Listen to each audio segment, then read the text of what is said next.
On colonialism, Karl Marx, art, Friedrich Engels. The discovery of America, the rounding of the Cape, opened up fresh ground for the rising bourgeoisie. The East Indian and Chinese markets, the colonization of America, trade with the colonies, the increase in the means of exchange and in commodities generally, gave to commerce, to navigation, to industry, an impulse never before known, and thereby, to the revolutionary element in the tottering feudal society, a rapid development. The feudal system of industry, under which industrial production was monopolized by closed guilds, now no longer sufficed for the growing wants of the new markets. The manufacturing system took its place. The guild masters were pushed on one side by the manufacturing middle class, division of labor between the different corporate guilds vanished in the face of division of labor in each single workshop. Meantime the markets kept ever growing, the demand ever rising. Even manufacture no longer sufficed. Thereupon, steam and machinery revolutionized industrial production. The place of manufacture was taken by the giant, modern industry, the place of the industrial middle class, by industrial millionaires, the leaders of whole industrial armies, the modern bourgeois. Modern industry has established the world market, for which the discovery of America paved the way. This market has given an immense development to commerce, to navigation, to communication by land. This development has, in its turn, reacted on the extension of industry, and in proportion as industry, commerce, navigation, railways extended, in the same proportion the bourgeoisie developed, increased its capital, and pushed into the background every class handed down from the Middle Ages. The need of a constantly expanding 11G market for its products chases the bourgeoisie over the whole surface of the globe. It must nestle everywhere, settle everywhere, establish connections everywhere.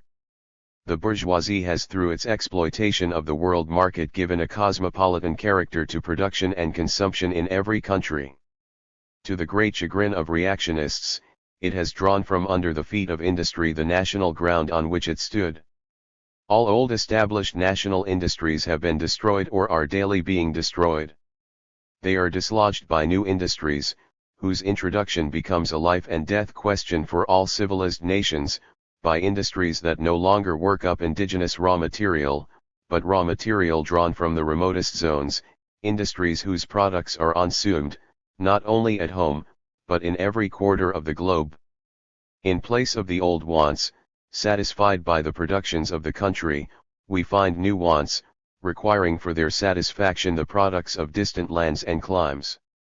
In place of the old local and national seclusion and self-sufficiency, we have intercourse in every direction, universal interdependence of nations. As in material, so also in intellectual production. The intellectual creations of individual nations become common property.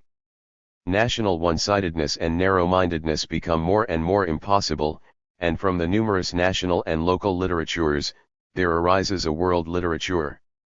The bourgeoisie, by the rapid improvement of all instruments of production, by the immensely facilitated means of communication, draws all, even the most barbarian, nations into civilization. The cheap prices of its commodities are the heavy artillery with which it batters down all Chinese walls, with which it forces the barbarians' intensely obstinate hatred of foreigners to capitulate. It compels all nations, on pain of extinction, to adopt the bourgeois mode of production. It compels them to introduce what it calls civilisalio into their midst, i.e., to become bourgeois themselves. In one word, it creates a world after its own image. Manifesto of the Communist PT/RTY 13. The bourgeoisie has subjected the country low the rule of the towns. It has created enormous cities, has greatly increased the urban population as compared with the rural, and has thus rescued a considerable part of the population from the idiocy of rural life. Just as it has made the country dependent on the towns, so it has made barbarian and semi-barbarian countries dependent on the civilized ones. Nations of peasants on nations of bourgeois, the East on the /West. Written in December 1847 to January 1848, first published in German in pamphlet form in February 1848, London, printed according to the English translation put out by F. Engels in London in 1888. Articles written in 1850 to 1888. Karl Marx and Friedrich Engels. First International Review, excerpt, 17. In conclusion, another typical oddity from China, brought by G.I. Itzlaff, the well-known German missionary. The slowly but surely increased overpopulation in that country had long made local social conditions very oppressive for the big majority of the nation. Then came the English and won free trade for themselves by dint of force in free ports.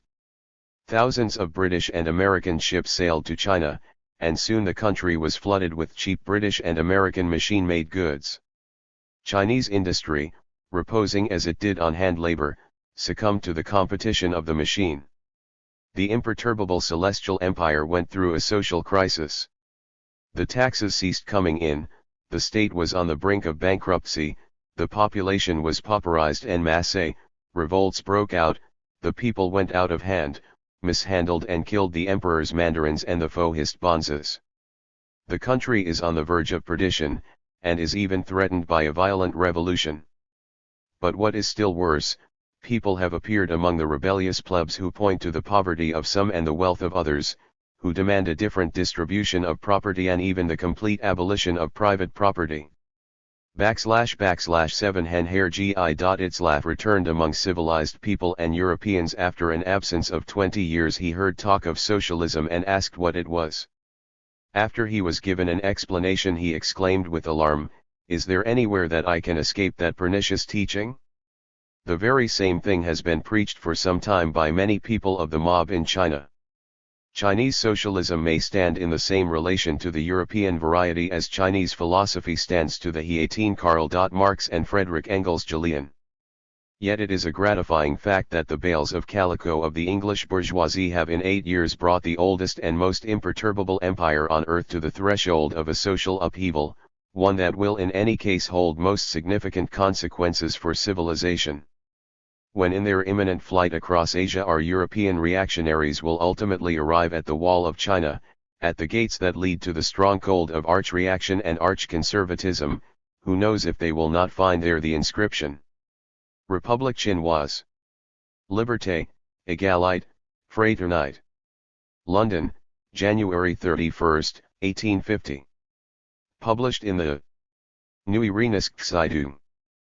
Politische-ökonomische Review, No. 2. 1850. Printed according to the text of the magazine translated from the German 19. Karl Marx. Revolution in China and in Europe. A most profound yet fantastic speculator on the principles which govern the movements of humanity was wont to extol as one of the ruling secrets of Naidu, what he called the law of the contact of extremes. The homely proverb that extremes meet was, in his view, a grand and potent truth in every sphere of life, an axiom with which the philosopher could as little dispense as the astronomer with the laws of Kepler or the great discovery of Newton. Whether the contact of extremes be such a universal principle or not, a striking illustration of it may be seen in the effect the Chinese Revolution III seems likely to exercise upon the civilized world. It may seem a very strange, and a very paradoxical assertion that the next uprising of the people of Europe, and their next movement for republican freedom and economy of government, may depend more probably on what is now passing in the Celestial Empire, the very opposite of Europe, than on any other political cause that now exists, more even than on the menaces of Russia and the consequent likelihood of a general European war.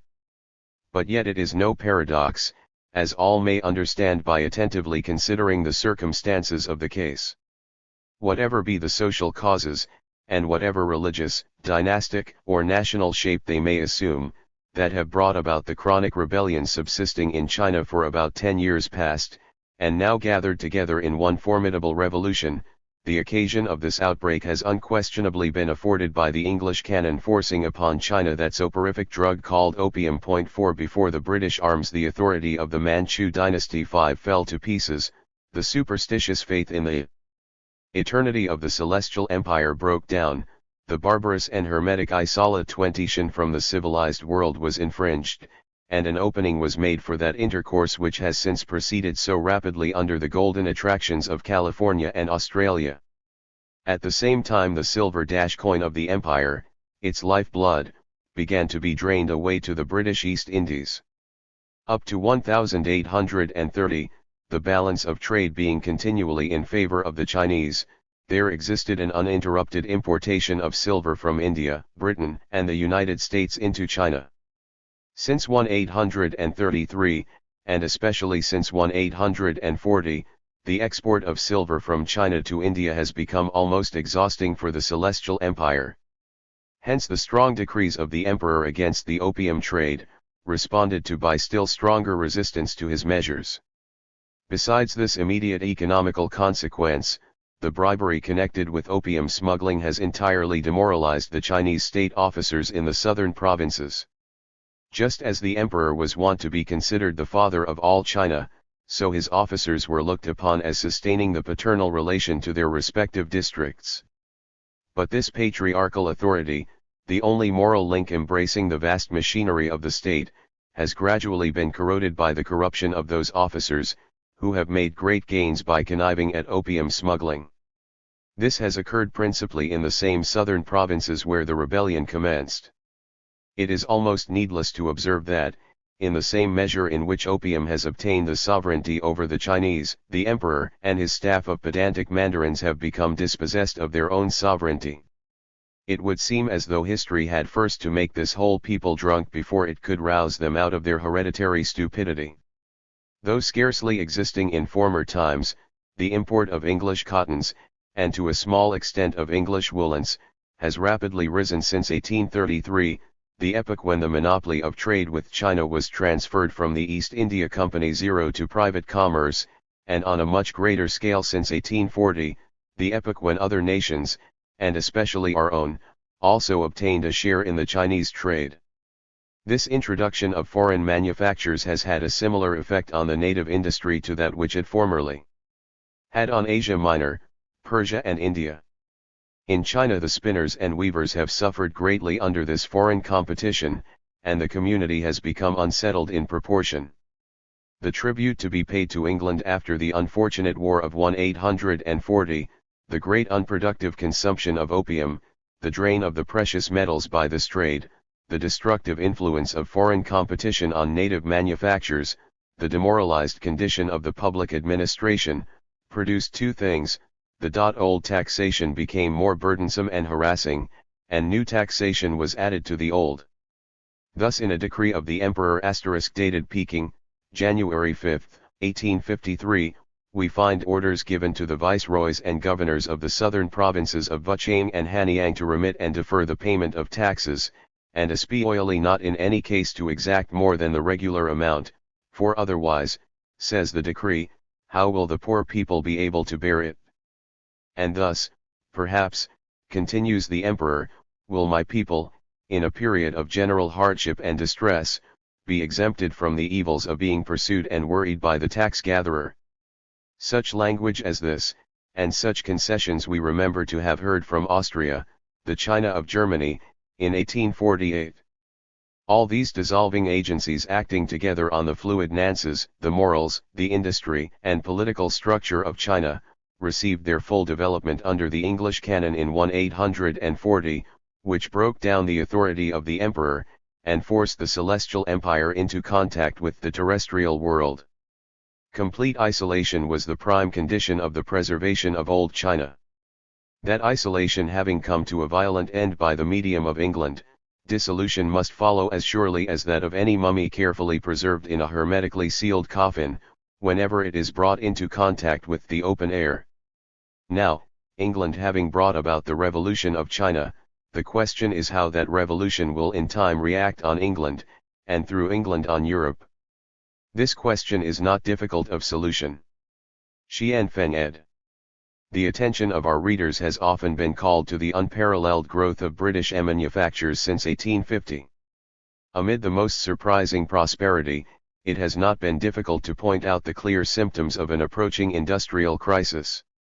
Notwithstanding California and Australia 7, notwithstanding the immense and unprecedented emigration, there must ever, without any particular accident, in due time arrive a moment when the extension of the markets is unable to keep pace with the extension of British manufactures, and this disproportion must bring about a new crisis with the same certainty as it has done in the past.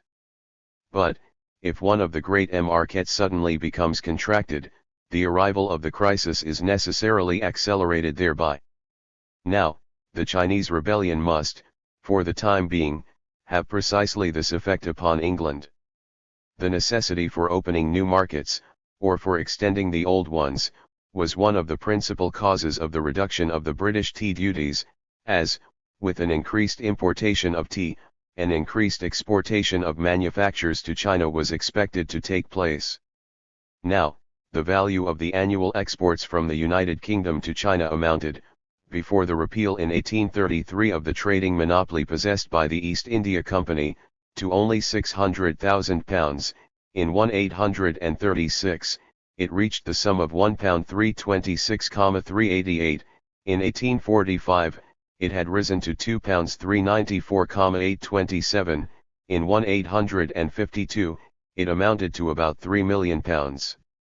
The quantity of tea imported from China did not exceed, in 1793, 16,167,331 pounds, but in 1845, it amounted to 50,714,657 pounds, in 1846, to 57,584-561 pounds, it is now above 60,000,000 lbs.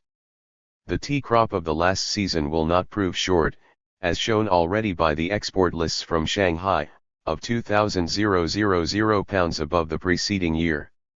This excess is to be accounted for by two circumstances. On one hand, the state of the market at the close of 1851 was much depressed, and the large surplus stock left has been thrown into the export of 1852. On the other hand, the recent accounts of the altered British legislation with regard to imports of tea, reaching China, have brought forward all the available teas to a ready market, at greatly enhanced prices. But with respect to the coming crop, the case stands very differently. This is shown by the following extracts from the correspondence of a large tea firm in London: Revolution in China and in Europe 23 in Shanghai. The terror is extreme. Gold has advanced upward of 25%, are being eagerly sought for hoarding. Silver has so far disappeared that none could be obtained to pay the China dues on the British vessels requiring port clearance, and in consequence of which Mr. Alcock has consented to become responsible to the Chinese authorities for the payment of these dues, on receipt of East India Company's bills, or other approved securities. The scarcity of the precious metals is one of the most unfavorable features, when viewed in reference to the immediate future of commerce, as this abstraction occurs precisely at that period when their use is most needed, to enable the tea and silk buyers to go into the interior and effect their purchases, for which a large portion of bullion is paid in advance, to enable the producers to carry on their operations. At this period of the year it is usual to begin making arrangements for the new teas, whereas at present nothing is talked of but the means of protecting person and property, all transactions being at a stand. If the means are not applied to secure the leaves in April and May, the early crop, which includes all the finer descriptions, both of black and green teas, will be as much lost as unreaped wheat at Christmas. Now the means for securing the tea leaves, will certainly not be given by the English, American or French squadrons stationed in the Chinese seas, but these may easily, by their interference, produce such complications, as to cut off all transactions between the tea-producing interior and the tea-exporting seaports. Thus, for the present crop, a rise in the prices must be expected. Speculation has already commenced in London, and for the crop to come a large deficit is as good as certain. Nor is this all. The Chinese, ready though they may be, as are all people in periods of revolutionary convulsion, to sell off to the foreigner all the bulky commodities they have on hand, will, as the Orientals are used to do in the apprehension of great changes, set to hoarding, not taking much in return for their tea and silk, except hard money. England has accordingly to expect a rise in the price of one of her chief articles of consumption, a drain of bullion, and a great contraction of an important market for her cotton and woolen goods. Even the economist ate that optimist conjurer of all things menacing the tranquil minds of the mercantile community, is compelled to use language like this. We must not flatter ourselves with finding as extensive a market for our exports to China as hitherto. It is more probable that our export trade to China should suffer, and that there should be a diminished demand for the produce of Manchester and Glasgow. It must not be forgotten that rise in the price of so indispensable an article as tea, and the contraction of so important a market as China, will coincide with a deficient harvest in Western Europe, and, therefore, with rising prices of meat, corn, and all other agricultural produce. Hence contracted markets for manufactures, because every rise in the prices of the first necessaries of life is counterbalanced, at home and abroad, by a corresponding reduction in the demand for manufactures. From every part of Great Britain complaints have been received on the backward state of most of the crops. The Economist says on this subject: in the south of England not only will there be left much land unsown, until too late for a crop of any sort, but much of the sown land will prove to be foul, or otherwise in a bad state for corn growing. On the wet or poor soils destined for wheat, signs that mischief is going on are apparent. The time for planting mangel wurzel may now be said to have passed away, and very little has been planted, while the time for preparing land for the turnip is rapidly going by, without any adequate preparation for this important crop having been accomplished. Oat sowing has been much interfered with by the snow and rain. Few oats were sown early, and late sown oats seldom produce a large crop. In many districts losses among the breeding flocks have been considerable. The price of other farm produce than corn is from 20 to 30, and even 50% or higher than last year. On the continent, corn has risen comparatively more than in England. Rye has risen in Belgium and Holland full 100%. Wheat and other grains are following suit. Under these circumstances, as the greater part of the regular commercial circle has already been run through by British trade, it may safely be augured that the Chinese Revolution will throw the spark into the overloaded mine of the present industrial system and cause the explosion of the long-prepared general crisis, which, spreading abroad, will be closely followed by political revolutions on the continent. It would be a curious spectacle, that of China sending disorder into the Western world while the Western powers, by English, French and American war steamers, are conveying order to Shanghai, Nanking, and the mouths of the Great Canal.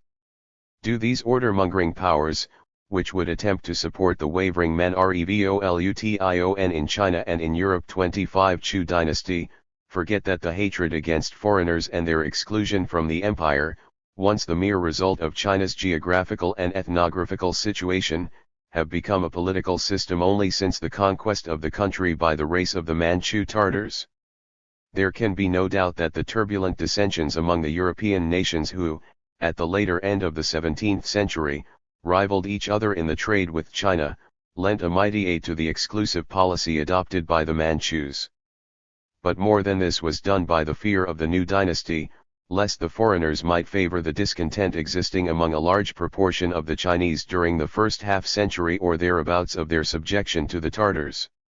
From these considerations, foreigners were then prohibited from all communication with the Chinese, except through Canton, a town at a great distance from Peking and the tea districts, and their commerce restricted to intercourse with the Hong merchants, licensed by the government expressly for the foreign trade, in order to keep the rest of its subjects from all connection with the odious strangers. In any case, an interference on the part of the Western governments at this time can only serve to render the revolution more violent, and protract the stagnation of trade.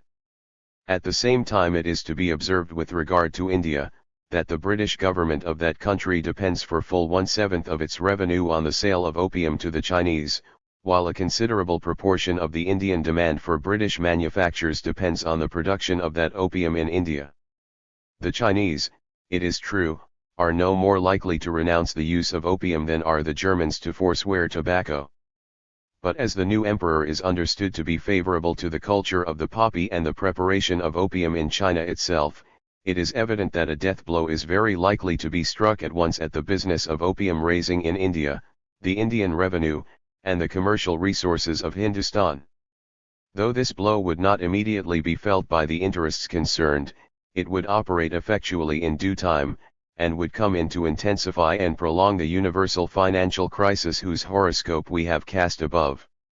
Since the commencement of the 18th century there has been no serious revolution in Europe which had not been preceded by a commercial and financial crisis. This applies no less to the revolution of 1789 than to that of 1848. It is true, not only that we every day behold more threatening symptoms of conflict between the ruling powers and their subjects, between the state and society, between the various classes, but also conflict of the existing powers among each other gradually reaching that height where the sword must be drawn, and the ultima ratio of princes be recurred to. In the European capitals, every day brings dispatches big with universal war, vanishing under the dispatches of the following day, bearing the assurance of peace for a week or so.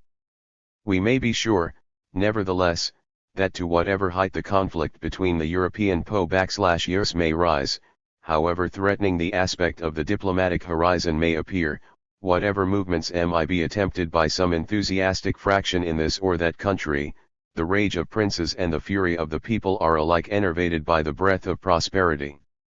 Neither wars nor revolutions are likely to pull Europe by the ears, unless in consequence of a general commercial and industrial crisis, the signal of which has, as usual, to be given by England, the representative of European industry in the market of the world. It is unnecessary to dwell on the political consequences such a crisis must produce in these times, with the unprecedented extension of factories in England, with the utter dissolution of her official parties, with the whole state machinery of France transformed into one immense swindling and stock-jobbing concern, with Austria on the eve of bankruptcy, with wrongs everywhere accumulated to be revenged by the people, with the conflicting interests of the reactionary powers themselves, and with the Russian dream of conquest once more revealed to the world. Written on May 20, 1853. The Charter of the East India Company expires in 1854. Lord John Russell has given notice in the House of Commons, that the government will be enabled to state, through Sir Charles Wood, their views respecting the future government of India, on the 3rd of June. A hint has been thrown out in some ministerial papers, in support of the already credited public rumor, that the Coalition 10 have found the means of reducing even this colossal Indian question to almost Lilliputian dimensions. The Observer 11 prepares the mind of the English people to undergo a new disenchantment. Much less, we read in that confidential journal of Aberdeen, than is generally supposed will remain to be done in the new organization for the government of our Eastern Empire.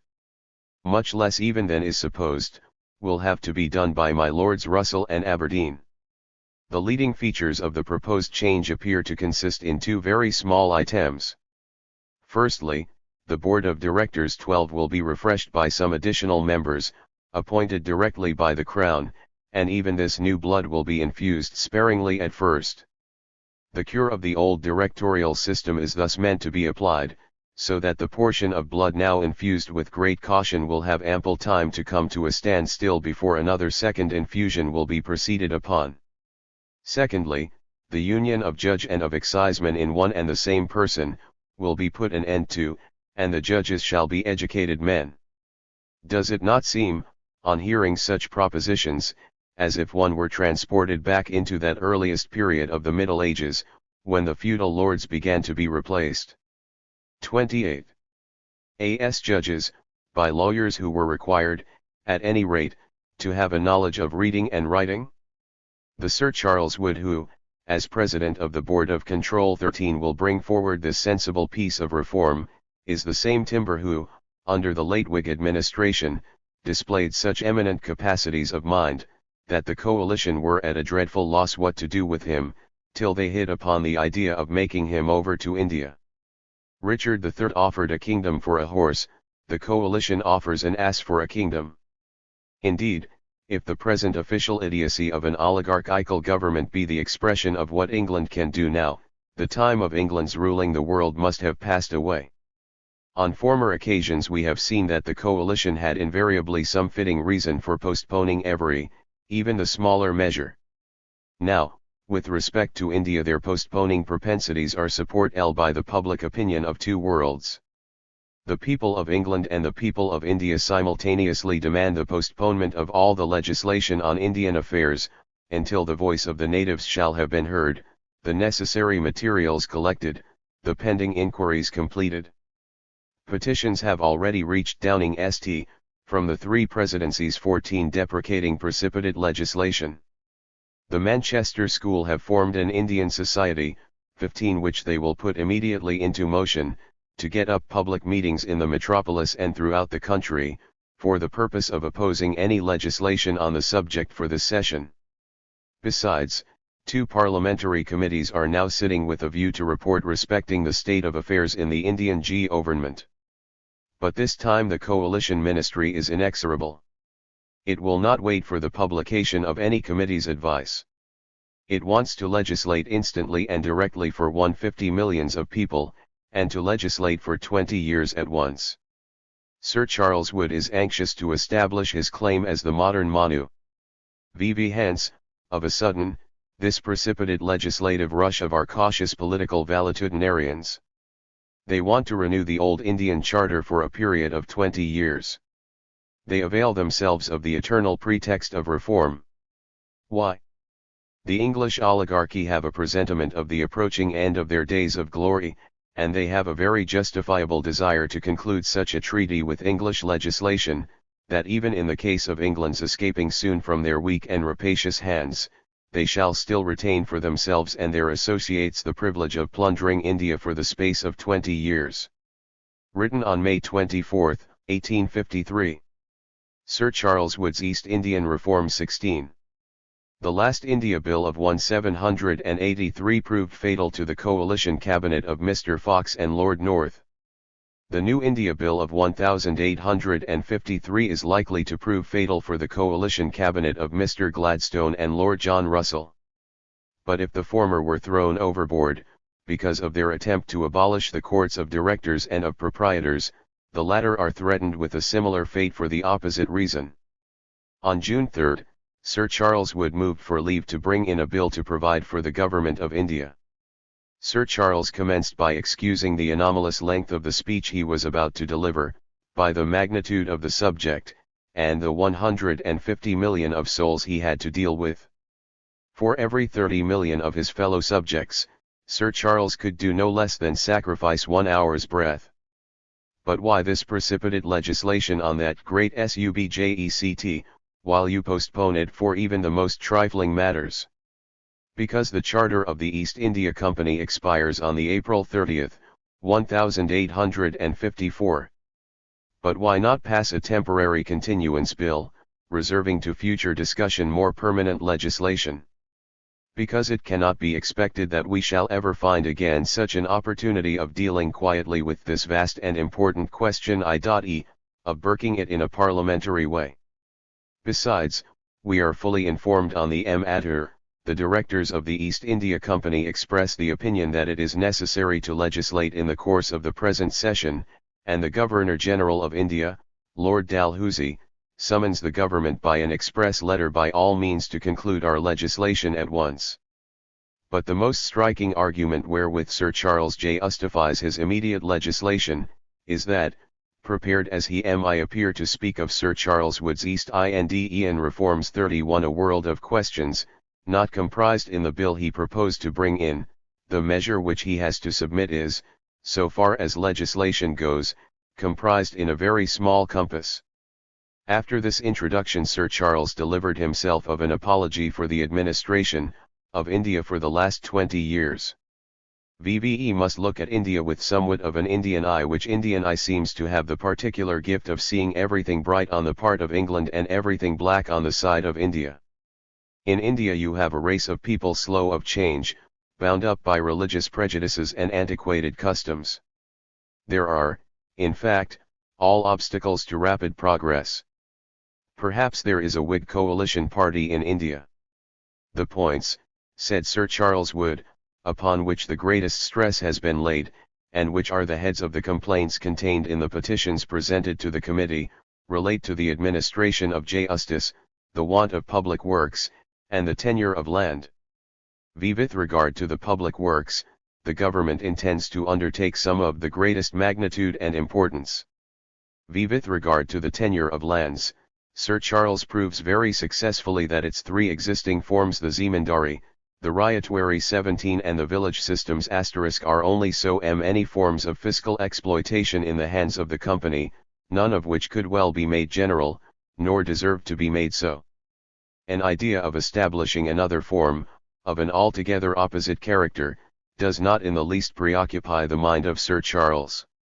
With regard to the administration of justice, continues he, the complaints relate principally to the inconvenience arising from the technicalities of English law, to the alleged incompetency of English judges, and to the corruption of the native officers and judges.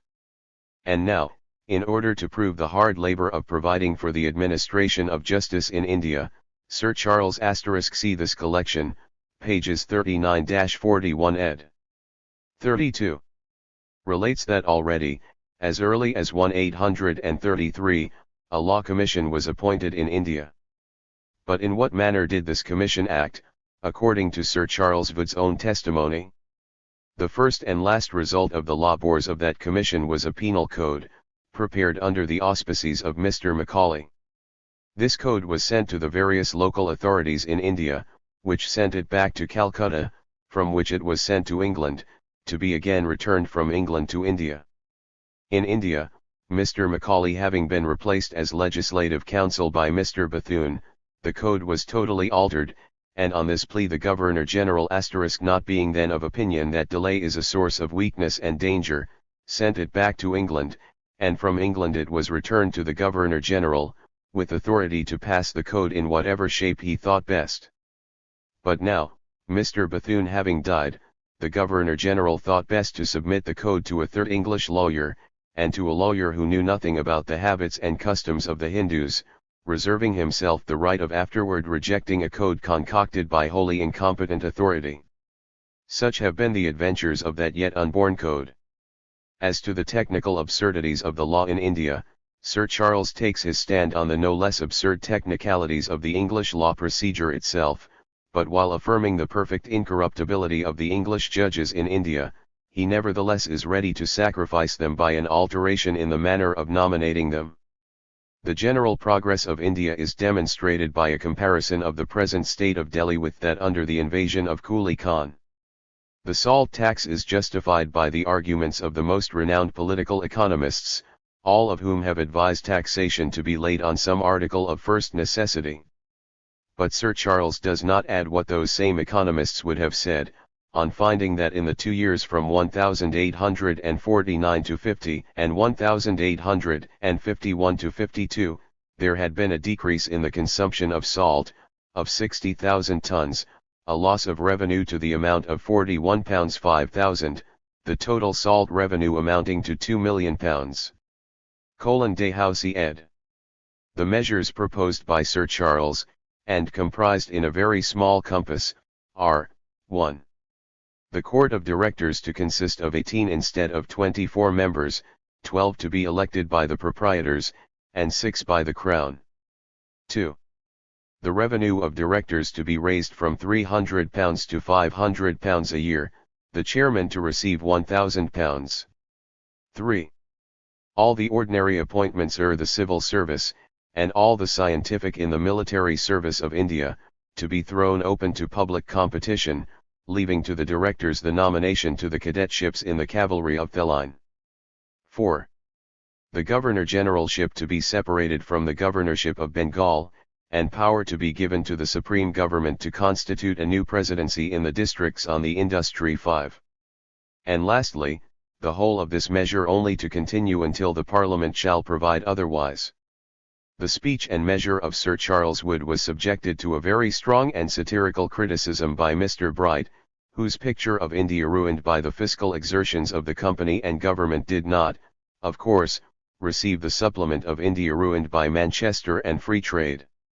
As to last night's speech of an old East Indiaman, Sir J. Hogg, director or ex-director of the company, I really suspect that I have met with it already in 1701, 1730, 1743, 1769, 1772, 1781, 1783, 1784, 1793, 1813, etc., and am induced, by way of answer to his directorial panegyric, to quote merely a few facts from the annual Indian accounts published, I believe, under his own superintendence.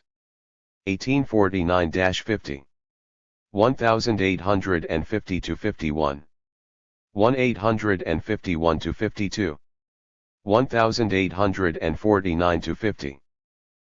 1850-51. 1851-52. Total net revenues of India, £20,275, 831 J20, 249, 932 L 19,927, 039 Loss of revenue within 3 years, £348, 792 Total charges, £16, 687 382 17, 170, 707 17, 901, 666 I increase of expenditure within 3 years, £1, 214, 284. 34. Land tax. Bengal oscillated in last 4 years from £3, 500, 000 to £3, 560,000. Northwest oscillated in last 4 years from £4 870, 000 to £4, 900, 000. Madras oscillated in last 4 years from £3, 640, 000 to £3 470, 000. Bombay oscillated in last 4 years from £2,240, 000 to £2, 300, 000. Bengal Madras Bombay total gross revenue in 1851-52 £10, 000, 0005, 000, 000 4,800, 000 £19,800,000 expenditure on public works in 1851-52 £87, 820, 000 58, 500 £166,300 out of £19,800,000 not. £166,300 have been expended on roads, canals, bridges, and other works of public necessity. Written on June 7, 1853. Published in the New York Daily Tribune. Number 3801, June 22, 1853. Printed according to the text of the newspaper 35 Karl Marx The British Rule in India London, Friday, June 10, 1853. Telegraphic dispatches from Vienna announce that the Pacific solution of the Turkish, Sardinian, and Swiss questions is regarded there as a certainty. Last night the debate on India was continued in the House of Commons in the usual dull manner. Mr. Blackhead charged statements of Sir Charles Wood and Sir J. H. Ogg with bearing the stamp of optimist falsehood. A lot of ministerial and directorial advocates rebuked the charge as well as they could, and the inevitable Mr. Hume summed up by calling on ministers to withdraw their bill. Debate adjourned. Hindustan is an Italy of Asiatic dimensions, the Himalayas for the Alps, the plains of Bengal for the plains of Lombardy, the Deccan for the Apennines, and the Isle of Ceylon for the island of Sicily. The same rich variety in the products of the soil, and the same dismemberment in the political configuration. Just as Italy has, from time to time, been compressed by the conqueror's sword into different national masses, so do we find Hindustan, when not under the pressure of the Mohammedan, or the Mughal, or the Briton, dissolved into as many independent and conflicting states as it numbered towns, or even villages. Yet, in a social point of view, Hindustan is not the Italy, but the Ireland of the East. And this strange combination of Italy and of Ireland, of a world of voluptuousness and of a world of woes, is anticipated in the ancient traditions of the religion of Hindustan. That religion is at once a religion of sensualist exuberance, and a religion of self-torturing. 36. Asceticism, a religion of the lingam and of the Jaggernauti. 18. The religion of the monk, and of the Bayadir. I share not the opinion of those who believe in a golden age of Hindustan, without recurring, however, like Sir Charles Wood, for the confirmation of my view, to the authority of Kuli Khan *, but take, for example, the times of Aurangzeb, or the epoch, when the Mughal appeared in the north, and the Portuguese in the south, or the age of Mohammedan invasion, and of the Heptarchy in southern India. 19. Or, if you will, go still more back to antiquity, take the mythological chronology of the Brahmin himself. 20. Who places the commencement of Indian misery in an epoch even more remote than the Christian creation of the world. There cannot, however, remain any doubt but that the misery inflicted by the British on Hindustan is of an essentially different and infinitely more intensive kind than all Hindustan had to suffer before.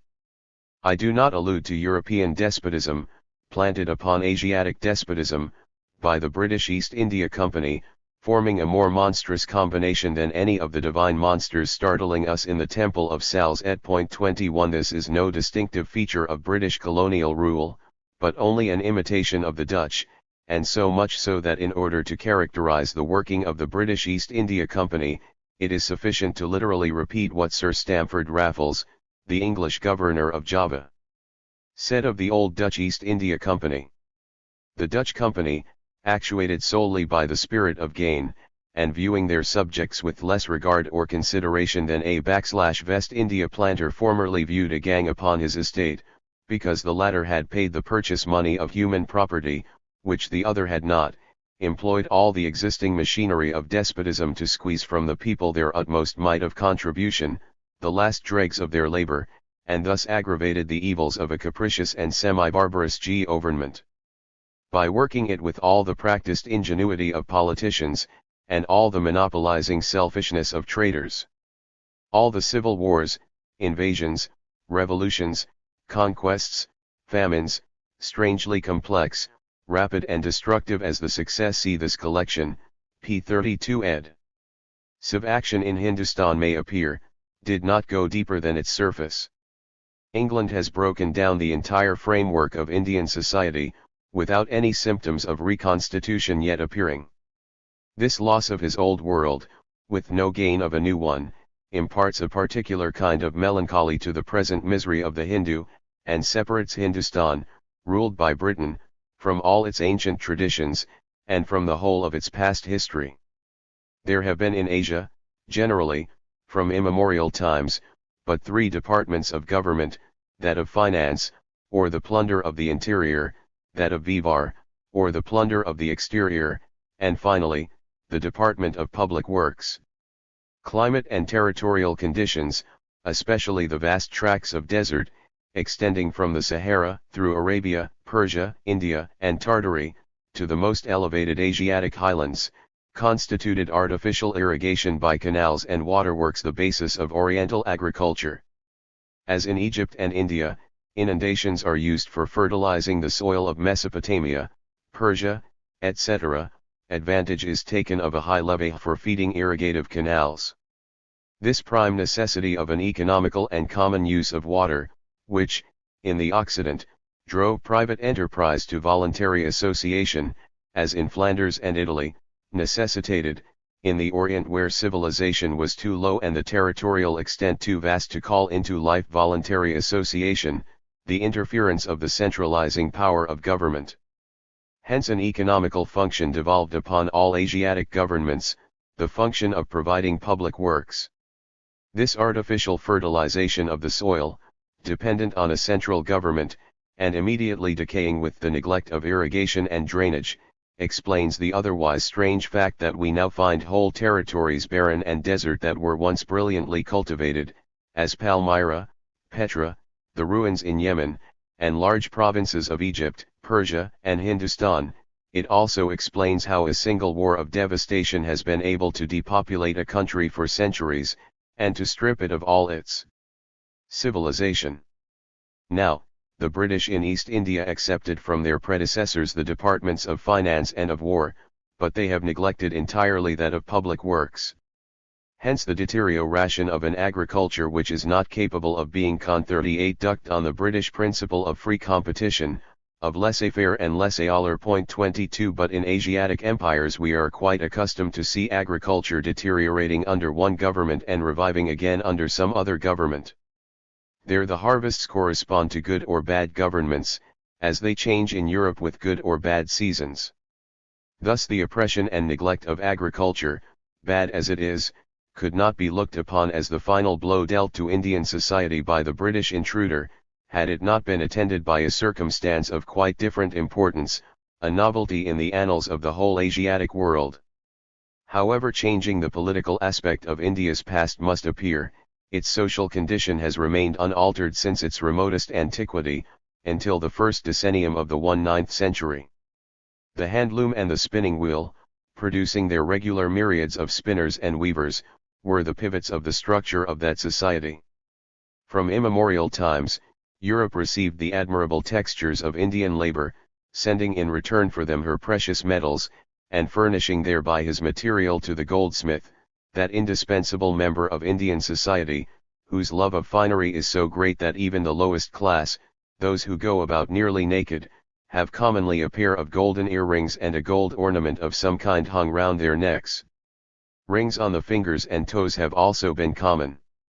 Women as well as children frequently wore massive bracelets and anklets of gold or silver, and statuettes of divinities in gold and silver were met with in the households.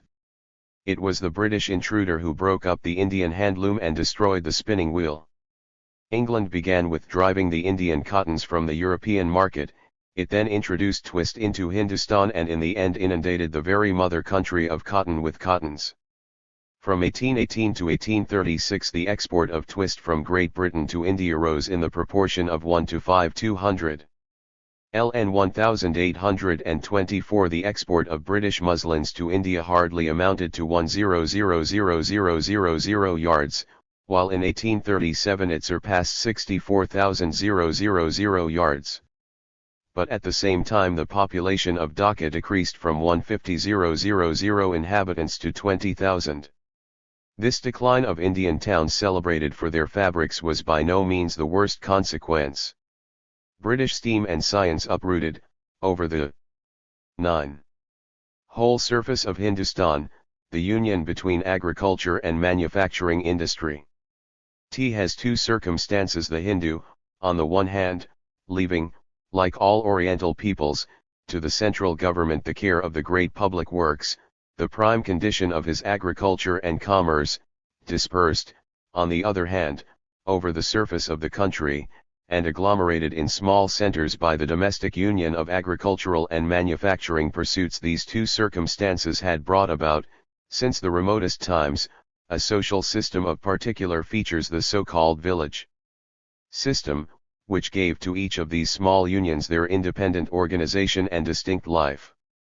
The peculiar character of this system may be judged from the following description, contained in an old official report of the British House of Commons on Indian affairs. A village, geographically considered, is a tract of country comprising some 100 or 2,000 acres of arable and waste lands. Politically viewed it resembles a corporation or township. Its proper establishment of officers and servants consists of the following descriptions: the patel, or head inhabitant, who has generally the superintendence of the affairs of the village, settles the disputes of the inhabitants, attends to the police, and performs the duty of collecting the revenue within his village, a duty which his personal influence and minute acquaintance with the situation and concerns of the people render him the best qualified for this charge. The Kernam keeps accounts of cultivation, and registers everything connected with it. The Talier and the Todi, the duty of the former of which consists in gaining information of crimes and offences, and in escorting and protecting persons travelling from one village to another, the province of the latter appearing to be more immediately confined to the village, consisting, among other duties, in guarding the crops and assisting in measuring them. The boundaryman, who preserves the limits of the village, or gives evidence respecting them in cases of dispute. The superintendent of tanks and watercourses distributes the water for purposes of agriculture. The Brahmin, who performs the village worship. The schoolmaster, who is seen teaching the children in a village to read and write in the sand. The calendar Brahmin, or astrologer, etc. These officers and servants generally constitute the establishment of a village, but in some parts of Tea country it is of less extent, some of the duties and functions above described being united in the same person, in others it exceeds the above-named number of individuals. Under Tea's simple form of municipal government, the inhabitants of the country have lived from time immemorial.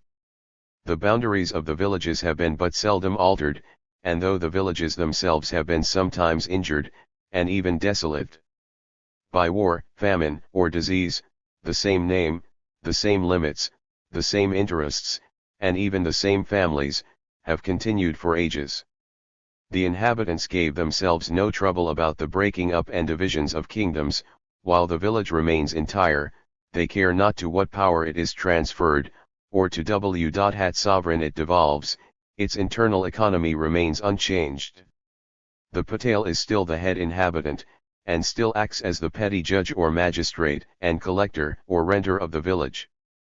These small stereotype forms of social organism have been to the greater part dissolved, and are disappearing, not so much through the brutal interference of the British tax gatherer and the British soldier, as to the working of English steam and English free trade. Those family communities were based on domestic industry, in that peculiar combination of hand-weaving, hand-spinning and hand-tilling agriculture which gave them self-supporting power. English interference having placed the spinner in Lancashire and the weaver in Bengal, or sweeping away both Hindu spinner and weaver, dissolved these small semi-barbarian, semi-civilized communities, by blowing up their economical basis, and thus produced the greatest, and, to speak the truth, the only social revolution ever heard of in Asia. Now, sickening as it must be to human feeling to witness those myriads of industrious patriarchal and inoffensive social organizations disorganized and dissolved into their units, thrown into a sea of woes, and their individual members losing at the same time their ancient form of civilization and their hereditary means of subsistence, we must not forget that these idyllic village communities, inoffensive though they may appear, had always been the solid foundation of Oriental despotism, that they restrained the human mind within the smallest possible compass, making it the unresisting tool of superstition, enslaving it beneath traditional rules, depriving it of all grandeur and historical energies. We must not forget the barbarian egotism which, concentrating on some miserable patch of land, had quietly witnessed the ruin of empires, the perpetration of unspeakable cruelties, the massacre of the population of large towns, with no other consideration bestowed upon them than on natural events, itself the helpless prey of any aggressor who deigned to notice it at all. We must not forget the British rule in India 41 that this undignified, stagnatory, and vegetative life, that this passive sort of existence evoked on the other part, in contradistinction, wild, aimless, unbounded forces of destruction, and rendered murder itself a religious rite in Hindustan. /VE must not forget that these little communities were contaminated by distinctions of caste and by slavery, that they subjugated man to external circumstances instead of elevating man to be the sovereign of circumstances, that they transformed a self-developing social state into never-changing natural destiny, and thus brought about a brutalizing worship of nature, exhibiting its degradation in the fact that man, the sovereign of nature, fell down on his knees in adoration of Hanuman, the monkey, and Sabala, the cow. England, it is true, in causing a social revolution in Hindustan, was actuated only by the vilest interests, and was stupid in her manner of enforcing them. But that is not the question. The question is, can mankind fulfill its destiny without a fundamental revolution in the social state of Asia? If not, whatever may have been the crimes of England, she was the unconscious tool of history in bringing about that revolution. Then, whatever bitterness the spectacle of the crumbling of an ancient world may have for our personal feelings, we have the right, in point of history, to exclaim with Goethe: Salt dies qua, uns qua, and sie unsere Lustvermehrheit, hat nicht Myriaden Seelen Timurs Herrschaft aufgezeigt. Asterisk. Karl Marx. On the 1/3/THINST. Lord Stanley gave notice to the House of Commons that on the second reading of the India Bill, 23/DINST, he would bring in the following resolution. That in the opinion of this House further information is necessary to enable Parliament to legislate with advantage for the permanent government of India, and that at this late period of the session, it is inexpedient to proceed into a measure, which, while it disturbs existing arrangements, cannot be regarded as a final settlement. But in April, 1854, the Charter of the East India Company will expire, and something accordingly must be done in one way or the other. The government wanted to legislate permanently, that is, to renew the charter for 20 years more.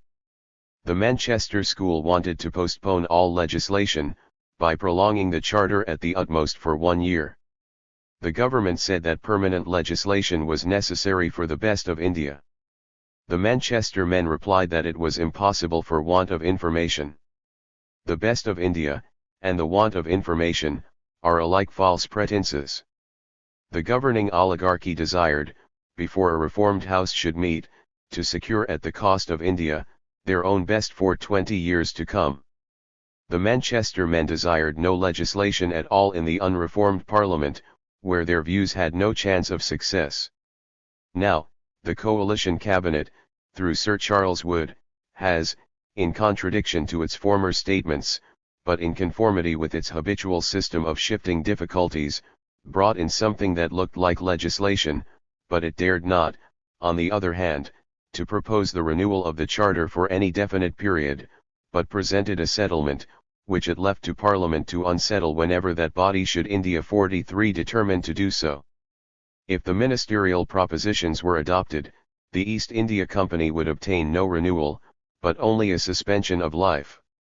In all other respects, the ministerial project but apparently alters the constitution of the Indian government, the only serious novelty to be introduced being the addition of some new governors, although a long experience has proved that the parts of EAST India administered by simple commissioners, go on much better than those blessed with the costly luxury of governors and councils.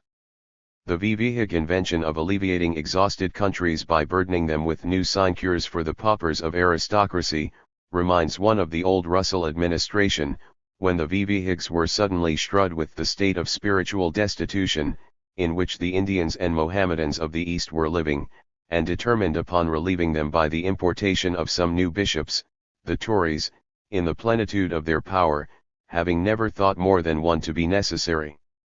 That resolution having been agreed upon, Sir John Hobhouse, the then Vivek president of the Board of Control, discovered immediately afterwards, that he had a relative admirably suited for a bishopric, who was forthwith appointed to one of the new sees.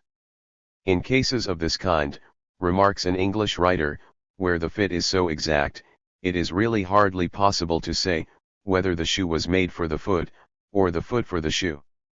Thus with regard to the Charles Wood invention, it would be very difficult to say, whether the new governors are made for Indian provinces, or Indian provinces for the new governors. Be this as it may, the coalition cabinet believed it had met all clamours by leaving to Parliament the power of altering its proposed act at all times. Unfortunately in steps Lord Stanley, the Tory, with his resolution which was loudly cheered by the radical opposition, when it was announced. Lord Stanley's resolution is, nevertheless, self-contradictory. On one hand, he rejects the ministerial proposition, because the House requires more information for permanent legislation. On the other hand, he rejects it, because it is no permanent legislation, but alters existing arrangements, without pretending to finality. The Conservative view is, of course, opposed to the bill, because it 44 involves a change of some kind. The Radical view is opposed to it, because it involves no real change at all. Lord Stanley, in these coal-sent times has found a formula in which the opposite views are commined together against the ministerial view of the subject.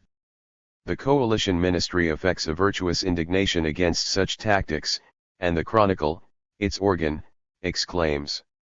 Viewed as a party move, the proposed motion for delay is in a high degree factious and discreditable. This motion is brought forward solely because some supporters of the ministry are pledged to separate in this particular question from those with whom they usually act. The anxiety of ministers seems indeed to be serious. The Chronicle of today, again recurring to the subject, says, "The division on Lord Stanley's motion will probably be decisive of the fate of the India Bill. It is therefore of the utmost importance that those who feel the importance of early legislation, should use every exertion to strengthen the government." On the other hand, we read in the Times of today, "The fate of the Government India Bill has been more respectively delineated. The danger of the government lies in the entire conforming of Lord Stanley's objections with the conclusions of public opinion. Every syllable of this amendment tells with deadly effect against the ministry.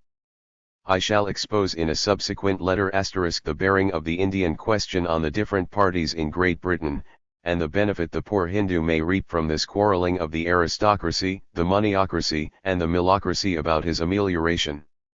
Written on June 17, 1853. Karl Marx. The East India Company, Its History and Results 45. London, Friday, June 24, 1853.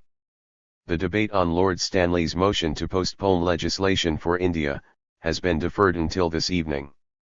For the first time since 1783 the Indian question has become a ministerial one in England. Why is this? The true commencement of the East India Company cannot be dated from a more remote epoch than the year 1702, when the different societies, claiming the monopoly of the East India trade, united together in one single company. Till then the very existence of the original East India Company was repeatedly endangered, once suspended for years under the protectorate of Cromwell, and once threatened with utter dissolution by parliamentary interference under the reign of William III. It was under the ascendancy of that Dutch prince when the Whigs became the farmers of the revenues of the British Empire, when the Bank of England sprung into life, when the protective system was firmly established in England, and the balance of power in Europe was definitively settled, that the existence of an East India Company was recognized by Parliament. That era of apparent liberty was in reality the era of monopolies not created by royal grants, as in the times of Elizabeth and Charles I, but authorized and nationalized by the sanction of Parliament. This epoch in the history of England bears, in fact, an extreme likeness to the epoch of Louis Philippe in France, the old landed aristocracy having been defeated, and the bourgeoisie not being able to take its place except under the banner of moneyocracy, or the haute finance. The East India Company excluded. 46. The common people from the commerce with India, at the same time that the House of Commons excluded them from parliamentary representation. In this as well as in other instances, we find the first decisive victory of the bourgeoisie over the feudal aristocracy coinciding with the most pronounced reaction against the people, a phenomenon which has driven more than one popular writer, like Cobbett, to look for popular liberty rather in the past than in the future. The union between the constitutional monarchy and the monopolizing moneyed interest, between the Company of East India and the glorious revolution of 168,824 was fostered by the same force by which the liberal interests and a liberal dynasty have at all times and in all countries met and combined, by the force of corruption, that first and last moving power of constitutional monarchy, the guardian angel of William III and the fatal demon of Louis Philippe. So early as 1693, it appeared from parliamentary inquiries, that the annual expenditure of the East India Company, under the head of gifts to men in power, which had rarely amounted to above £1,200 before the Revolution, reached the sum of £90,000. The Duke of Leeds was impeached for a bribe of £5,000, and the virtuous king himself convicted of having received £10,000. Besides these direct briberies, rival companies were thrown out by tempting government with loans of enormous sums at the lowest interest, and by buying off rival directors. The power the East India Company had obtained by bribing the government, as did also the Bank of England. It was forced to maintain by bribing again, as did the Bank of England.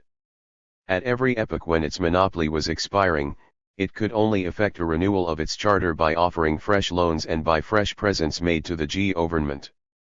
The events of the 7 Years' War 25 transformed the East India Company from a commercial into a military and territorial power. It was then that the foundation was laid of the present British Empire in the East. Then East India stock rose to £263, and dividends were then paid at the rate of 121/2%. But then there appeared a new enemy to the company, no longer in the shape of rival societies, but in the shape of rival ministers and of a rival people. It was alleged that the company's territory had been conquered by the aid of British fleets and British armies, and that no British subjects could hold territorial sovereignties independent of the crown. The ministers of the day and the people of the day claimed their share in the wonderful treasures imagined to have been won by the last conquests. The company only saved its existence by an agreement made in 1767 that it should annually pay £400,000 into the national exchequer. But the East India Company, instead of fulfilling its agreement, got into financial difficulties, and, instead of paying a tribute to the English people, appealed to Parliament for pecuniary aid. Serious alterations in the charter were the consequence of this step. The company's affairs failing to improve, notwithstanding their new condition, and the English nation having simultaneously lost their colonies in North America, the necessity of elsewhere regaining some great colonial empire became more and more universally felt. The illustrious Fox thought the opportune moment had arrived, in 1783, for bringing forward his famous India Bill, which proposed to abolish the courts of directors and proprietors, and to vest the whole Indian government in the hands of 7 commissioners appointed by Parliament. By the personal influence of the imbecile King * over the House of Lords, the bill of Mr. Fox was defeated, and made the instrument of breaking down the then coalition government of Fox and Lord North, and of placing the famous Pitt at the head of the government. Pitt carried in 1784 a bill through both houses, which directed the establishment of the Board of Control, consisting of 6 members of the Privy Council, who were to check, superintend and control all acts, operations, and concerns which in any wise related to the civil and military government, or revenues of the territories and possessions of the East India Company. On this head, Mill, the historian, says, in passing that 2 objects were pursued. To avoid the imputation of what was represented as the heinous object of Mr. Fox's bill, it was necessary that the principal part of the power should appear to remain in the hands of the directors. For ministerial advantage it was necessary that it should in reality be all taken away. Mr. Pitt's bill professed to differ from that of his rival, chiefly in this very point, that while the one destroyed the power of the directors, the other left it almost entire. Under the Act of Mr. Fox the powers of the ministers would have been avowedly held. Under the Act of Mr. Pitt, they were held in secret and by fraud. The Bill of Fox transferred the power of the company to commissioners appointed by Parliament. The Bill of Mr. Pitt transferred it to commissioners appointed by the King. The years of 1783 and 1784 were thus the first, and till now the only years, for the Indian question to become a ministerial one. The Bill of Mr. Pitt having been carried, the charter of the East India Company was renewed, and the Indian question set aside for 20 years. But in 1813 the anti-Jacobin War, and in 1833 the newly introduced reform by 1126 superseded all other political questions. This, then, is the first reason of the Indian question's having failed to become a great political question, since and before 1784, that before that time the East India Company had first to conquer existence and importance, that after that time the oligarchy absorbed all of its power which it could assume without incurring responsibility, and that afterwards the English people in general were at the very epochs of the renewal of the Charter, in 1813 and in 1833, absorbed by other questions of overbearing interest. We will now take a different view. The East India Company commenced by attempting merely to establish factories for their agents, and places of deposit for their goods. In order to protect them they erected several forts. Although they had, even as early as 1689, conceived the establishment of a dominion in India, and of making territorial revenue one of their sources of emolument, yet, down to 1744, they had acquired but a few unimportant districts around Bombay, Madras, and Calcutta. The war which subsequently broke out in the Carnatic had the effect of rendering them, after various struggles, virtual sovereigns of that part of India. Much more considerable results arose from the war in Bengal and the victories of Clive. These results were the real occupation of Bengal, Bihar, and Orissa. At the end of the 18th century, and in the first years of the present one, there supervened the wars with Tipu Sahib, and in the East India Company its history and results 49 consequence of them a great advance of power, and an immense extension of the subsidiary system. 27 In the second decennium of the 19th century the first convenient frontier, that of India within the desert, had at length been conquered. It was not till then that the British Empire in the East reached those parts of Asia, which had been, at all times, the seat of every great central power in India. But the most vulnerable points of the empire, from which it had been overrun as often as old conquerors were expelled by new ones, the barriers of the Western frontier, were not in the hands of the British. During the period from 1838 to 1849, in the Sikh and Afghan wars, British rule subjected to definitive possession the ethnographical, political, and military frontiers of the East Indian continent, by the compulsory annexation of the Punjab and of Sindh. 28 These were possessions indispensable to repulse any invading force issuing from Central Asia, and indispensable against Russia advancing to the frontiers of Persia. During this last decennium there have been added to the British Indian territory 167,000 square miles, with a population of 8,572,630 souls. As to the interior, all the native states now became surrounded by British possessions, subjected to British suzerainty under various forms, and cut off from the sea-coast, with the sole exception of Gujarat and Sindh. As to its exterior, India was NMV finished. It is only since 1849, that the one great Anglo-Indian Empire has existed. Thus the British government has been fighting, under the company's name, for 2 centuries, till at last the natural limits of India were reached. We understand now, why during all this time all parties in England have connived in silence, even those which had resolved to become the loudest with their hypocritical peace cant, after the arrondissement of the one Indian Empire should have been completed. Firstly, of course, they had to get it, in order to subject it afterward to their sharp philanthropy. From this view we understand the altered position of the Indian question in the present year, 1853, compared with all 4 mere periods of charter renewal. Again, let us take a different view. VVE shall still better understand the peculiar crisis in Indian legislation, on reviewing the course of British commercial intercourse with India through its different phases.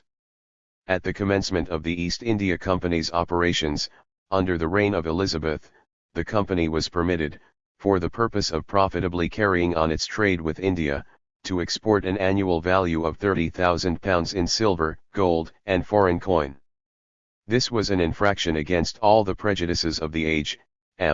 Thomas Munn was forced to lay down in a discourse of trade, from England unto the East Indies, the foundation of the mercantile system, admitting that the precious metals were the only real wealth a country could possess, but contending at the same time that their exportation might be safely allowed, provided the balance of payments was in favor of the exporting nation. In this sense, he contended that the commodities imported from East India were chiefly re-exported to other countries, from which a much greater quantity of bullion was obtained than had been required to pay for them in India. In the same spirit, Sir Josiah Child wrote a treatise wherein is demonstrated that TLZE East India trade is the most national of all foreign TRNDES.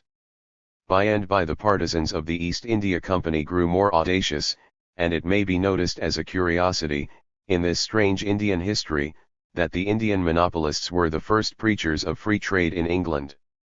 Parliamentary intervention, with regard to the East India Company, was again claimed, not by the commercial, but by the industrial class, at the latter end of the 17th century, and during the greater part of the 1/8, when the importation of East Indian cotton and silk stuffs was declared to ruin the poor British manufacturers, an opinion put forward in John Pollexfen's England and East India Inconsistent in Their Manufactures, London, 1697, a title strangely verified a century and a half later, but in a very different sense.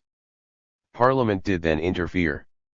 By the Act 11 and 12/William III, Cap 10, it was enacted that the wearing of wrought silks and of printed or dyed calicoes from India, Persia, and China should be prohibited, and a penalty of £200 imposed on all persons having or selling the same. Similar laws were enacted under George I, II and III, in consequence of the repeated lamentations of the afterwards the East India Company. Its History and Results 51 so enlightened British manufacturers.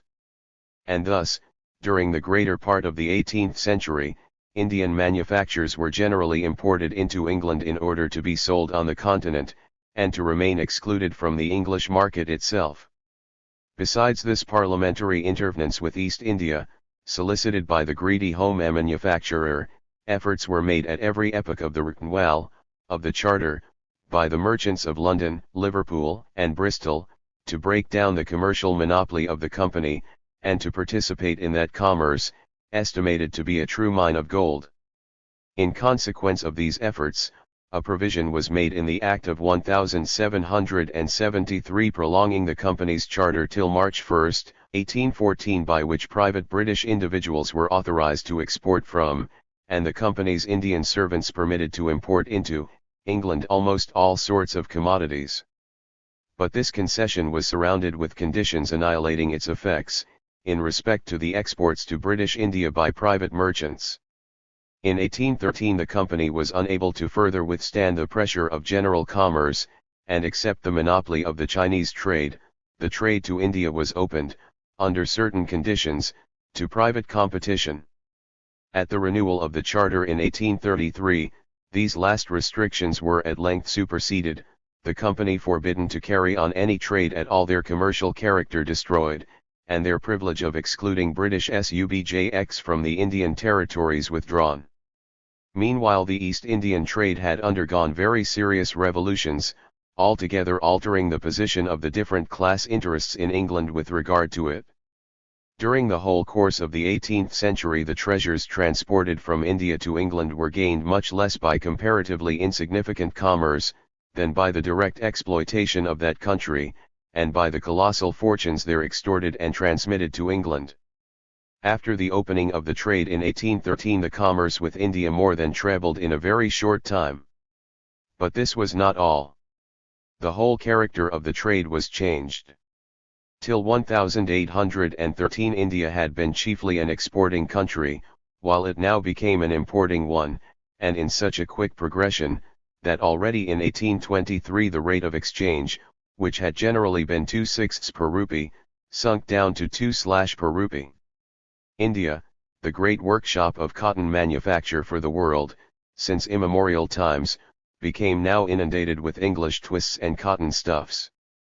After its own produce had been excluded from England, or only admitted on the most cruel terms, British manufactures were poured into it at a small and merely nominal duty, to the ruin of the native cotton fabrics once so celebrated.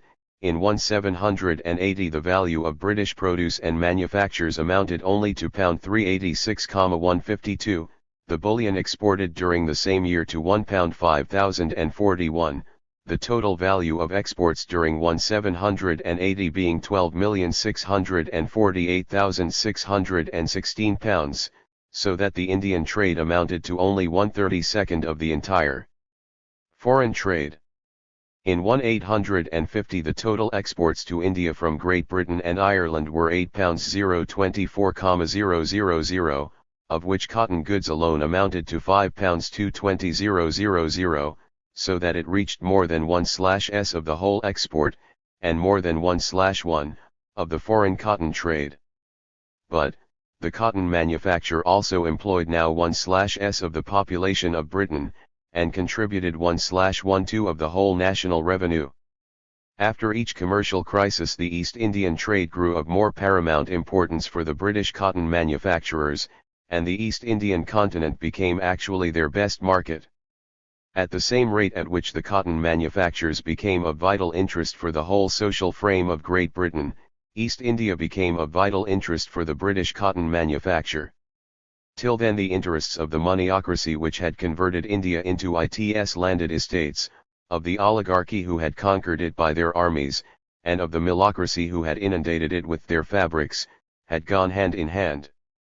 But the more the industrial interest became dependent on the Indian market, the more it felt the necessity of creating fresh productive powers in India, after having ruined her native industry. You cannot continue to inundate a country with your manufactures, unless you enable it to give you some produce in return. The industrial interest found that their trade declined instead of increasing. For the 4 years ending with 1846, the imports to India from Great Britain were to the amount of 261 million rupees, for the 4 years ending 1850 they were only 253 millions, while the exports for the former period, 274 millions of rupees, and for the latter period, 254 millions. They found the East India Company its history and LLESULTS 53 out that the power of consuming their goods was contracted in India to the lowest possible point, that the consumption of their manufactures by the British/East Indies was of the value of about 1/4 per head of the population per annum, by Chile of 9s. 3d, by Brazil of 6s. 5d, by Cuba of 6s. 2d, by Peru of 5s. 7d, by Central America of 10d, while it amounted in India only to about 9d. Then came the short cotton crop in the United States, which caused them a loss of £11,000,000 in 1850, and they were exasperated at depending on America, instead of deriving a sufficiency of raw cotton from the East Indies. Besides, they found that in all attempts to apply capital to India they met with impediments and chicanery on the part of the Indian authorities. Thus India became the battlefield in the contest of the industrial interest on the one side, and of the moneyocracy and oligarchy on the other. The manufacturers, conscious of their ascendancy in England, ask now for the annihilation of these antagonistic powers in India, for the destruction of the whole ancient fabric of Indian government, and for the final eclipse of the East India Company. And now to the fourth and last point of view, from which the Indian question must be judged. Since 1784 Indian finances have got more and more deeply into difficulty. There exists now a national debt of £50 million, a continual decrease in the resources of the revenue, and a corresponding increase in the expenditure, dubiously balanced by the gambling income of the opium tax, now threatened with extinction by the Chinese beginning themselves to cultivate the poppy, and aggravated by the expenses to be anticipated from the senseless Burmese War. 29 As the case stands, says Mr. Dickinson, as it would ruin England to lose her empire in India, it is stretching our own finances with ruin, to be obliged to keep it. I have shown thus, how the Indian question has become for the first time since 1783, an English question, and a ministerial question. Published in the New York Daily Tribune, number 3816, July 1, 1853. Printed according to the text of the newspaper 54. Karl Marx, The Indian Question, Irish Tenant Right, London, June 28, 1853. The debate on Lord Stanley's motion with respect to India commenced on the 23d, continued on the 24th, and adjournful to the 27th inst, has not been brought to a close. When that shall at length have arrived, I intend to resume my observations on the Indian question. As the coalition ministry depends on the support of the Irish party, and as all the other parties composing the House of Commons so nicely balance each other that the Irish may at any moment turn the scales which way they please, some concessions are at last about to be made to the Irish tenants. The Leasing Powers, Ireland, Bill, which passed the House of Commons on Friday last, contains a provision that for the improvements made on the soil and separable from the soil, the tenant shall have at the termination of his lease, a compensation in money, the incoming tenant being at liberty to take them at the valuation, while with respect to improvements in the soil, compensation for them shall be arranged by contract between the landlord and the tenant. A tenant having incorporated his capital, in one form or another, in the land, and having thus effected an improvement of the soil, either directly by irrigation, drainage, manure, or indirectly by construction of buildings for agricultural purposes, insteps the landlord with demand for increased rent. If the tenant concedes, he has to pay the interest for his own money lo the landlord. If he resists, he will be very unceremoniously ejected, and supplanted by a new tenant, the latter being enabled to pay a higher rent by the very expenses incurred by his predecessors, until he the Indian question Irish tenant I right 55 also, in his turn, has become an improver of the land, and is replaced in the same way, or put on worse terms. In this easy way a class of absentee landlords has been enabled to pocket, not merely the labor, but also the capital, of whole generations, each generation of Irish peasants sinking a grade lower in the social scale, exactly in proportion to the exertions and sacrifices made for the raising of their condition and that of their families. If the tenant was industrious and enterprising, he became taxed in consequence of his very industry and enterprise. If, on the contrary, he grew inert and negligent, he was reproached with the aboriginal faults of the Celtic race. He had, accordingly, no other alternative left but to become a pauper, to pauperize himself by industry, or to pauperize by negligence. In order to oppose the state of things, tenant right was proclaimed in Ireland a right of the tenant, not in the soil but in the improvements of the soil effected at his cost and charges. Let us see in what manner the Times, in its Saturday's leader, attempts to break down this Irish tenant right. There are two general systems of farm occupation. Either a tenant may take a lease of the land for a fixed number of years, or his holding may be terminable at any time upon dane notice. In the first of these events, it would be obviously his course to adjective ust and apportion his outlay so that all, or nearly all, the benefit would find its way to him before the expiration of his term.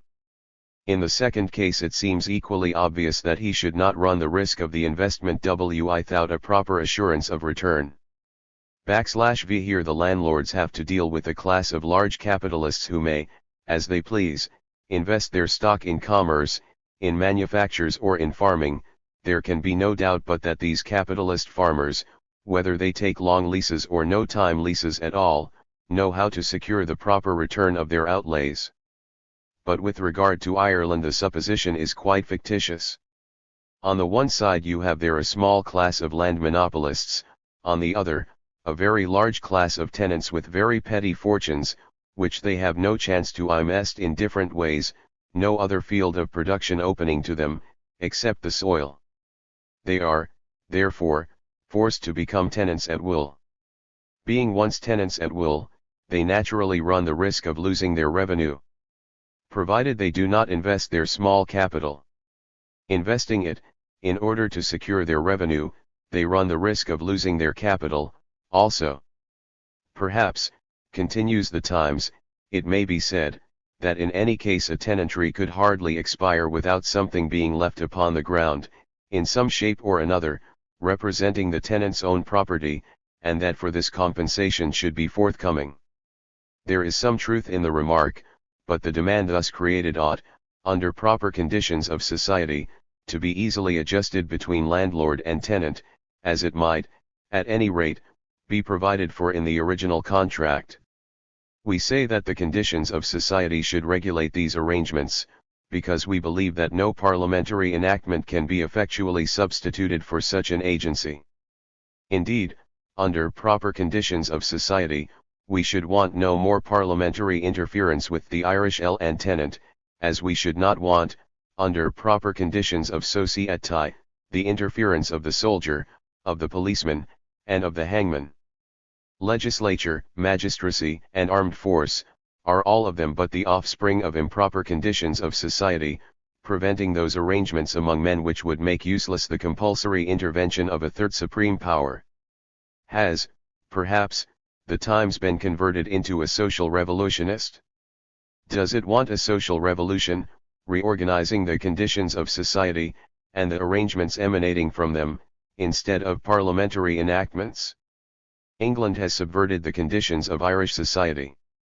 At first it confiscated the land, then it suppressed the industry by parliamentary enactments, and lastly, it broke the active energy by armed force.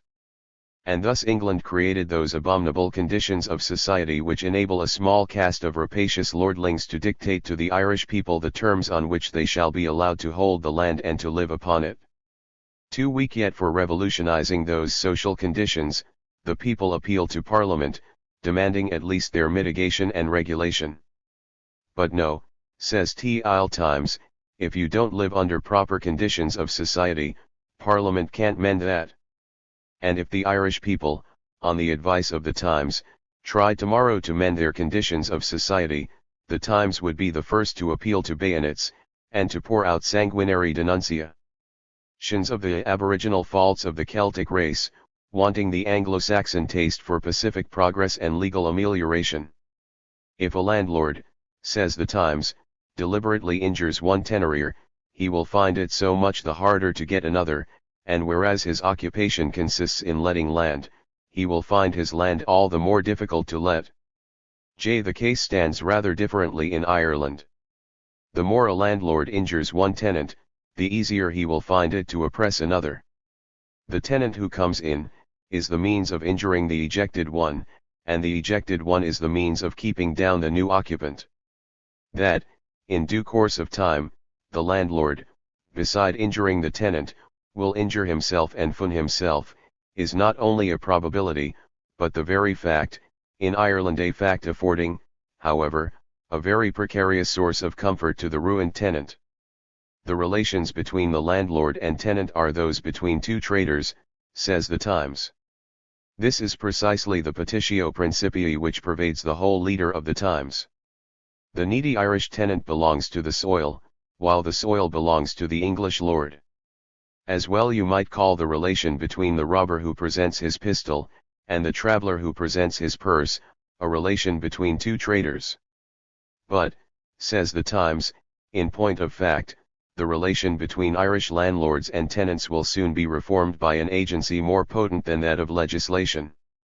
The property of Ireland is fast passing into new hands, and, if the present rate of emigration continues, its cultivation must undergo the same transfer. Here, at least, the Times has the truth. British Parliament does not interfere at a moment when the worked-out old system is terminating in the common ruin, both of the thrifty landlord and the needy tenant, the former being knocked down by the hammer of the Encumbered Estates Commission, and the latter expelled by compulsory emigration. This reminds us of the old Sultan of Morocco. Whenever there was a case pending between two parties, he knew of no more potent agency for settling their controversy, than by killing both parties.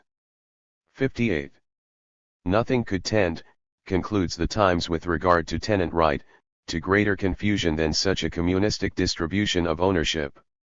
The only person with any right in the land, is the landlord. The Times seems to have been the sleeping Epimenides of the past half-century, and never to have heard of the hot controversy going on during all that time upon the claims of the landlord, not among social reformers and communists, but among the very political economists of the British middle class. Ricardo, the creator of modern political economy in Great Britain, did not contract overt the right of the landlords, as he was quite convinced that their claims were based upon fact, and not on right, and that political economy in general had nothing to do with questions of right, but he attacked the land monopoly in a more unassuming, yet more scientific, and therefore more dangerous manner.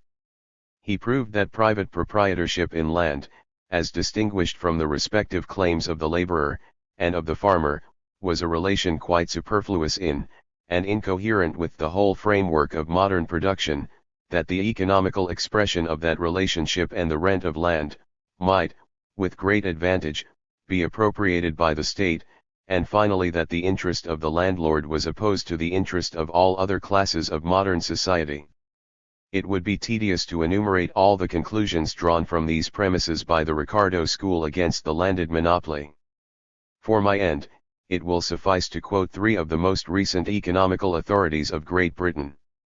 The London Economist, whose chief editor, Mr. J. V. Wilson, is not only a free trade oracle, but a VV-Hig 1, 2, and not only a Whig, but also an inevitable treasury appendage in every Whig or composite ministry, has contended in different articles that exactly speaking there can exist no title authorizing any individual, or any number of individuals, to claim the exclusive proprietorship in the soil of a nation. Mr. Newman, in his Lectures on Political Economy, London, 1851, professedly written for the purpose of refuting socialism, tells us. 59. No man has, or can have, a natural right to land, except so long as he occupies it in person. His right is to the use, and to the use only.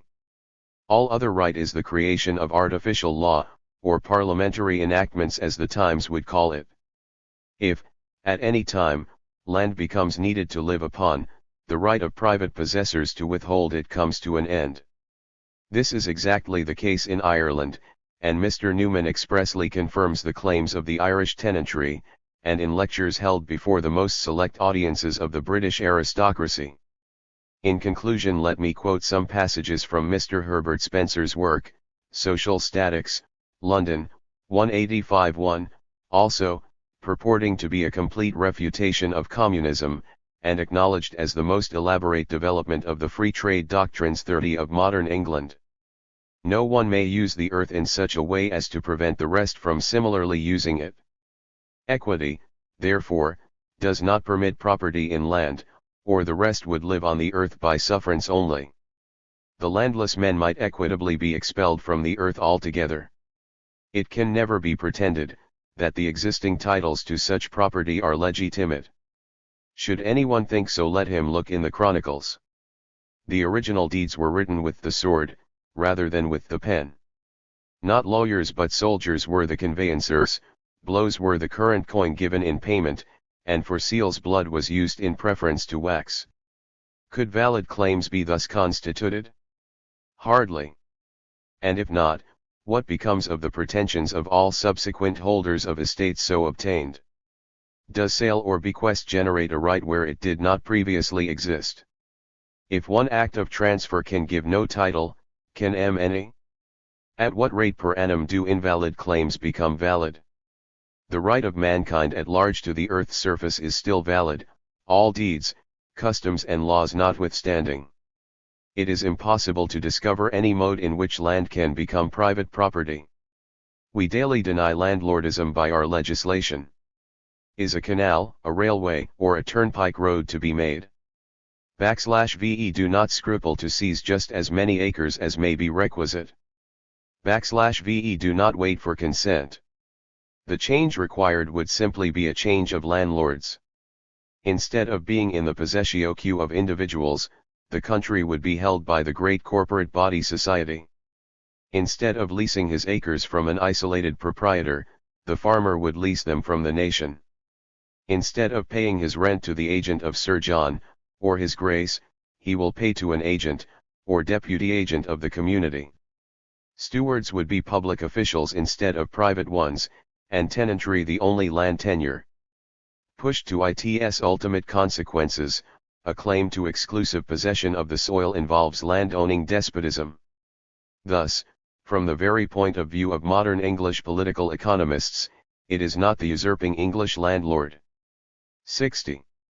But the Irish tenants and labourers, who have the only right in the soil of their native country, and the Times, in opposing the demands of the Irish people, places itself into direct antagonism to British middle-class science. Published in the New York Daily Tribune. Number 3816, July 11, 1853. Printed according to the text of the newspaper, 61 Karl LL, Arcs. The House of Commons, in order to do justice to the colossal dimensions of the subject, has been spinning out its Indian debate to an unusual length and breadth, although that debate has failed altogether in depth and greatness of interest. The division leaving ministers a majority of 322 against 142, is in inverse ratio to the discussion. During the discussion all was thistles for the ministry, and Sir Charles V. Wood was the ass officially put to the task of feeding upon them. In the division all is roses, and Sir Charles Wood receives the crown of another Moms. The same men who negatived the plan of the ministry by their arguments, affirmed it by their votes. None of its supporters dared to apologize for the bill itself, on the contrary, all apologized for their supporting the bill, the ones because it was an infinitesimal part of a measure in the right direction, the others because it was no measure at all. The former pretend that they will now mend it in committee, the latter say that they will strip it of all the fancy reform flowers it parades in. The ministry maintain the field by more than one half of the Tory opposition running away, and a great portion of the remainder deserting with Harries and Inglis into the Aberdeen camp, while of the 142 opposite votes 100 belonged to the Disraeli fraction, and 42 to the Manchester school, backed by some Irish discontents and some inexpressibles. The opposition within the opposition has once more saved the ministry. Mr. Halliday, one of the officials of the East India Company, when examined before a committee of inquiry, stated, "Fi to Karl Marx that the CHUter giving it 20 us lease to the East India Company was considered high the natives of India as arming them out. This time at least, the charter has not been renewed for a definite period, but is revocable at will by Parliament. The company, therefore, will come DNVN from the respectable situation of hereditary farmers, to the precarious condition of tenants at will. This is so much gain for the natives. The coalition Mysiastrae has succeeded in transforming the Indian government, like all other questions, into an open question. The House of Commons, on the other hand, has given itself a new testimonial of poverty, in confessing by the same division, its impotency for legislating, and its unwillingness to delay legislating. Since the days of Aristotle the world has been inundated with a frightful quantity of dissertations, ingenious or absurd, as it might happen, on that question, \V shall be the governing power? But for the first time in the annals of history, the Senate of a people ruling over another people numbering 156 millions of human beings and spreading over a surface of 1,368,113 square miles, have put their heads together in solemn and public congregation, in order to answer the irregular question, \V among us is the actual governing power over that foreign people of 150 millions of souls? There was no Oedipus in the British Senate capable of extricating this riddle. The whole debate exclusively twined around it, as although a division took place, no definition of the Indian government was arrived at. That there is in India a permanent financial deficit, a regular oversupply of wars, and no supply at all of public works, an abominable system of taxation, and a no less abominable state of justice and law, that these 5 items constitute, as it were, the 5 points of the East Indian Charter, was settled beyond all doubt in the debates of 1853, as it had been in the debates of 1833, and in the debates of 1813, as in all former debates on India. The only thing never found out, was the party responsible for all this. There exists, unquestionably, a Governor-General of India, holding the supreme power, but that governor is governed in his turn by a home government. Viviho is that home government? Is it the Indian minister? Disco said. 63. Under the modest title of President of the Board of Control, or is it the 24 directors of the East India Company? On the threshold of the Indian religion we find a divine trinity, and thus we find a profane trinity on the threshold of the Indian government. Leaving, for a while, the Governor-General altogether one side, the question at issue resolves itself into that of the double government, in which FO.cm it is familiar to the English mind. The LV Lannisters in their bill, and the HUs in its division, cling to this dualism.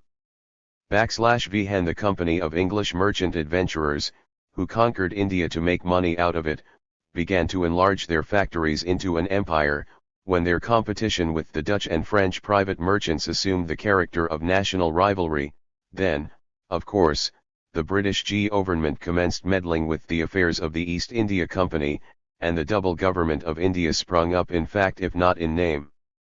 Pitt's Act of 1784, by entering into a compromise with the company, by subjecting it to the superintendence of the Board of Control, and by making the Board of Control an appendage to the ministry, accepted, regulated and settled that double government arisen from circumstances in name as well as in fact. The Act of 1833 strengthened the Board of Control, changed the proprietors of the East India Company into mere mortgages of the East India revenues, ordered the company to sell off its stock, dissolved its commercial existence, transformed it, as far as it existed politically, into a mere trustee of the Crown, and did thus with the East India Company, what the company had been in the habit of doing with the East Indian princes. After having superseded them, it continued, for a while, still to govern in their name. So far, the East India Company has, since 1833, no longer existed but in name and on sufferance. While thus on one hand, there seems to be no difficulty in getting rid of the company altogether, it is, on the other hand, very indifferent whether the English nation rules over India under the personal name of Queen Victoria, or under the traditional firm of an anonymous society. The whole question, therefore, appears to turn about a technicality of very 64. Questionable importance. Still, the thing is not quite so plain.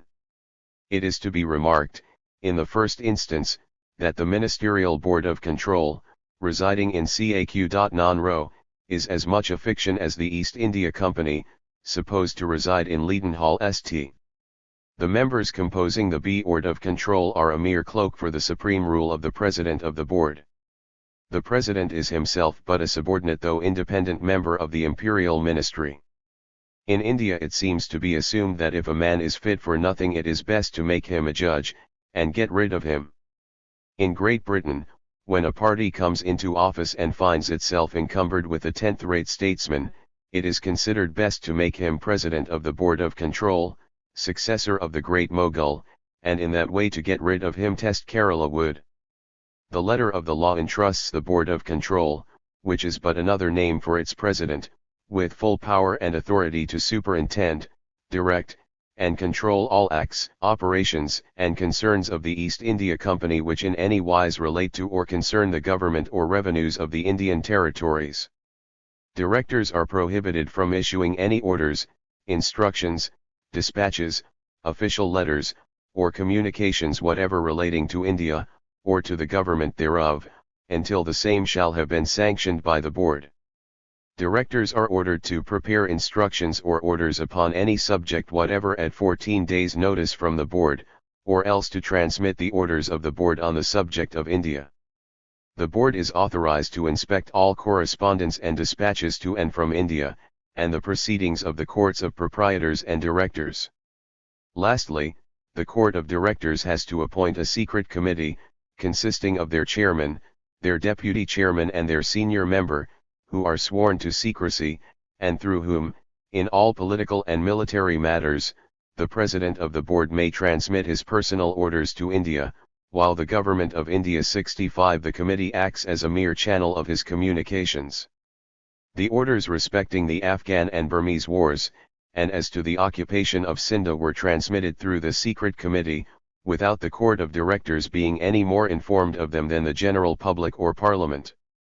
So far, therefore, the President of the Board of Control would appear to be the real Mogul, and, under all circumstances, he retains an unlimited power for doing mischief, as, for instance, for causing the most ruinous wars, all the while being hidden under the name of the irresponsible Court of Directors. On the other hand, the Court of Directors is not without real power. As they generally exercise the initiative in administrative measures, as they form, when compared with the Board of Control, a more permanent and steady body, with traditional rules for action and a certain knowledge of details, the whole of the ordinary internal administration necessarily falls to their share. They appoint, too, under sanction of the Crown, the Supreme Government of India, the Governor-General and his councils, possessing, besides, the unrestricted power to recall the highest servants, and even the Governor-General, as they did under Sir Robert Peel, with Lord Ellenborough. But this is still not their most important privilege. Receiving only £300 per annum, they are really paid in patronage, distributing all the writerships and cadetships, from whose number the Governor-General of India and the provincial governors are obliged to fill up all the higher places withheld from the natives. When the number of appointments for the year is ascertained, the whole are divided into 28 equal parts, of which 2 are allotted to the chairman and deputy chairman, 2 to the president of the Board of Control, and 1 to each of the directors. The annual value of each share of patronage seldom falls short of £14,000. All nominations, says Mr. Campbell, are now, as it were, the private property of individuals, being divided among the directors, and each disposing of his share as he thinks fit. Now, it is evident that the spirit of the Court of Directors must pervade the whole of the Indian upper administration, trained, as it is, at schools of Addiscombe and High 66 RNL MAHX Laybury, and appointed, as it is, by their patronage. It is no less evident that this Court of Directors, who have to distribute, year after year, appointments of the value of nearly £400,000 among the upper classes of Great Britain, will find little or no check from the public opinion directed by those very classes. What the spirit of the Court of Directors is, I will show in a following letter on the actual state of India. For the present it may suffice to say that Mr. Macaulay, in the course of the pending debates, defended the court by the particular plea, that it was impotent to effect all the evils it might intend, so much so, that all improvements had been effected in opposition to it, and against it by individual governors who had acted on their own responsibility. Thus with regard to the suppression on the Suttee 32, the abolition of the abominable transit duties, and the emancipation of the East Indian press. The President of the Board of Control accordingly involves India in ruinous wars under cover of the Court of Directors, while the Court of Directors corrupt the Indian administration under the cloak of the Board of Control. On looking deeper into the framework of this anomalous government, we find at its bottom a third power, more supreme than either the board or the court, more irresponsible, and more concealed from and guarded against the superintendence of public opinion. The transient president of the board depends on the permanent clerks of his establishment in Cannon Row, and for those clerks India exists not in India, but in Leadenhall St 33 now, who is the master at Leadenhall St. 2,000 persons, elderly ladies and valetudinarian gentlemen, possessing Indian stock, having no other interest in India except to be paid their dividends out of Indian revenue, elect 24 directors, whose only qualification is the holding of £1,000 stock. Merchants, bankers, and directors of companies incur great trouble in order to get into the court for the interest of their private concerns. A banker, said Mr. Bright, in the City of London commands 300 votes of the East India Company, whose word for the election of directors is almost absolute law. The government of India 67. Hence the Court of Directors is nothing but a succursal to the English moneyocracy. The so elected court forms, in its turn, besides the above-mentioned secret committee, 3 other committees, which are 1. Political and military, 2. Finance and home, 3. Revenue, judicial and legislative. These committees are every year appointed by rotation, so that a financier is 1 year on the judicial and the next year on the military committee, and no one has any chance of a continued supervision over a particular department. The mode of election having brought in men utterly unfit for their duties, the system of rotation gives to whatever fitness they might perchance retain, the final blow. Vivi ho, then, govern in fact under the name of the direction? A large staff of irresponsible secretaries, examiners, and clerks at the India House, of whom, as Mr. Campbell observes, in his scheme for the government of India, only one individual has ever been in India, and he only by accident. Apart from the trade in patronage, it is therefore a mere fiction to speak of the politics, the principles, and the system of the court of directors. The real court of directors and the real home government, etc., of India are the permanent and irresponsible bureaucracy, the creatures of the desk and the creatures of favor residing in Leadenhall St. We have thus a corporation ruling over an immense empire, not formed, as in Venice, by eminent patricians, but by old obstinate clerks, and the like odd fellows. No wonder, then, that there exists no government by which so much is written and so little done, as the government of India. When the East India Company was only a commercial association, they, of course, requested a most detailed report on every item from the managers of their Indian factories, as is done by every trading concern. When the factories grew into an empire, the commercial items into shiploads of correspondence and documents, the Leadenhall clerks went on in their system, which made the directors and the board their dependents, and they succeeded in transforming the Indian government into one immense writing machine. Lord Broughton stated in his evidence before the Official Salaries Committee, that with one single dispatch 45,000 pages of collection were sent. 68. In order to give you some idea of the time-killing manner in which business is transacted at the India House, I will quote a passage from Mr. Dickinson. When a dispatch arrives from India, it is referred, in the first instance, to the examiner's department, to which it belongs, after which the chairs * confer with the official in charge of that department, and settle with him the tenor of a reply, and transmit a draft of this reply lo the Indian L/I 34 in what is technically called PC, I.E, previous communication. The chairs, in this preliminary state of PC, depend mainly on the clerks. Such is this dependence that even in a discussion in the Court of Proprietors, after previous notice, it is pitiable to see the chairman referring low a secretary who sits by his side, and keeps on whispering and prompting and chaffing him as if he were a mere puppet, and the LV minister at the other end of the system is in the same predicament.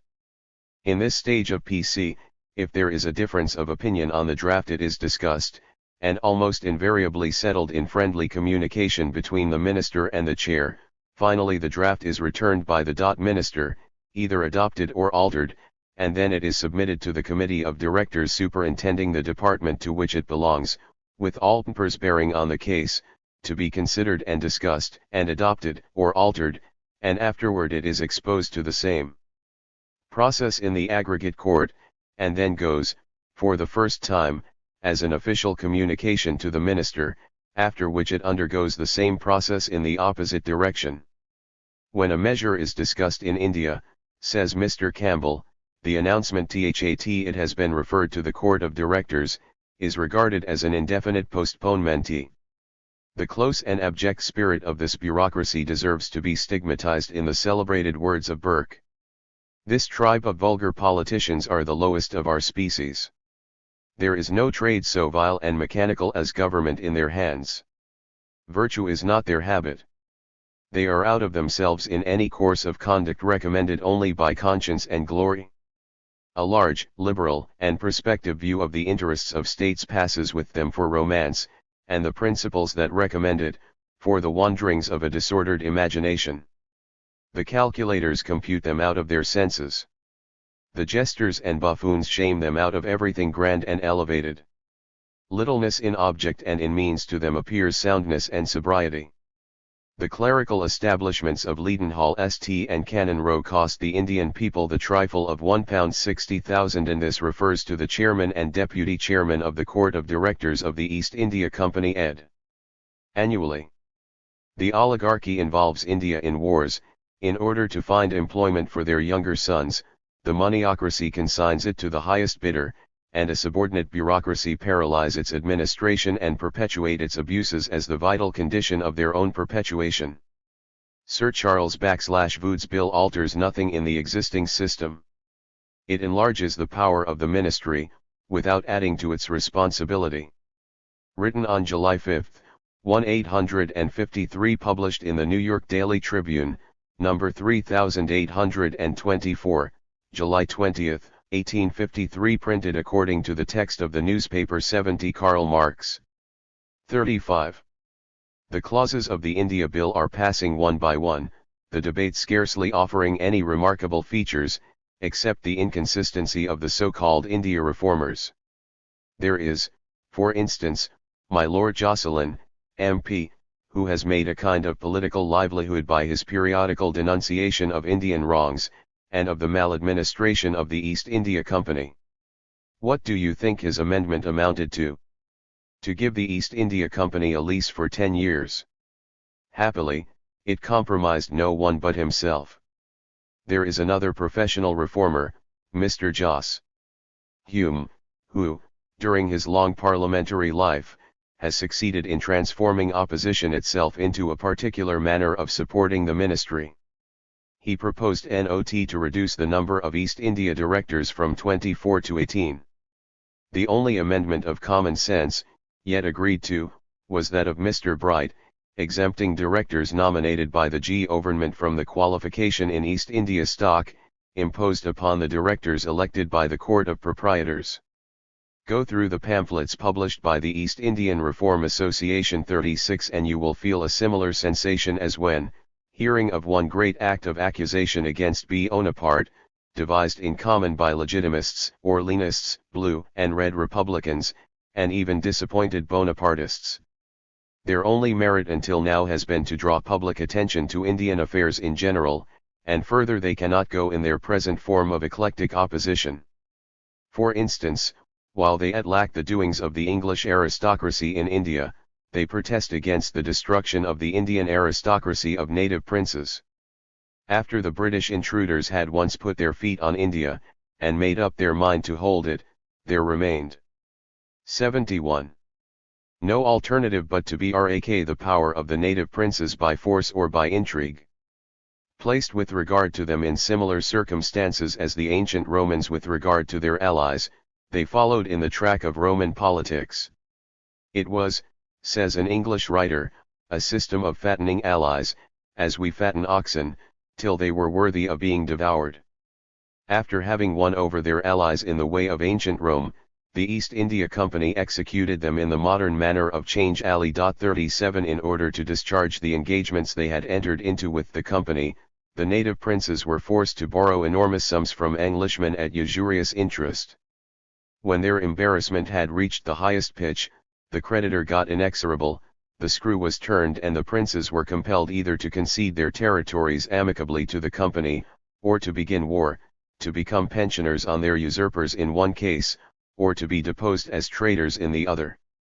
At this moment the native states occupy an area of 699,961 square miles, with a population of 52,941 to 63 souls, being, however, no longer the allies, but only the dependents of the British government, upon multifarious conditions, and under the various forms of the subsidiary and of the protective systems.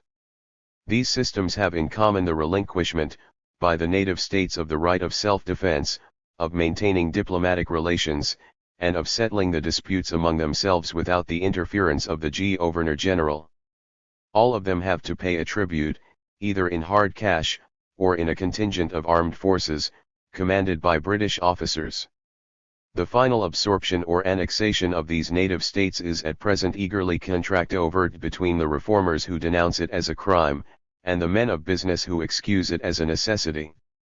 In my opinion the question itself is altogether improperly put.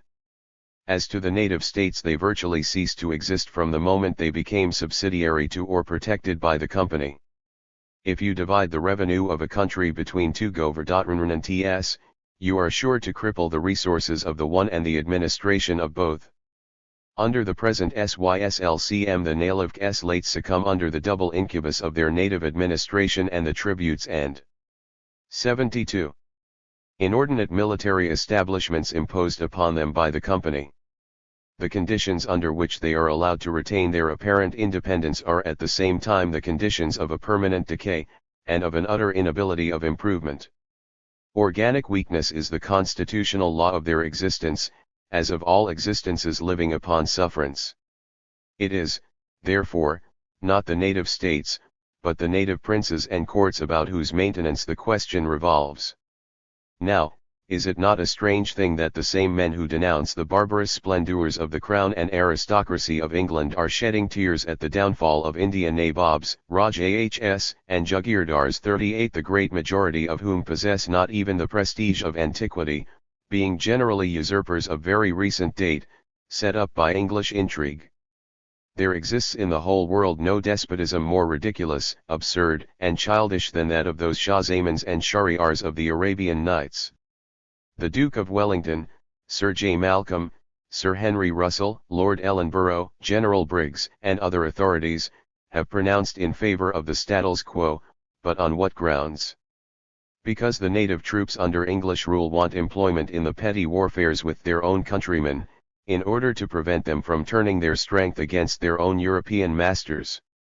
Because the existence of independent states gives occasional employment to the English troops. Because the hereditary princes are the most servile tools of English despotism, and check the rise of those bold military adventurers with whom India has and ever will abound. Because the independent territories afford a refuge to all discontented and enterprising native spirits. Leaving aside all these arguments, which state in so many words that the native princes are the strongholds of the present abominable English system and the greatest obstacles to Indian progress, I come to Sir Thomas Munro and Lord Elphinstone, who were at least men of superior genius, and of real sympathy for the Indian people. They think that without a native aristocracy there can be no energy in any other class of the community, and that the subversion of that aristocracy will not raise but debase a whole people. They may be right as long as the natives, under direct 73 English rule, are systematically excluded from all superior offices, military and civil. VV here there can be no great men by their own exertion, there must be great men by birth, to leave to a conquered people some greatness of their own. That exclusion, however, of the native people from the English territory, has been effected only by the maintenance of the hereditary princes in the so-called independent territories. And one of these two concessions had to be made to the native army, on whose strength all British rule in India depends.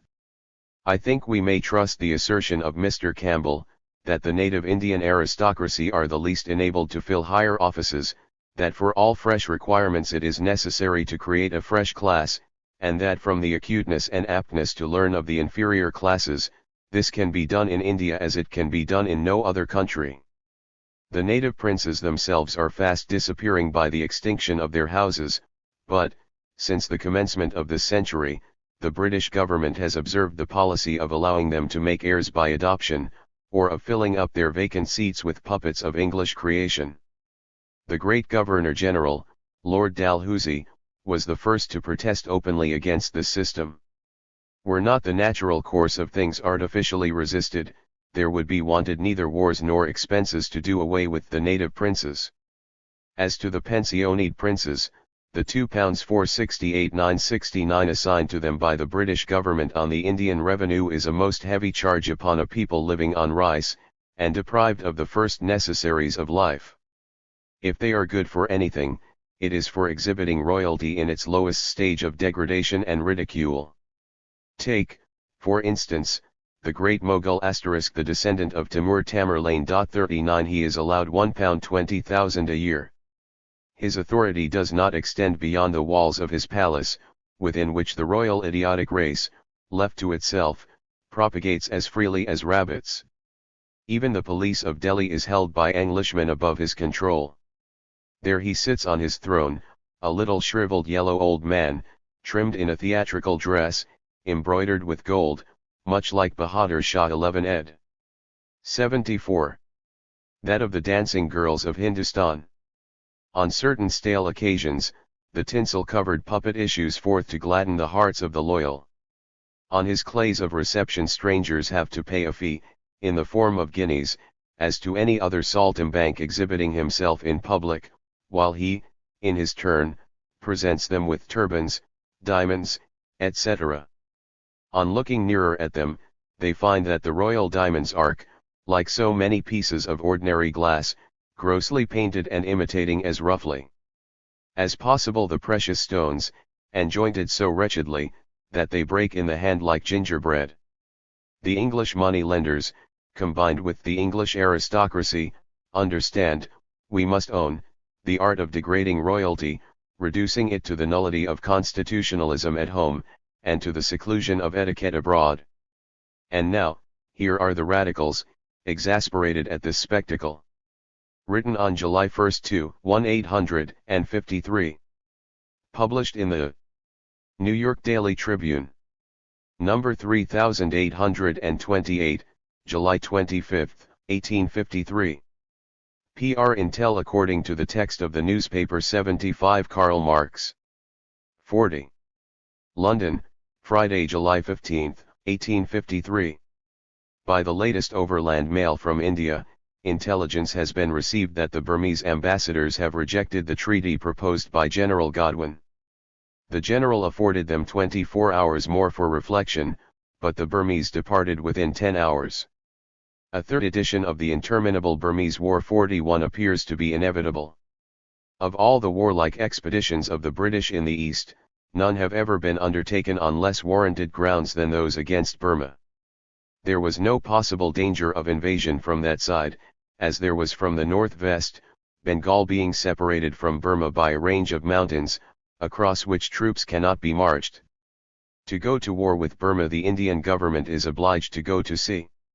To speak of maritime aggressions on the part of the Burmese is as ridiculous, as the idea of their coast junks fronting the company's war steamers would be preposterous.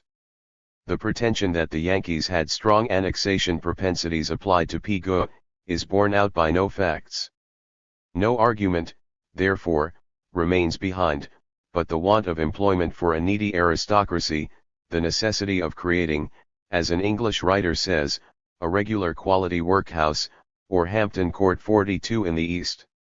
The First Burmese War, 1824-26, entered into under the quixotic administration of Lord Amherst, although it lasted little more than 2 years, added 13 millions to the Indian debt. The maintenance of Tihi eastern settlements at Singapore, Penang, and Malacca, exclusive of the pay of troops, causes an annual excess of expenditure over income amounting to £100,000. The territory taken from the Burmese in 1826-76 costs as much more. The territory of Pigou is still more ruinous.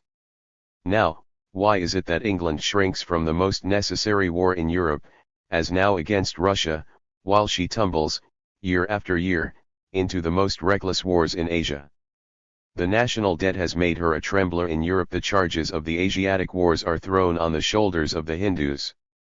But we may expect from the now impending extirpation of the opium revenue of Bengal, combined with the expexes of another Burmese war, that they will produce such a crisis in the Indian exchequer, as will cause a more thorough reform of the Indian Empire than all the speeches and tracts of the parliamentary reformers in England. Published in the New York Daily Tribune. Number 3833, July 30, 1853. Printed according to the text of the newspaper 77 Karl Marx. The progress of the India Bill through the committee has little interest. It is significant that all amendments are thrown out now by the coalition coalescing with the Tories against their own allies of the Manchester School. The actual state of India may be illustrated by a few facts. The home establishment absorbs 3% of the net revenue, and the annual interest for home debt and dividends 14%, together 17%. If we deduct these annual remittances from India to England, the military charges amount to about 2/3 of the whole expenditure available for India, or to 66%, while the charges for public works do not amount to more than 23/4% of the general revenue, or for Bengal 1%, Agra 73/4, Punjab 1/8, Madras 1/2, and Bombay 1% of their respective revenues. These figures are the official ones of the company itself. On the other hand, nearly 3/5 of the whole net revenue are derived from the land, about 1/7 from opium, and upward of 1/9 from salt. These resources together yield 85% of the whole receipts.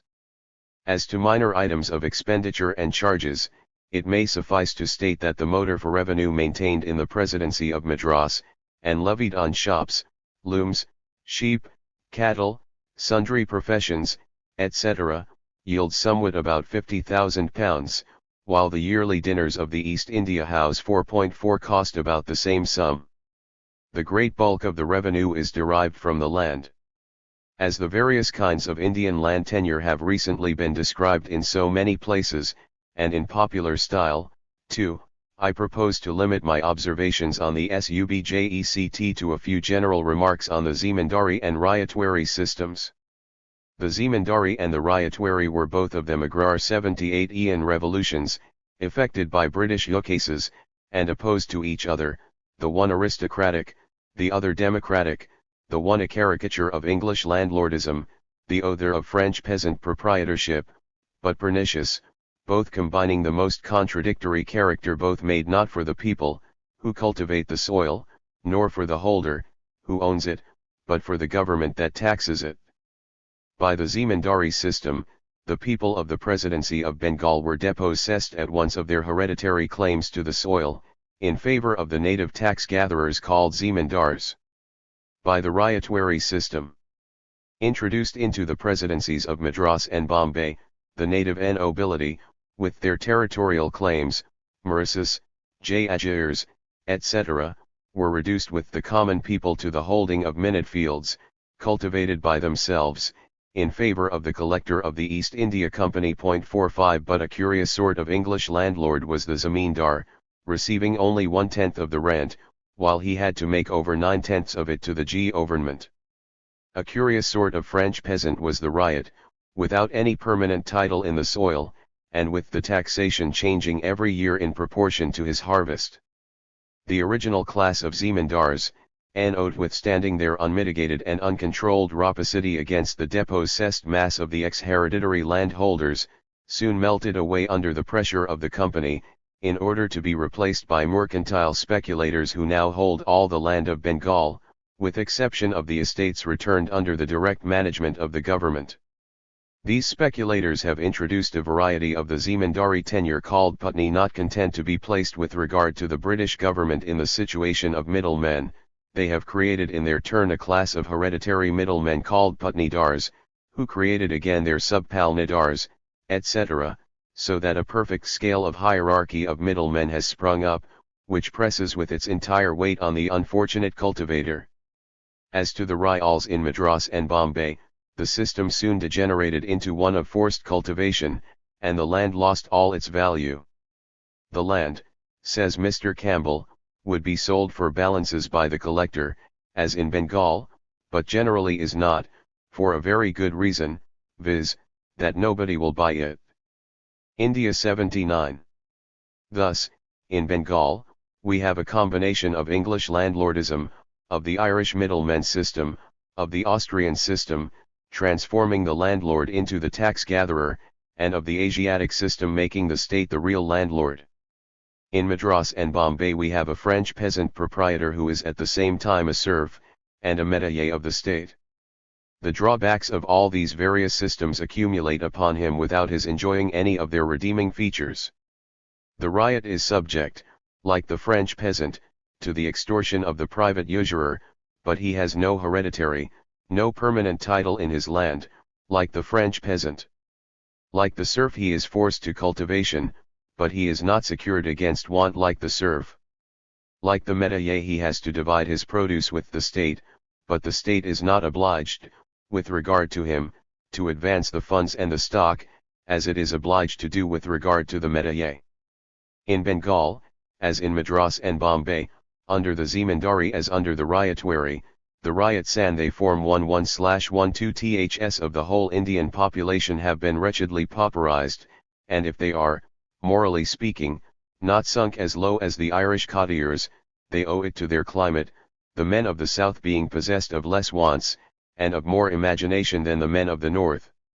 Conjointly with the land tax we have to consider the salt tax.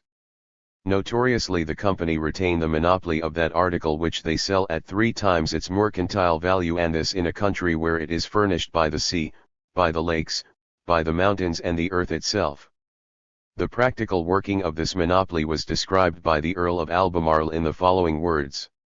A great proportion of the salt for inland consumption throughout the country is purchased from the company by large wholesale merchants at less than 4 rupees per mond, these mix a fixed proportion of sand, chiefly got a few miles to the southwest of Dhaka, and send the mixture to a second, or counting the government as the first, to a third monopolist at about 5 or 6 rupees.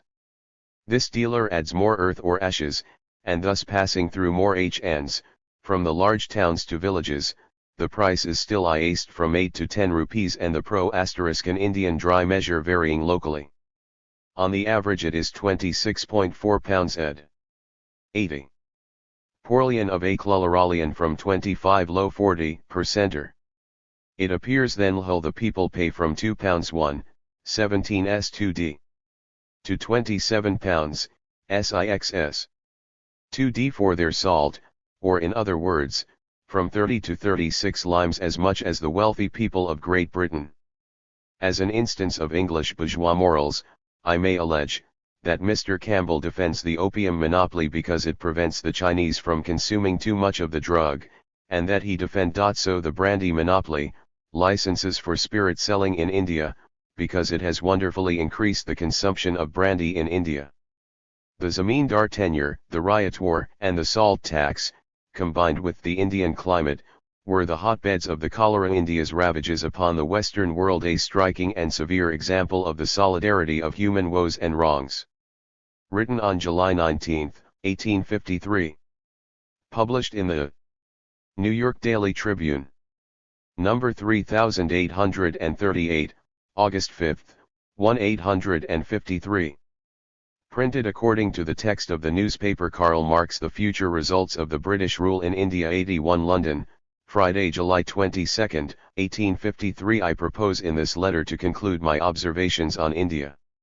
How came it that English supremacy was established in India?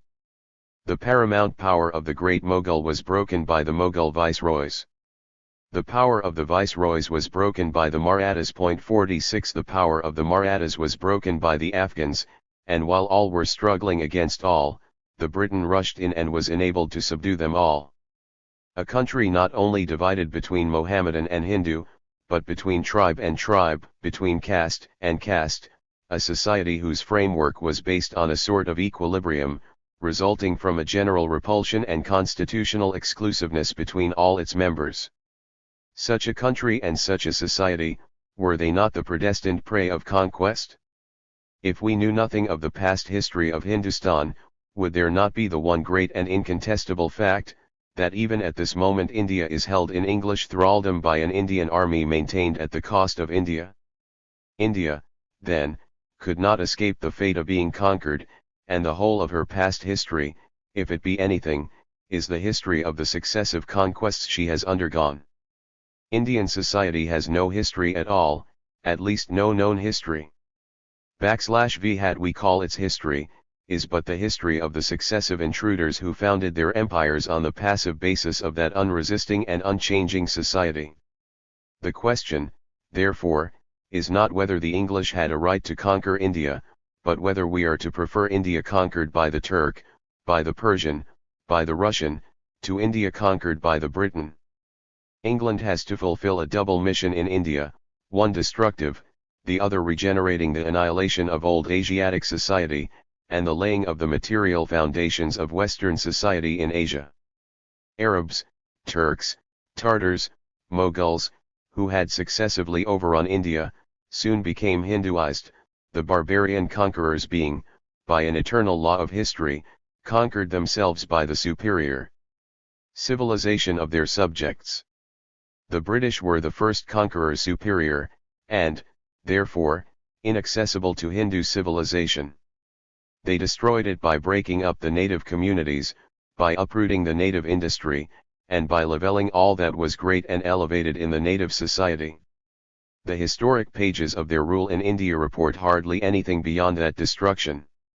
The work of regeneration hardly transpires through a heap of ruins. Nevertheless it has begun. The political unity of India, more consolidated, and extending farther than it ever did under the Great Moguls, was the first condition of its regeneration. That unity, imposed by the British sword, will now be strengthened and perpetuated by the electric telegraph. The native army, organized and trained by the British drill sergeant, was the sine qua non of Indian self-emancipation, and of India ceasing to be the prey of the first foreign intruder. The free press, introduced for the first time into Asiatic society, and managed principally by the common offspring of Indus and Europeans, is a new and powerful agent of reconstruction. The zemindari and ryotwari themselves, abominable as they are, involve two distinct forms of private property in land, the great desideratum of Asiatic society. From the Indian natives, reluctantly and sparingly educated at Calcutta, under English superintendence, a fresh class is springing up, endowed with the requirements for government and imbued with European science. Steam has brought India into regular and rapid communication with Europe, has connected its chief ports with those of the whole southeastern ocean, and has revindicated it from the isolated position which was the prime law of its stagnation. The day is not far distant when, by a combination of railways and steam vessels, the distance between England and India, measured by time, will be shortened to 8 days, and 83. When that once fabulous country will thus be actually annexed to the Western world. The ruling classes of Great Britain have had, till now, but an accidental, transitory, and exceptional interest in the progress of India. The aristocracy wanted to conquer it, the moneyocracy to plunder it, and the millocracy to undersell it. But now the tables are turned. The millocracy have discovered that the transformation of India into a reproductive country has become of vital importance to them, and that, to that end, it is necessary, above all, to gift her with means of irrigation and of internal communication. They intend now drawing a net of railways over India. Uncle. They will do it. The results must be inappreciable. It is notorious that the productive powers of India are paralyzed by the utter want of means for conveying and exchanging its various produce. Nowhere, more than in India, do we meet with social destitution in the midst of natural plenty, for want of the means of exchange. It was proved before a committee of the British House of Commons, which sat in 1848, that when grain was selling from 6s. to 8s. a quarter at Khandish, it was sold at 64s. to 70s. At Pune, where the people were dying in the streets of famine, without the possibility of gaining supplies from Khandish, became the clay roads were impracticable. The introduction of railways may be easily made to subserve agricultural purposes by the formation of tanks, where ground is required for embankment, and by the conveyance of water along the different lines. Thus irrigation, the sine qua non of farming in the East, might be greatly extended, and the frequently recurring local famines, arising from the want of water, would be averted. The general importance of railways, viewed under this head, must become evident, when we remember that irrigated lands, even in the districts near Ghats, pay 3 times as much in taxes, afford 10 or 12 times as much employment, and yield 12 or 15 times as much profit, as the same area without irrigation. Railways will afford the means of diminishing the amount and the cost of the military establishments. Col. Warren. 84. Town Major of the Fort St/William, stated before a select committee of the House of Commons. The practicability of receiving intelligence from distant parts of the country in as many hours as at present it requires days and even weeks, and of sending instructions with troops and stores, in the more brief period, are considerations which cannot be too highly estimated. Troops could be kept at more distant and healthier stations than at present, and much loss of life from sickness would by this means be spared. Stores could not to the same extent be required at the various depots, and the loss by decay, and the destruction incidental to the climate, would also be avoided. The number of troops might be diminished in direct proportion to their effectiveness. We know that the municipal organization and the economical basis of the village communities have been broken up, but their worst feature, the dissolution of society into stereotype and disconnected atoms, has survived their vitality. The village isolation produced the absence of roads in India, and the absence of roads perpetuated the village isolation. On this plan a community existed with a given scale of low conveniences, almost without intercourse with other villages, without the desires and efforts indispensable to social advance. The British having broken up the self-sufficient inertia of the villages, railways will provide the new want of communication and intercourse. Besides, one of the effects of the railway system will be to bring into every village affected by it such knowledge of the contrivances and appliances of other countries, and such means of obtaining them, as will first put the hereditary and stipendiary village artisanship of India to full proof of its capabilities, and then supply its defects. Chapman, The Cotton and Commerce of India. I know that the English millocracy intend to endow India with railways with the exclusive view of extracting at diminished expenses the cotton and other raw materials for their manufactures. But when you have once introduced machinery into the locomotion of a country, which possesses iron and coals, you are unable to withhold it from its fabrication. You cannot maintain a net of railways over an immense country without introducing all those industrial processes necessary to meet the immediate and current wants of railway locomotion, and out of which there must grow the application of machinery to those branches of industry not immediately connected with railways. The railway system will therefore become, in India, truly the forerunner of modern industry. This is the more certain as the Hindus are allowed by British authorities themselves to possess particular aptitude for accommodating themselves to entirely new labor, and acquiring the requisite knowledge of machinery. Ample proof of this fact is afforded by the capacities and expertness of the native engineers in the Calcutta Mint, where they have been for years employed in working the steam machinery, by the natives attached to the several steam engines in the hard-war coal districts, and by other instances. Mr. Campbell himself, greatly influenced as he is by the prejudices of the East India Company, is obliged to avow that the great mass of the Indian people possesses a great industrial energy, is well fitted to accumulate capital, and remarkable for a mathematical clearness of head and talent for figures and exact sciences. Their intellects, he says, are excellent. Modern industry, resulting from the railway system, will dissolve the hereditary divisions of labor, upon which rest the Indian castes, those decisive impediments to Indian progress and Indian power. All the English bourgeoisie may be forced to do will neither emancipate nor materially mend the social condition of the mass of the people, depending not only on the development of the productive powers, but on their appropriation by the people.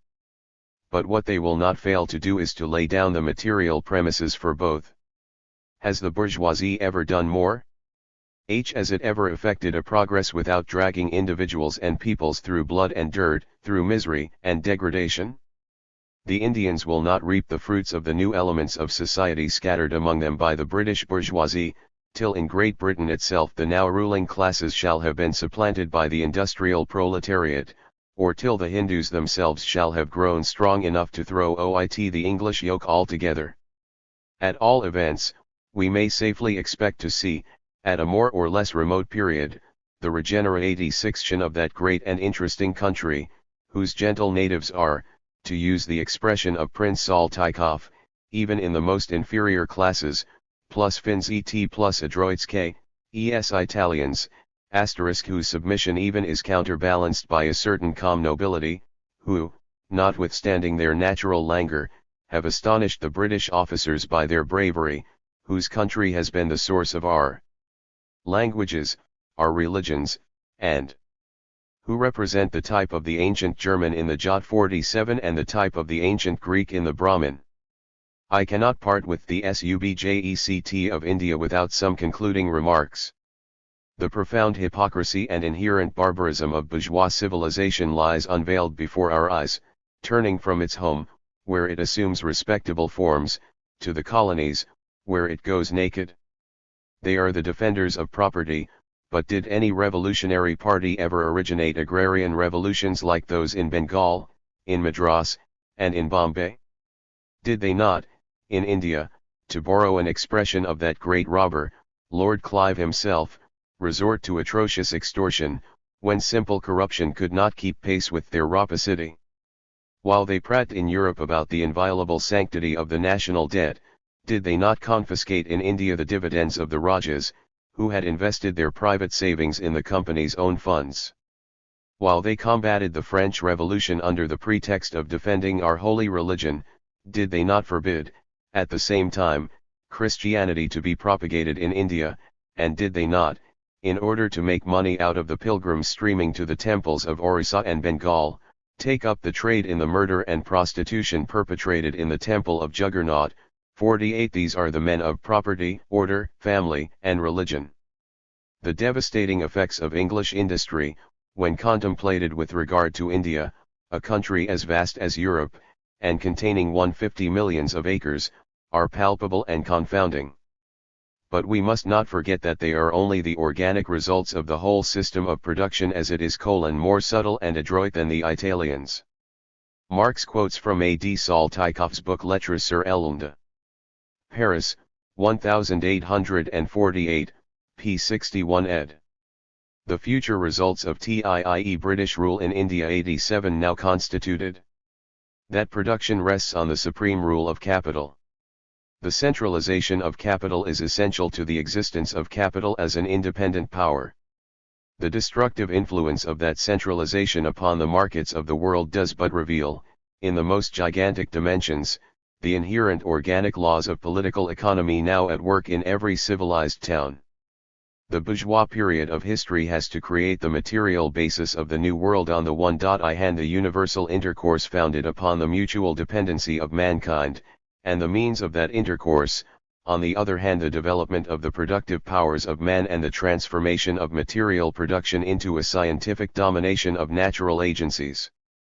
Bourgeois industry and commerce create these material conditions of a new world in the same way as geological revolutions have created the surface of the earth. When a great social revolution shall have mastered the results of the bourgeois epoch, the market of the world and the modern powers of production, and subjected them to the common control of the most advanced peoples, then only will human progress cease to resemble that hideous pagan idol, who would not drink the nectar but from the skulls of the slain. Published in the New York Daily Tribune, number 3840, August s. 1853. Printed according to the text of the newspaper 88, Karl Marx Anglo-Persian War. The declaration of war against Persia, by England, or rather by the East India Company 49, is the reproduction of one of those cunning and reckless tricks of Anglo-Asiatic diplomacy, by virtue of which England has extended her possessions on that continent. So soon as the company casts a greedy look on any of the independent sovereigns, or on any region whose political and commercial resources or whose gold and jewels are valued, the victim is accused of having violated this or that ideal or actual convention, transgressed an imaginary promise or restriction, committed some nebulous outrage, and then war is declared, and the eternity of wrong, the perennial force of the fable of the wolf and the lamb, is again incarnated in national history. For many years England has coveted a position in the Persian Gulf, and above all the possession of the island of Kareg, situated in the northern part of those waters. The celebrated Sir John Malcolm, several times ambassador to Persia, expatiated on the value of that island to England, and affirmed that it could be made one of her most flourishing establishments in Asia, being in the neighborhood of Bushehr, Bandar Rig, Basra, Green Barbaria and El Katif. Accordingly, the island and Bulettinshire are already in the possession of England. Sir John considered it a central point for the commerce of Turkey, Arabia, and Persia. The climate is excellent, and it contains all the facilities for becoming a flourishing spot. The ambassador more than 35 years ago submitted his observations to Lord Minto, then Governor-General, and both sought to carry out the scheme. Sir John, in fact, received the command of an expedition to take the island, Anglo-Persian War, and had already set out, when he received orders to return to Calcutta, and Sir Harford Jones was sent on a diplomatic mission to Persia.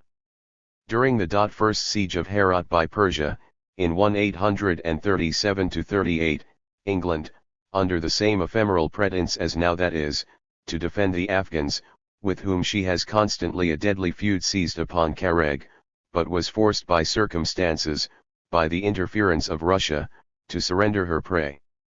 The lately renewed and successful attempt of Persia against Herat has afforded England an occasion to accuse the Shah of violation of good faith toward her, and to take the island as a first step toward hostilities.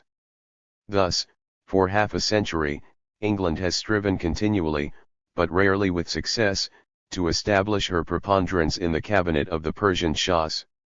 The latter, however, are a match for their wheedling foes, and squirm out of such treacherous embraces. Aside from having under their eyes English dealings in India, the Persians very likely keep in view this advice, given to Feth Ali Shah, in 1805, distrust the counsel of a nation of greedy merchants, which in India traffics with the lives and crowns of sovereigns. Set a thief to catch a thief. In Tehran, the capital of Persia, English influence is very low, for, not counting Russian intrigues there, France occupies a prominent standing, and of the three filibusters, Persia may most dread the British. At the present moment an embassy from Persia is on the way to or has already reached Paris, and there very likely the Persian complication will be the subject of diplomatic disputes. France, indeed, is not inclifferent to the occupation of the island in the Persian Gulf.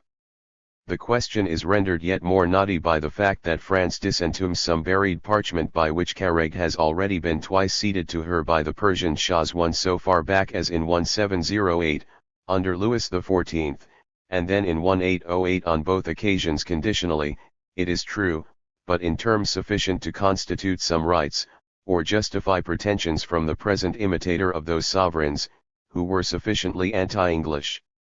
In a recent answer to the Journal des Débats, the London Times gives up in the name of England to France every pretension to the leadership in European affairs, reserving 90.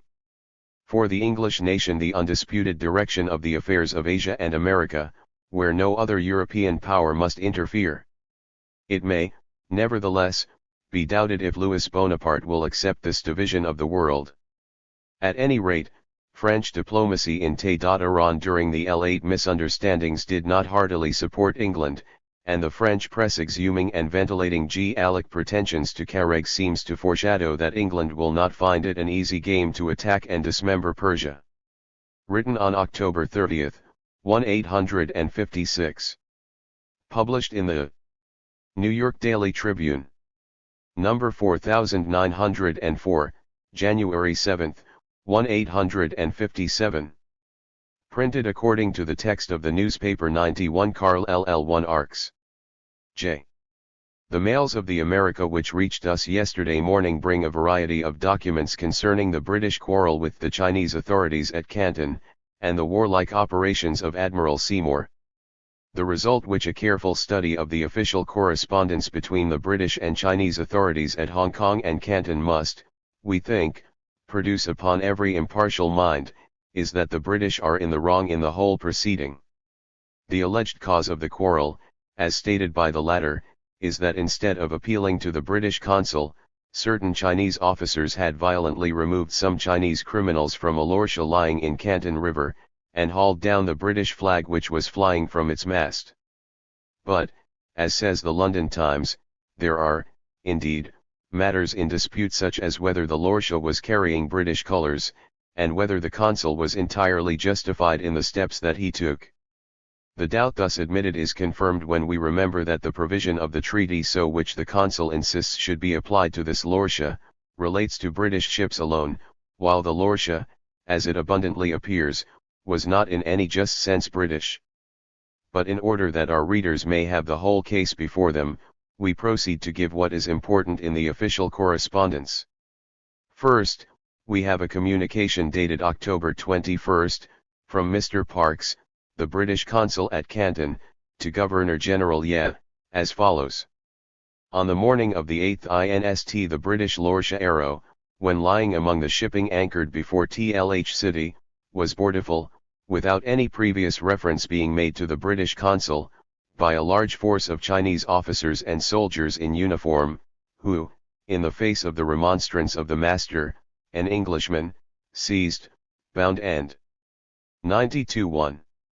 Carried away 12 Chinese out of her crew of 14, and hauled down her colors. I reported all the particulars of this public insult to the British flag, and grave violation of the 9th article of the supplementary treaty, to your Excellency the same day, and appealed to you to afford satisfaction for the insult, and cause the provision of the treaty to be in this case faithfully observed. But your Excellency, with a strange disregard both to justice and treaty engagement, has omitted no reparation or apology for the injury, and, by retaining the men you have seized in your custody, signify your approval of this violation of the treaty, and leave Her Majesty's government without assurance that a similar event S11 not again occur. It seems that the Chinese on board the Lorcha were seized by the Chinese officers, because the latter had been informed that some of the crew had participated in a piracy committed against a Chinese merchantman.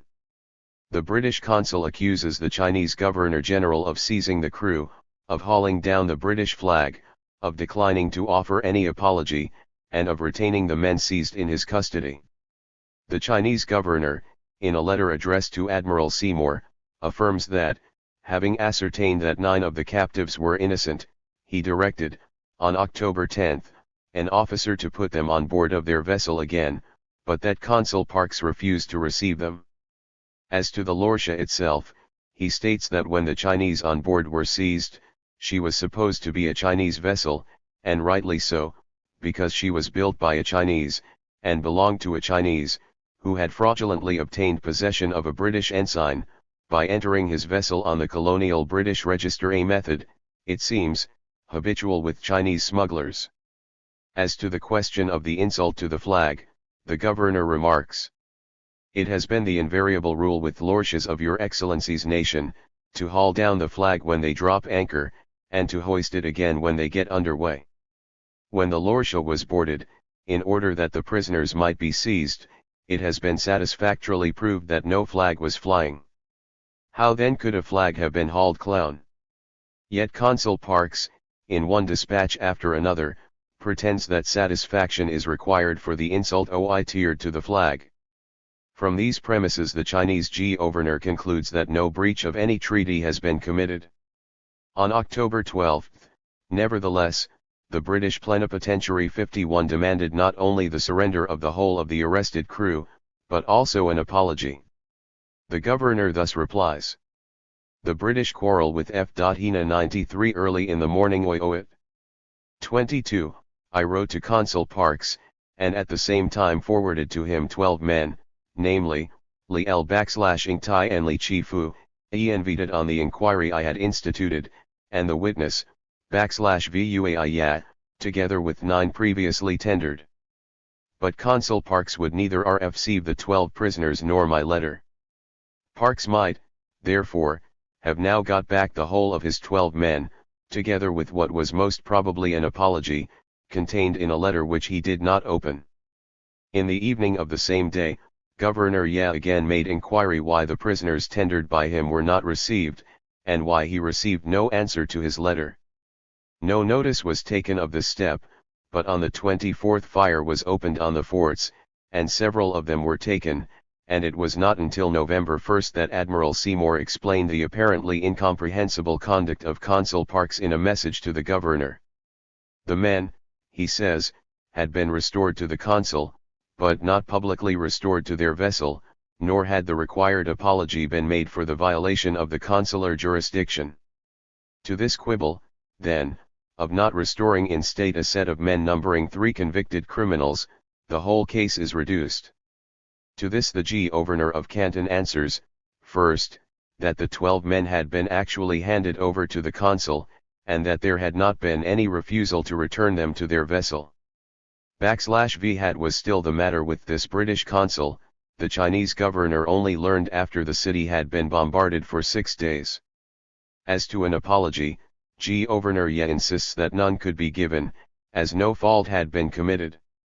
_V quote his words: "No foreign flag was seen by my executive at the time of the capture, and as, in addition to this, it was ascertained on examination of the prisoners by the officer deputed to conduct it, that the Lorcha was in no respect a foreign vessel, I maintain that there was no mistake committed. Indeed, the force of this Chinaman's dialectics disposes so effectually of the whole question, and there is no other apparent case that Admiral Seymour at last has no resource left him but a declaration like the following: I must positively decline any further argument on the merits of the case of the Lor Haaro. I and P. Perfectly st lisvi focals as representer lo Your Excellency by Mr. Consul Purkes. 94. But after having taken the forts, breached the walls of the city, and Liskover quite a new object for his measures, as we find him writing to the Chinese Governor on October 30th. It is now for Your Excellency, by immediate consultation with me, to terminate a condition of things of which the present evil is not slight, but which, if not amended, can scarcely fail to be productive of the most serious calamities. The Chinese Governor answers, that according to the Convention of 1849-52 he had no right to ask for such a consultation.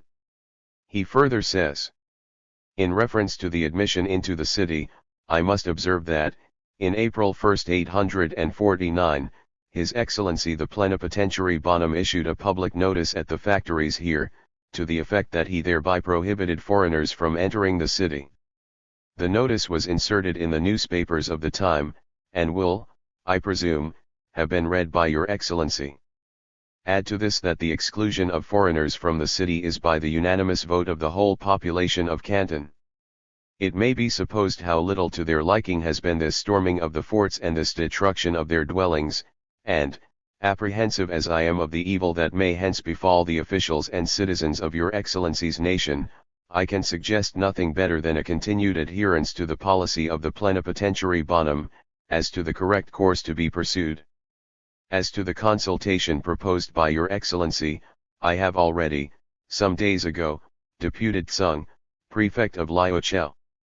Admiral Seymour now makes a clean breast of it, declaring that he does not care for the convention of Mr. Bonham.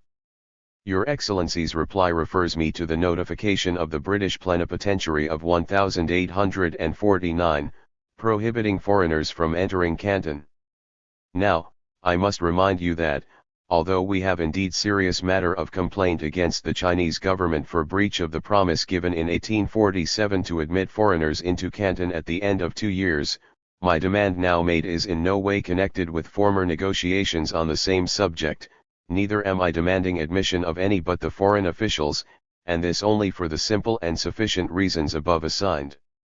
On my proposal to treat personally with Your Excellency, you do me the honor to remark that you sent a prefect some days ago. I am compelled therefore to regard Your Excellency's whole letter as unsatisfactory in the extreme, and have only to add that, unless I immediately receive an explicit assurance of your assent to what I have proposed, I shall at once resume offensive operations. Governor Yi retorts by again entering into he details of the Convention of 184 U. 95. In 1848 there was a long controversial correspondence on the subject between my predecessor C.I. and the British Plenipotentiary, L/IR. Bonham, and L/IR. Bonham being satisfied that an interview within the city was utterly out of the question, addressed a letter to C.I. in the April of 1849, in which he said, at the present time I can have no more discussion with Your Excellency on this subject. He further issued a notice from the factories to the effect that no foreigner was to enter the city, which was inserted in the papers, and he communicated this to the British government. There was not a Chinese or foreigner of any nation who did not know that the question was never to be discussed again. Impatient of argument, the British admiral hereupon forces his way into the city of Canton to the residence of the Governor, at the same time destroying the imperial fleet in the river.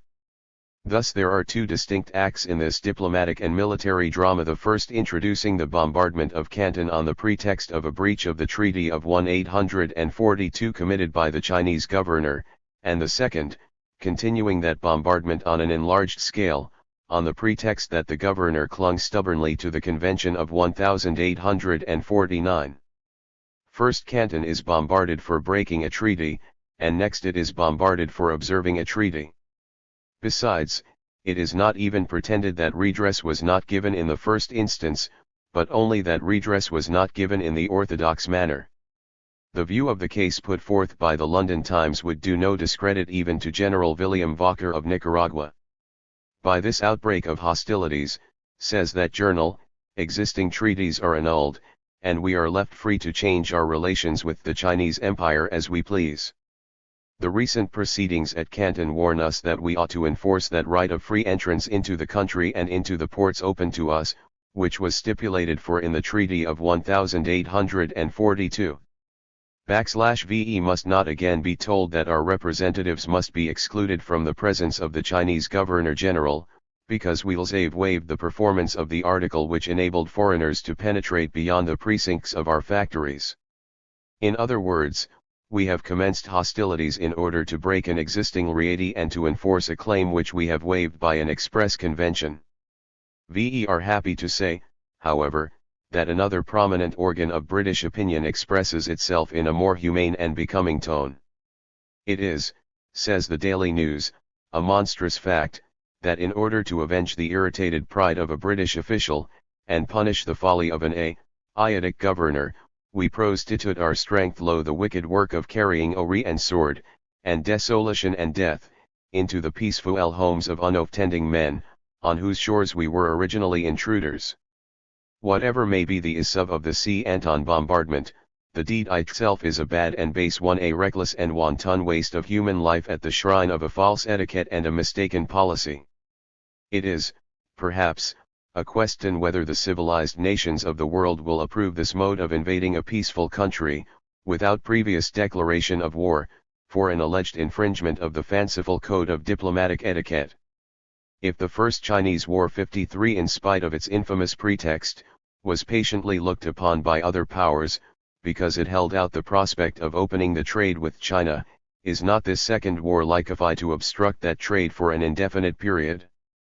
Its first result must be the cutting off of Canton from the tea-growing districts, as yet, for the most part, in the hands of the imperialists, a circumstance which cannot profit anybody but the Russian overland tea traders. Written on January 7, 1857, published in the New York Daily Tribune, number 491/8, January N.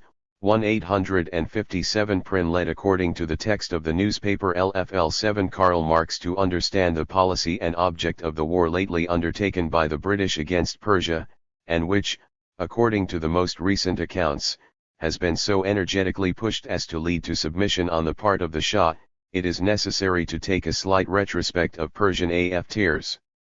The Persian dynasty, founded in 1502 by Ismail, who claimed to be descended from the ancient Persian kings, after maintaining for more than 2 centuries the power and dignity of a great state, received, about 1720, a severe shock in the rebellion of the Afghans inhabiting its eastern provinces. Western Persia was invaded by them, and 2 Afghan princes succeeded in keeping themselves for a few years on the Persian throne. They were, however, speedily expelled by the famous Nader, acting at first in the capacity of general to the Persian claimant. Afterward he assumed the crown himself, and not only reduced the rebellious Afghans, but by his famous invasion of India contributed much to that disorganization of the declining Mughal Empire, which opened the way for the rise of the British power in India. Amid the anarchy that ensued in Persia after the death of Nader Shah in 1747, there sprang up, under the rule of Ahmed Durrance, an independent Afghan kingdom comprising the principalities of Herat, Kabul, Kandahar, Peshawar, and the whole of the territories afterward owned by the Sikhs. This kingdom, only superficially cemented, collapsed at the death of its founder, and was again broken up into its constituent parts, the independent Afghan tribes with separate chiefs, divided by interminable feuds and only exceptionally rallied under the common pressure of a collision with Persia.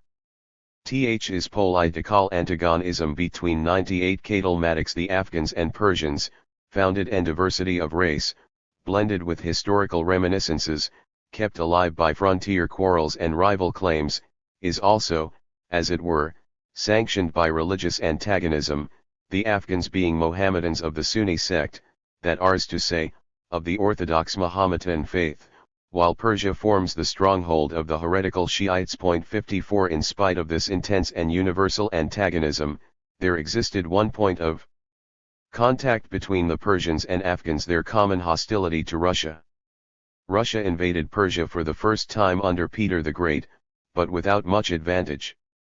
Alexander I, more successful, deprived Persia, by the Treaty of Golistan, of 12 provinces, the greater part of them south of the Caucasus.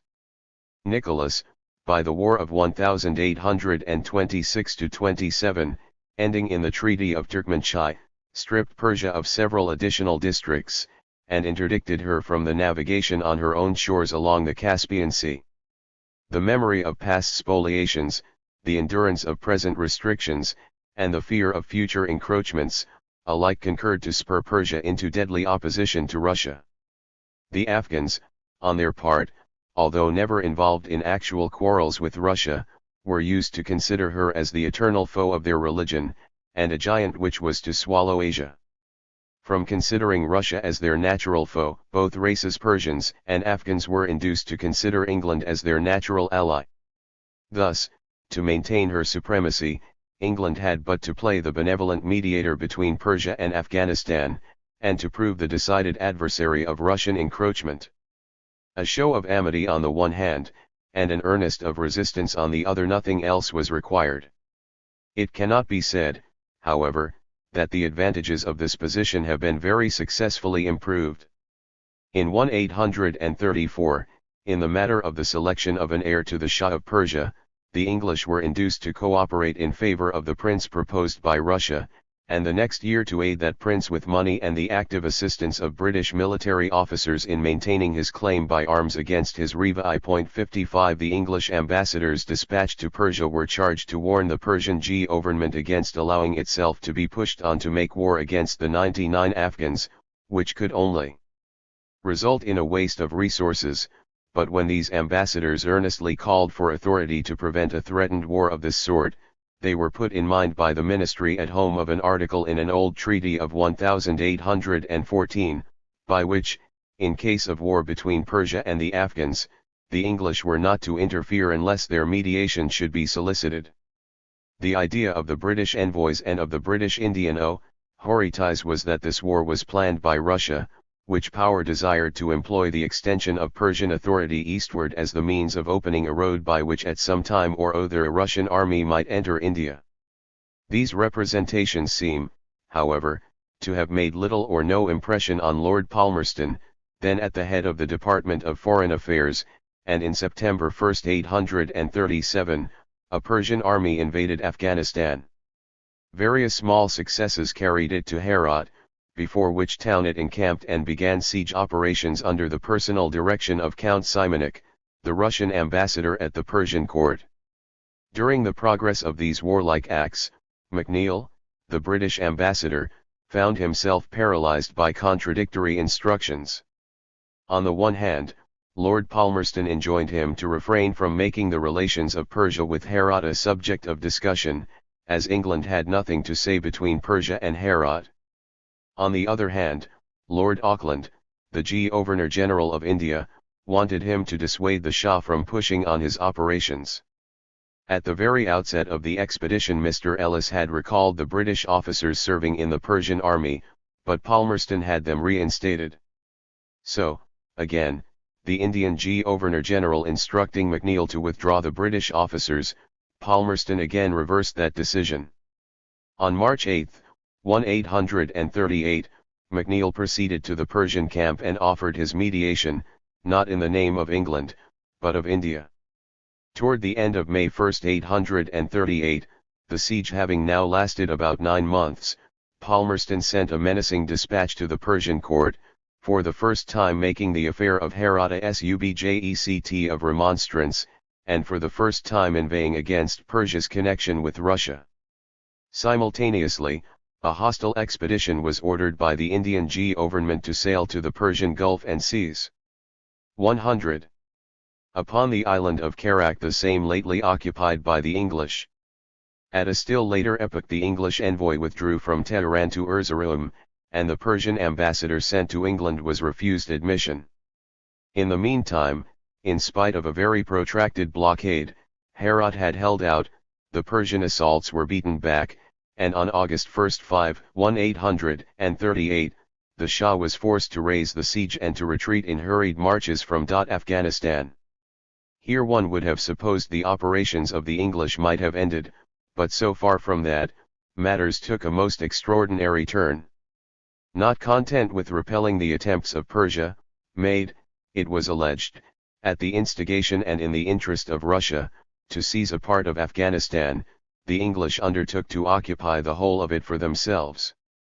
Hence the famous Afghan War 56, the ultimate result of which was so disastrous to the English, and the real responsibility for which still remains so much a mystery. The present war against Persia has been undertaken on grounds very similar to that which preceded the Afghan War, namely, an attack upon Herat by the Persians, resulting, on the present occasion, in the capture of that city. A striking circumstance, however, is that the English have now been acting as the allies and defenders of the same Dost Muhammad, whom, in the Afghan struggle, they so unsuccessfully undertook to dethrone. It remains to be seen whether this war is to have sequences as extraordinary and unexpected as those which attended the former one. Written about January 27, 1857. Published as an editorial in the New York Daily Tribune. Number 4937, February 14, 1857.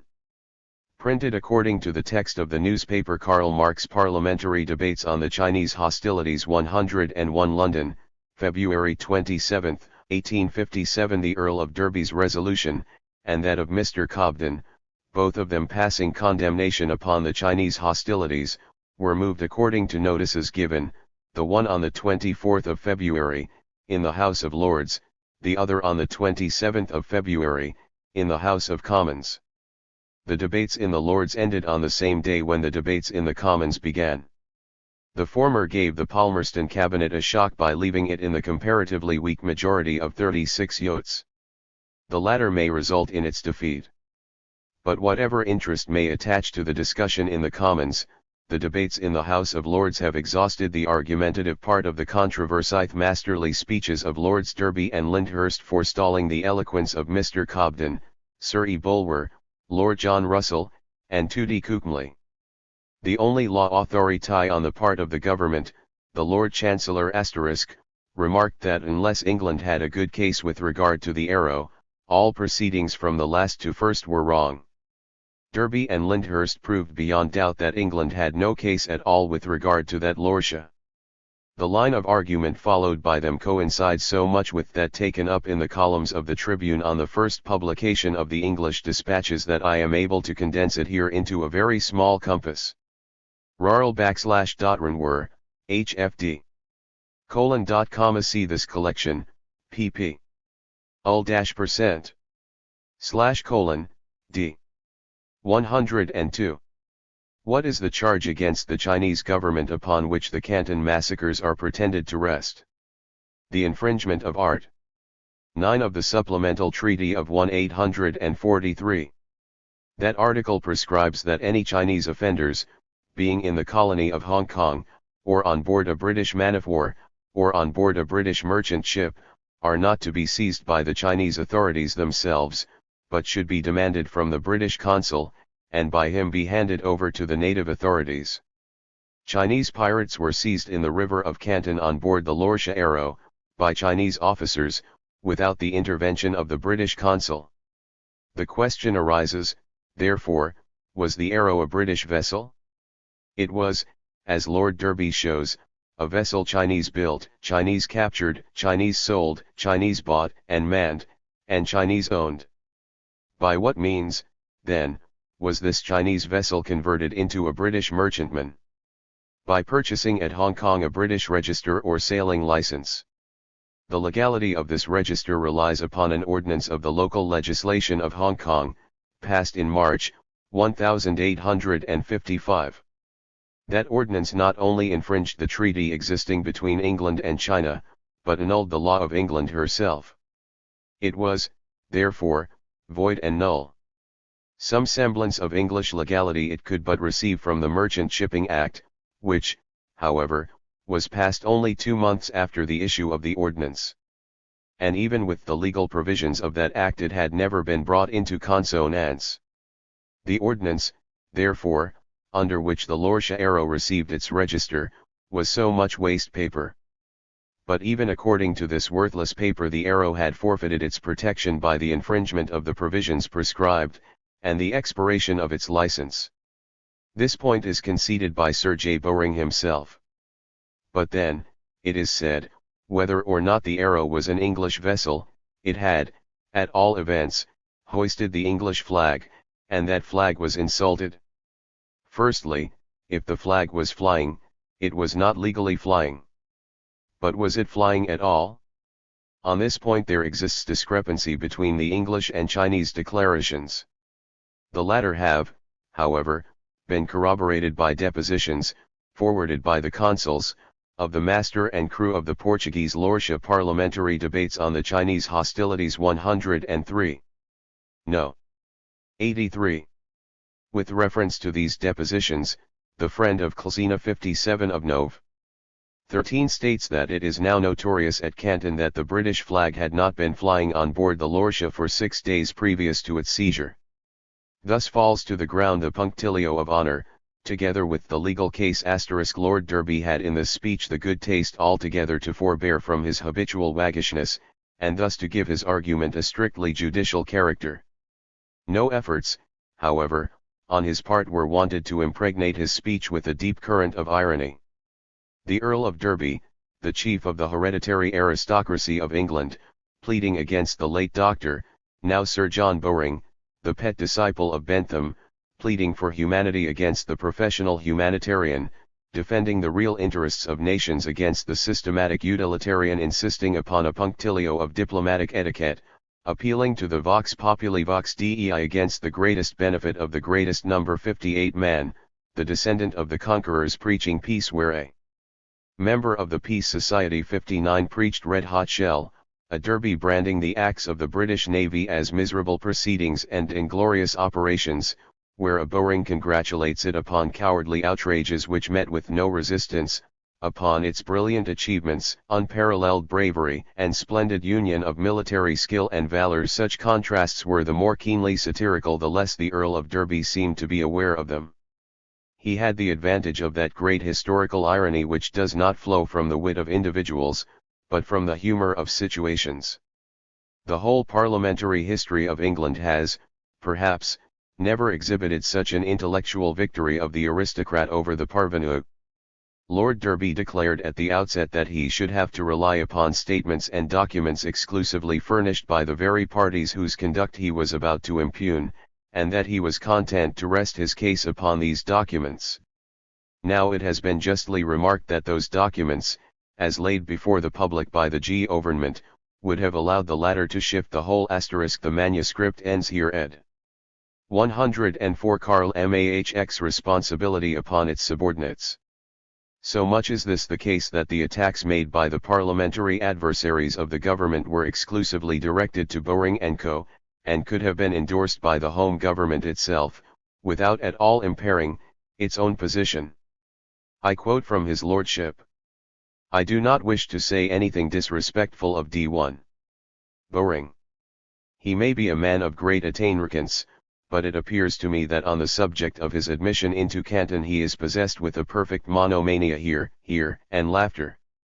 I believe he dreams of his entrance into Canton. I believe he thinks of it the first thing in the morning, the last thing at night, and in the middle of the night, if he happens to be awake. Laughter. I do not believe that he would consider any sacrifice too great, any interruption of commerce to be deplored, any bloodshed to be regretted, when put in the scale with the immense advantage to be derived from the fact that Sir J. Bowring had obtained an official reception in the Yamen * of Canton. Laughter. Next came Lord Lyndhurst.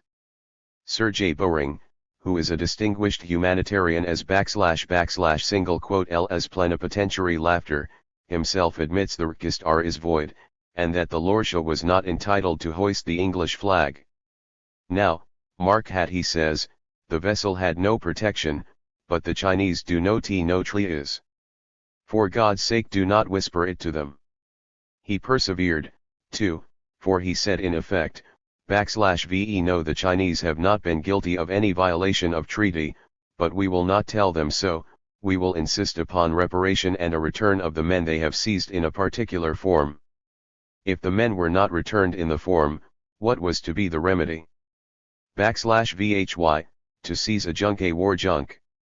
If that was not sufficient, seize more, until we compelled them to submit, although we knew they had the right on their side and we had no justice on ours here. Was there ever conduct more abominable, more flagrant, in which I will not say more fraudulent, but what is equal to fraud in our country? More false pretense has been put forward by a public man in the service of the British government here. It is extraordinary that Sir J. Bowring should think he had the right of declaring war. I can understand a man in such a position having necessarily a power of carrying on defensive operations, but to carry on offensive operations upon such a ground, upon such a pretense, is one of the most extraordinary proceedings to be found in the history of the world. It is quite clear from the papers laid on the table, that from the first moment at which Sir J. Bowring was appointed to the station he now fills, his ambition was to procure what his predecessors had completely failed to effect, namely, the entry within the walls of Canton. Bent only upon carrying this OOCL of gaining admission with Chinese Mandarin's official residence ed. 105. In the walls of Canton into execution, he has, for no necessary purpose whatever, plunged the country into a war, and what is the result? Property, to the large amount of $1,500,000, belonging to British subjects, is now impounded in the city of Canton, and in addition to that our factories are burned to the ground, and all this is only owing to the mischievous policy of one of the most mischievous of men. But man, proud man, dressed in a little brief authority, most ignorant of what he's most assured, this glassy essence like an angry ape, plays such fantastic tricks before high heaven as make the angels weep. And, lastly, Lord Grey. If your lordships will refer to the papers, you will find that when Sir J. Bowring applied for an interview with Commissioner Ye, the Commissioner was ready to meet him, but he appointed for that purpose the house of the merchant Wu Hao Quan, without the city. Sir J. Bowring's dignity would not allow him to go anywhere but to the official residence of the Commissioner. I expect, if no other result, at least the good result from the adoption of the resolution, the instant recall of Sir J. Bowring. Sir J. Bowring met with similar treatment at the hands of the Commons, and Mr. Cobden even opened his speech with a solemn repudiation of his friend of 20 years' standing. The literal quotations from the speeches of Lords Derby, Lyndhurst, and Grey prove that, to parry the attack, Lord Palmerston's administration had only to drop Sir J. Bowring instead of identifying itself with that distinguished humanitarian. That it owed this facility of escape neither to the indulgence nor the tactics of his adversaries, but exclusively to the papers laid before Parliament, will become evident from the slightest glance at the papers themselves as well as the debates founded upon them. Can there remain any doubt as to Sir J. Bowring's monomania with respect to his entrance into Canton? Is it not proved that that individual, as the London Times says, has taken a course entirely out of his own head, without either advice from his superiors at home or any reference to their politics? VVHY, then, should Lord Palmerston, at * Shakespeare, Measure for Measure, Act 2, Scene 11 ed. 106. A moment when his government is tottering, when his way is beset with difficulties of all sorts, financial difficulties, Persian War difficulties, secret treaty difficulties, electoral reform difficulties, coalition difficulties, when he is conscious that the eyes of the House are upon him more earnestly but less admiringly than ever before, why should he single out just that moment to exhibit, for the first time in his political life, an unflinching fidelity to another man and to a subaltern? 2. At the hazard of not only impairing still more his own position, but of completely breaking it up? Why should he push his newfangled enthusiasm to such a point as to offer himself as the expiatory sacrifice for the sins of a Dr. Bowring? Of course no man in his senses thinks the noble Viscount capable of any such romantic aberrations. The line of policy he has followed up in this Chinese difficulty affords conclusive evidence of the defective character of the papers he has laid before Parliament. Apart from published papers, there must exist secret papers and secret instructions which would go far to show that if Dr. Boring was possessed of the monomania of entering into Canton, there stood behind him the cool-headed chief of Whitehall 60 working upon his monomania and driving it, for purposes of his own, from the state of latent warmth into that of consuming fire. Published in the New York Daily Tribune. Number 4962, March 16, 1857.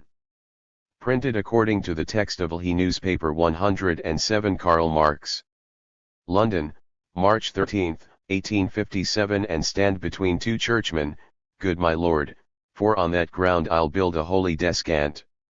Palmerston does not exactly comply with the advice tendered by Buckingham to Richard III. He stands between the churchman on the one side, and the opium smuggler on the other. While the Low Church bishops, whom the veteran impostor allowed the Earl of Shaftesbury, his kinsman, to nominate, vouch his righteousness, the opium smugglers, the dealers in sweet poison for the age's tooth, vouch his faithful service to commodity, the bias of the world. Burke, the Scotchman, was proud of the London Resurrectionists 61. So is Palmerston of the Liverpool poisoners. These smooth-faced gentlemen are the worthy representatives of a town, the pedigree of whose greatness may be directly traced back to the slave trade.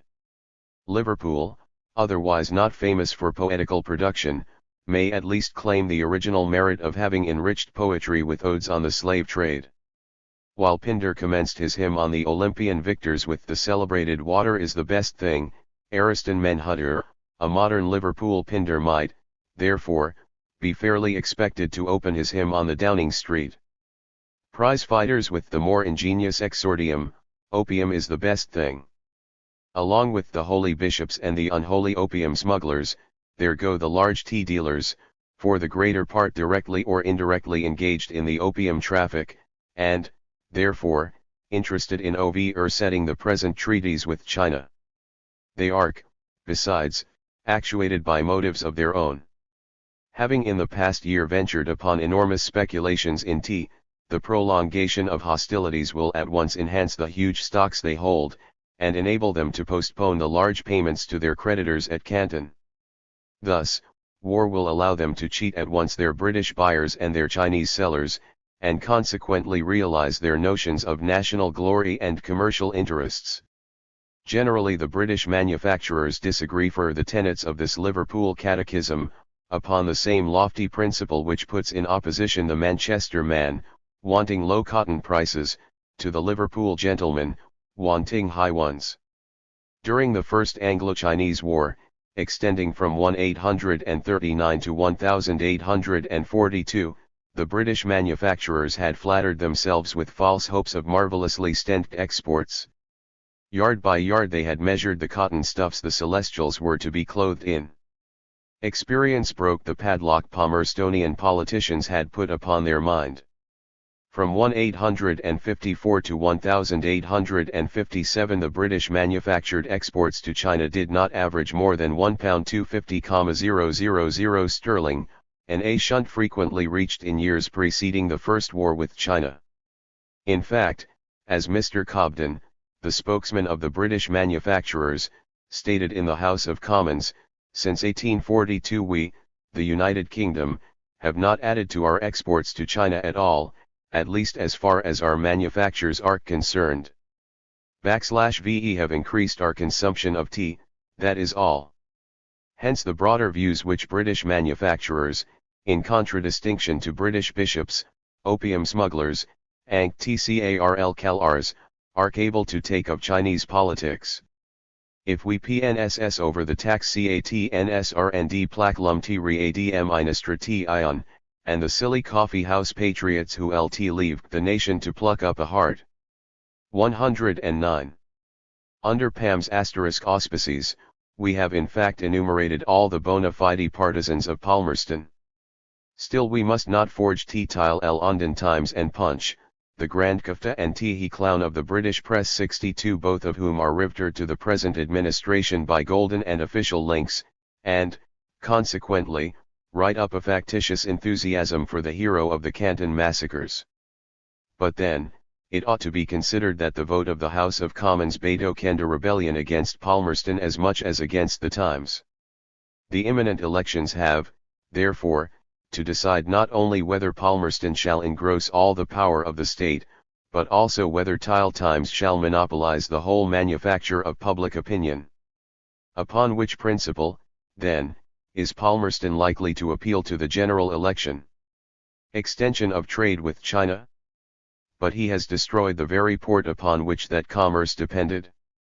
For a more or less protracted period he has transferred it from the sea to the land, from the 5 ports to Siberia, from England to Russia. In the United Kingdom he has raised the duty upon tea, the greatest bar against the extension of the Chinese trade. The safety of the British merchant adventurers.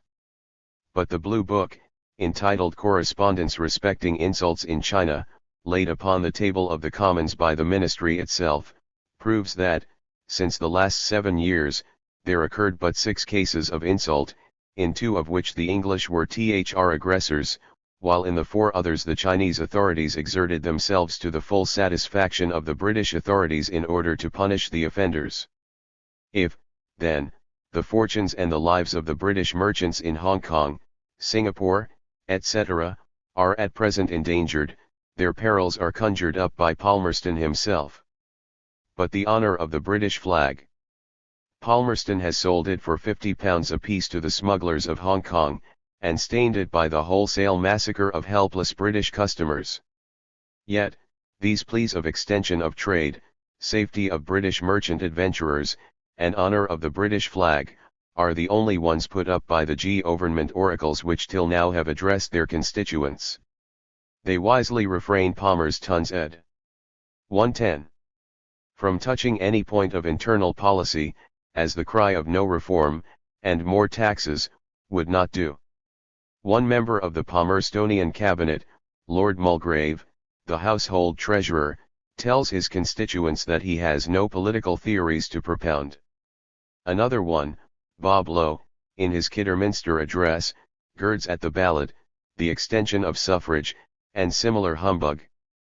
A third one, Mr. Labouchera, the same clever fellow who defended the Canton bombardment on the plea that, should the Commons brand it as unjust, the English people must prepare to pay a bill of about £5 million to the foreign merchants whose Canton property had been destroyed. This same Labouchera, in his appeal to his Taunton constituents, ignores politics altogether, simply resting his claims upon the high deeds of Bowring, Parkes, and Seymour. The remark, then, of a British provincial paper, that Palmerston has got, not only no good cry for the hustings, but no cry at all, is perfectly true. Yet his case is by no means desperate. Circumstances are altogether altered since the vote of the Commons. The local outrage on Canton has led to a general war with China. There remains the question only, who is to carry on the war? The man who asserts that war to be just, is he not better enabled to push it on with vigor than his adversaries, getting in by passing sentence upon it? During his interregnum will Palmerston not embroil matters to such a degree as to remain the indispensable man? Then the mere fact of there taking place an electoral battle, will it not decide the question in his favour? For the greater part of the British electoral bodies, as at present constituted, an electoral battle means a battle between Whigs and Tories. Now, as he is the actual head of the Whigs, as his overthrow must bring the Tories in, will not the greater part of the so-called Liberals vote for Palmerston in order to oust Derby? Such are the true considerations upon which the ministerialists rely. If their calculations prove correct, Palmerston's dictatorship, till now silently suffered, would be openly proclaimed. The new parliamentary majority would owe their existence to the explicit profession of passive obedience to the minister.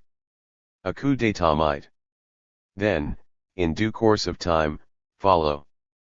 Palmerston's appeal from the Parliament to the people, as it followed Bonaparte's appeal from the Assembly Nationale to the nation. That same people might then learn to their damage that Palmerston is the old colleague of the Castlereagh Sidmouth cabinet, who gagged the press, suppressed public meetings, suspended the Habeas Corpus Act, made it legal for the cabinet to imprison and expulse at pleasure, and lastly butchered the people at Manchester for protesting against the Corn Laws. A few years since, when the frightful system of Torlun in India was exposed in Parliament, Sir James Hogg, one of the directors of the Most Honourable East India Company, boldly asserted that the statements made were unfounded. Subsequent investigation, however, proved them to be based upon facts which should have been well known to the directors, and Sir James had left him to admit either willful ignorance or criminal knowledge of the horrible charge laid at the company's doors. Lord Palmerston, the present Premier of England, and the Earl of Clarendon, the Minister of Foreign Affairs, seem just now to be placed in a similar unenviable position. At the late Lord Mayor's banquet, the Premier said, in his speech, while attempting to justify the atrocities committed upon the Chinese, if the government had, in this case, approved of unjustifiable proceedings, they had undoubtedly followed a course which deserved to incur the censure of Parliament and of the country. We were persuaded, however, on the contrary, that these proceedings were necessary and vital. We felt that a great wrong had been inflicted on our country. We felt that our fellow countrymen in a distant part of the globe had been exposed to a series of insults, outrages and atrocities which could not be passed over in silence cheers. We felt that the treaty rights of this country had been broken, and that those locally charged with the defense of our interests in that quarter of the world were not only justified, but obliged to resent those outrages, so far as the power in their hands would enable them to do so. /VE felt that we should be betraying the trust which the citizens of the country had reposed in us if we had not approved of the proceedings which we thought to be right, and which we, if placed in the same circumstances, should have deemed it our duty to have pursued cheers. Now, however much the people of England and the world at large may he CKCIVED by such plausible stale 113 ments, his lordship himself certainly does not believe them to be true, or if he does, he has betrayed a willful ignorance almost as unjustifiable as criminal knowledge. Ever since the first report reached us of English hostilities in China, the government journals of England and a portion of the American press have been heaping wholesale denunciations upon the Chinese, sweeping charges of violation of treaty obligations, insults to the English flag, degradation of foreigners residing on their soil, and the like, yet not one single distinct charge has been made or a single fact instanced in support of these denunciations, save the case of the Lorcha Arrow, and, with respect to this case, the circumstances have been so misrepresented and glossed over by parliamentary rhetoric as utterly to mislead those who really desire to understand the merits of the question. The Lorcha Arrow was a small Chinese vessel, manned by Chinese, but employed by some Englishmen. A license to carry the English flag had been temporarily granted to her, which license had expired prior to the alleged insult. She is said to have been used to smuggle salt, and had on board of her some very bad characters, Chinese pirates and smugglers whom, being old offenders against the laws, the authorities had long been trying to arrest. /V Heil lying at anchor in front of Canton with sails furled, and no flag whatever displayed, the police became aware of the presence on board of these offenders, and arrested them. Precisely such an act as would have taken place here, had the police along our wharves known that river thieves and smugglers were écrit in a native or foreign vessel nearby. But, as this arrest interfered with the business of the owners, the captain went to the English consul and complained. The consul, a young man recently appointed, and, as we are informed, a person of a quick and irritable disposition, rushes on board in propria persona, gets into an excited parley with the police who have only discharged their simple duty, and consequently fails in obtaining satisfaction. Thence he rushes back to the consulate, writes an imperative demand for restitution and apology to the Governor-General of the Kwangtung Province, and a note to Sir John Bowring and Admiral Seymour at Hong Kong, representing that he and his country's flag have been in 114 Karl Marx sulked beyond endurance, and intimating in pretty broad terms that now is the time for a demonstration against Canton, such as had long been waited for. Gov. Ye politely and calmly responds to the arrogant demands of the I-cited young British consul. He states the reason of the arrest, and regrets that there should have been any misunderstanding in the matter, at the same time he unqualifiedly denies the slightest intention of insulting the English flag, and sends back the men, whom, although lawfully arrested, he desired not to detain at the expense of so serious a misunderstanding. But this is not satisfactory to Mr. Consul Parkes. He must have an official apology, and a more formal restitution, or Gov. Ye must abide the consequences. Next arrives Admiral Seymour with the British fleet, and then commences another correspondence, dogmatic and threatening on the side of the Admiral, cool, unimpassioned, polite, on the side of the Chinese official. Admiral Seymour demands a personal interview within the walls of Canton. Gov. Ye says this is contrary to all precedent, and that Sir George Bonham had agreed that it should not be required. 64 He would readily consent to an interview, as usual, outside the walled town if necessary, or meet the Admiral's wishes in any other way not contrary to Chinese usage and hereditary etiquette. But this did not suit the bellicose representative of British power in the East. Upon the grounds thus briefly stated and the official accounts now before the people of England fully bear out this statement, this most unrighteous war has been waged. The unoffending citizens and peaceful tradesmen of Canton have been slaughtered, their habitations battered to the ground, and the claims of humanity violated, on the flimsy pretense that English life and property are endangered by the aggressive acts of the Chinese. The British government and the British people, at least those who have chosen to examine the question, know how false and hollow are such charges. An attempt has been made to divert investigation from the main issue, and to impress the public mind with the idea that a long series of injuries, preceding the case of the Lorcha Arrow, form of themselves a sufficient casus belli. But these sweeping assertions are baseless. The 115 Chinese have at least 99 injuries to complain of to one on the part of the English. How silent is the press of England upon the outrageous violations of the treaty daily practiced by foreigners living in China under British protection. /VE hear nothing of the illicit opium trade, which yearly feeds the British treasury at the expense of human life and morality.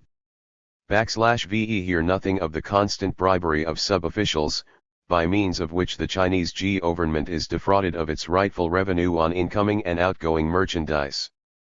We hear nothing of the wrongs inflicted even unto death upon misguided and bonded emigrants sold to worse than slavery on the coast of Peru and into Cuban bondage. VVE hear nothing of the bullying spirit often exercised against the timid nature of the Chinese, or of the vice introduced by foreigners at the ports open to their trade. We hear nothing of all this and of much more. First, because the majority of people out of China care little about the social and moral condition of that country, and secondly, because it is the part of policy and prudence not to agitate topics where no pecuniary advantage would result. Thus, the English people at home, who look no farther than the grocers where they buy their tea, are prepared to swallow all the misrepresentations which the ministry and the press choose to thrust down the public throat. Meanwhile, in China, the smothered fires of hatred kindled against the English during their opium war have burst into a flame of animosity, which no tenders of peace and friendship will be very likely to quench. Written about March 22, 1857, published in the New York Daily Tribune, number 4984, April 10, 1857, printed according to the textile of the newspaper 116. Friedrich Engels. The new English expedition in China. Should the quarrel which the English have picked with the Chinese be pushed to extremity, it may be expected to end in a new military and naval expedition similar to that undertaken in 1841-42, on the basis of the opium quarrel. The easy success of the English on that occasion, in extorting an immense sum of silver from the Chinese, will be apt to recommend a new experiment of the same sort to a people who, with all their horror of our filibustering propensities, still retain, not less than ourselves, not a little of the old plundering buccaneering spirit which distinguished our common ancestors of the 16th and 17th centuries. Yet remarkable changes in the position of things in China, which have occurred since that former successful plundering inroad on behalf of the opium trade, make it very doubtful whether a similar expedition at the present day would be attended by anything like a similar result. The new expedition would doubtless set out, like that of 1841-42, from the island of Hong Kong. That expedition consisted of a fleet of 274s, 8 frigates, a great number of sloops and brigs of war, 12 steamers, and 40 transports, having on board a military force, marines included, amounting to 15,000 men.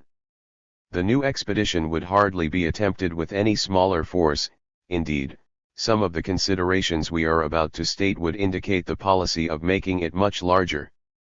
The expedition of 1841-42, sailing from Hong Kong on the 21st of August 1841, took possession first of Amoy, and then, on the 1st of October, of the island of Chusan, which they made the base of their future operations. The object of these operations was to penetrate into and ascend the great central river Yangtze-Kiang as far as the city of Nan 117 King, about 200 miles from its mouth. The river Yangtze-Kiang divides China into two quite distinct portions, the north and the south. About 40 miles below Nanking the Imperial Canal enters and crosses the great river, affording the means of commercial intercourse between the northern and southern provinces. The theory of the campaign was that the possession of this important communication would be a fatal thing for Peking, and would force the emperor to make peace forthwith. On the 13th of June, 1842, the English forces, under Sir Henry Pottinger, appeared off Vasung, at the entrance of the small river of that name. This river flows from the south, entering the estuary of the Yangtze-Kiang very near its debouche into the Yellow Sea. The mouth of the Wuzhong River forms the harbor of Shanghai, situated a short distance up. The banks of the Vasung were covered with batteries, all of which were stormed and carried without difficulty. A column of the invading force then marched on Shanghai, which surrendered without any attempt at resistance. But, though little resistance was as yet experienced from the peaceful and timid inhabitants on the banks of the Yangtze-Kiang, who, after a prolonged peace of nearly 200 years, had now their first experience of war, the estuary itself, and the approach to it from the sea, were found to present great impediments. The broad estuary of the Yangtze-Kiang enters the sea from between shores half covered with mud, and hardly discernible, as the sea for many leagues of eye is a muddy yellow, whence comes its name. Ships intending to enter the Yangtze-Kiang are obliged to move cautiously along the southern shore, keeping the lead constantly going, in order to avoid the bars of movable sand with which the approach is impeded. These banks extend up the estuary as high as the upper end of the great island of Chungming, which lies midway in it and divides it into two channels. Above this island, which is some 30 miles long, the shores begin to show themselves above the water, but the course of the channel becomes very serpentine. The tide flows up as far as Qingqiangfu, about halfway to Nanking, and where, in fact, what has hitherto been an estuary or arm of the sea, first takes on, for ascending vessels, the character of a river. Before Mach 118 Friedrich Engels ing this point, the English fleet met with some serious difficulties. It took them 15 days to make the distance of 80 miles from their anchorage at Chusan. Near the island of Chungming several of the larger ships ran aground, but succeeded in getting off by the help of the rising tide. Having conquered these difficulties and approached the city of Qingqiang, the English found abundant proof that, however deficient the Tartar Chinese soldiers might be in military skill, they were not lacking in courage and spirit. These Tartar soldiers, who were only 1,500 in number, fought with the utmost desperation, and were killed to a man. Before they marched to the battle, as if anticipating the result, they strangled or drowned all their women and children, great numbers of whose dead bodies were afterward drawn from the wells into which they had been thrown. The commander-in-chief, seeing that the day was lost, set fire to his house and perished in the flames. The English lost 185 men in the attack, a loss which they revenged by the most horrible excesses in sacking the town, the war having been conducted by the English throughout in a spirit of brutal ferocity, which was a fitting counterpart to the spirit of smuggling cupidity in which it had originated. Had the invaders met with a similar resistance everywhere, they never would have reached Nanking. But such was not the case. The city of Quachu, on the opposite side of the river, submitted and paid a ransom of $3 million, which the English freebooters of course pocketed with immense satisfaction. Above this point, the channel of the river had a depth of 30 fathoms, and, so far as the bottom was concerned, the navigation became easy, but at some points the current ran with great swiftness, not less than 6 and 7 miles an hour. There was nothing, however, to prevent ships offline from ascending to Nanking, under the walls of which the English at length cast anchor on the 9th of August. The effect thus produced was exactly what had been anticipated. The Emperor was frightened into signing the treaty of the 29th of August, the pretended Viola Tau Kuang Edshin of which is now made the occasion of new demands which threaten a new war. That new war, should it occur, will probably be conducted on the model of the former one. But there are several reasons why the English could not anticipate a similar easy success. The experience of that war has not been lost on the Chinese. In the recent military operations in Canton River they have exhibited such improved skill in gunnery and the art of defense as to lead to the suspicion of their having Europeans among them. In everything practical, and war is eminently practical, the Chinese far surpass all the Orientals, and there is no doubt that in military matters the English will find them apt scholars. Again, it is likely that the English may encounter artificial obstacles to the ascent of the Yangtze Kiang, should they again attempt it, such as do not appear to have been met with on the former occasion. But what is the most serious consideration of all, the reoccupation of Nanking cannot be supposed to be attended with anything like the same terror and alarm to the imperial court at Peking which it caused on the former occasion. Nanking, for a considerable period past, as well as large portions of the surrounding districts, has been in possession of the rebels, one or more of whose chiefs make that city their headquarters. In this state of the case its occupation by the English might be rather agreeable to the emperor than otherwise.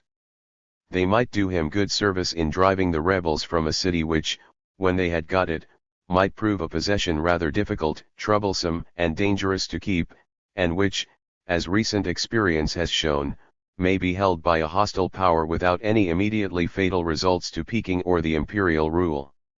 Written at the beginning of April, 1857, published in the New York Daily Tribune, number 4990, April 17, 1857, printed according to the text of the newspaper 120 Friedrich Engels, Persia and China, London, May 22, 185-7. The English have just concluded an Asiatic war, and are entering upon another. 65 The resistance offered by the Persians, and that which the Chinese have so far opposed to British invasion, form a contrast worth our attention.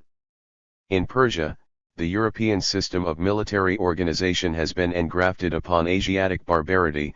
In China, the rotting semi-civilization of the oldest state in the world meets the Europeans with its own resources.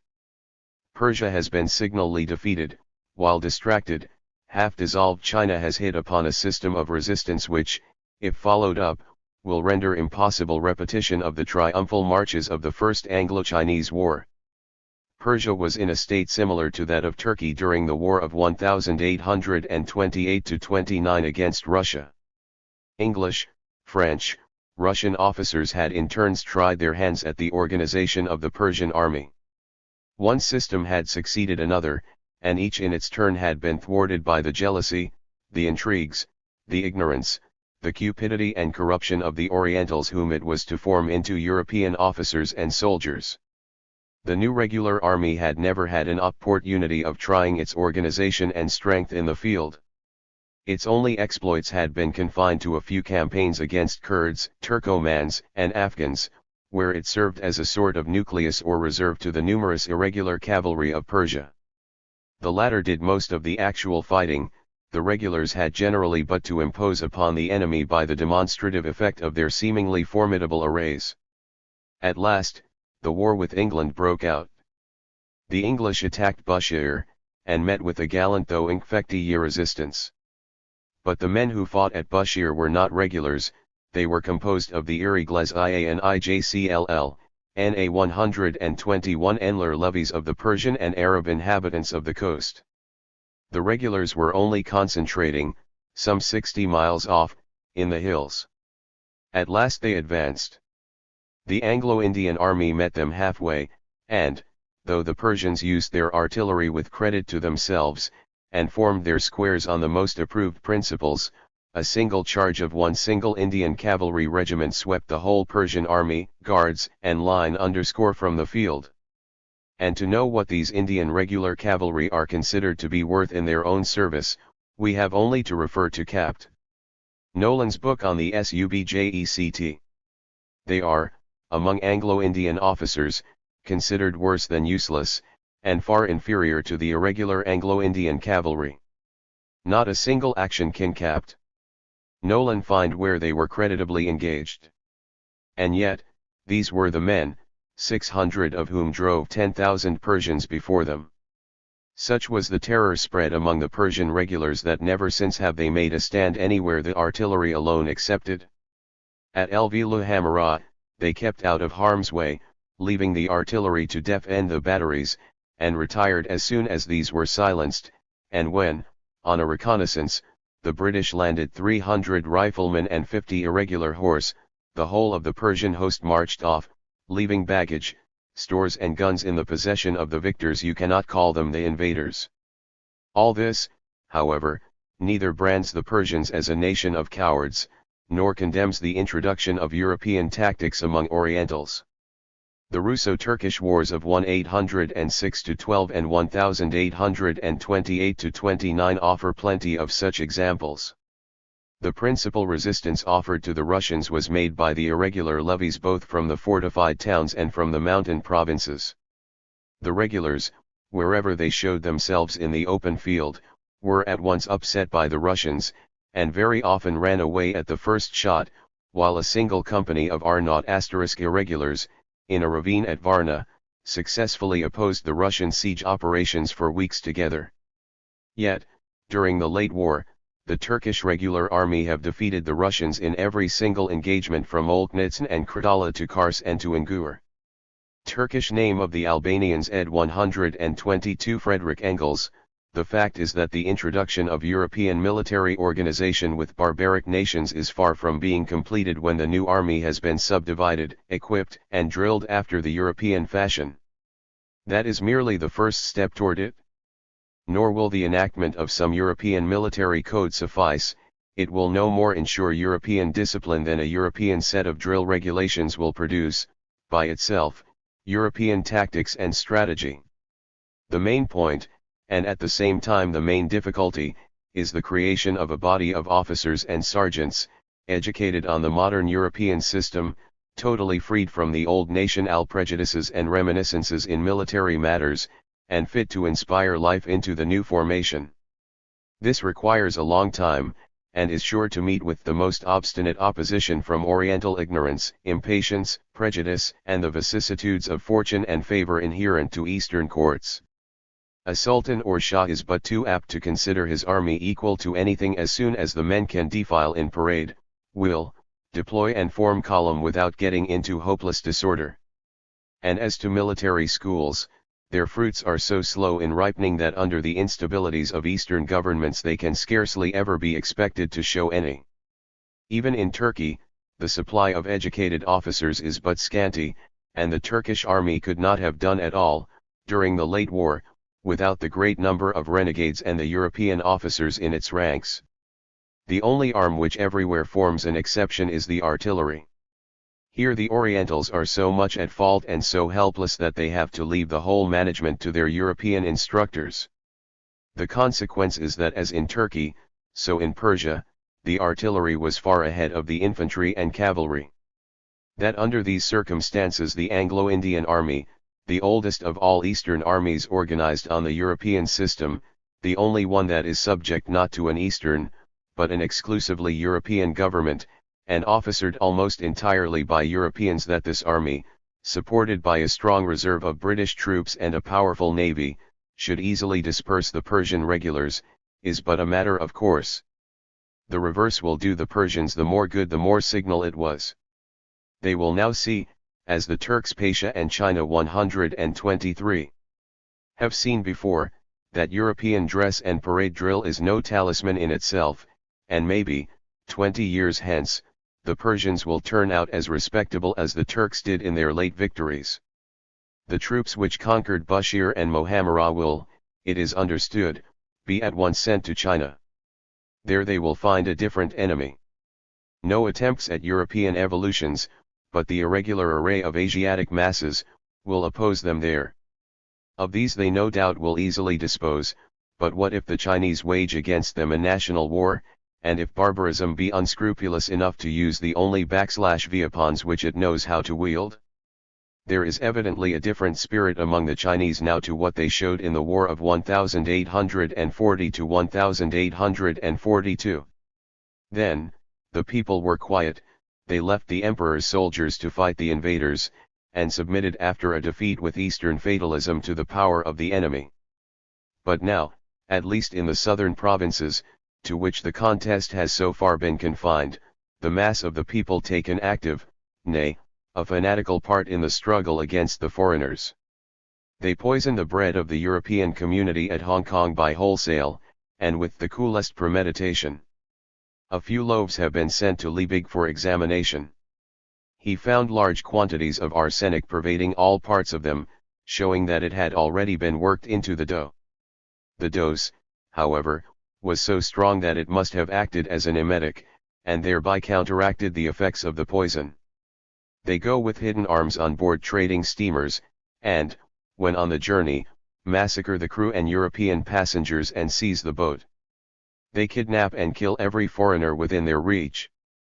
The very coolies emigrating to foreign countries rise in mutiny, and as if by concert, on board every emigrant ship, and fight for its possession, and, rather than surrender, go down to the bottom with it, or perish in its flames.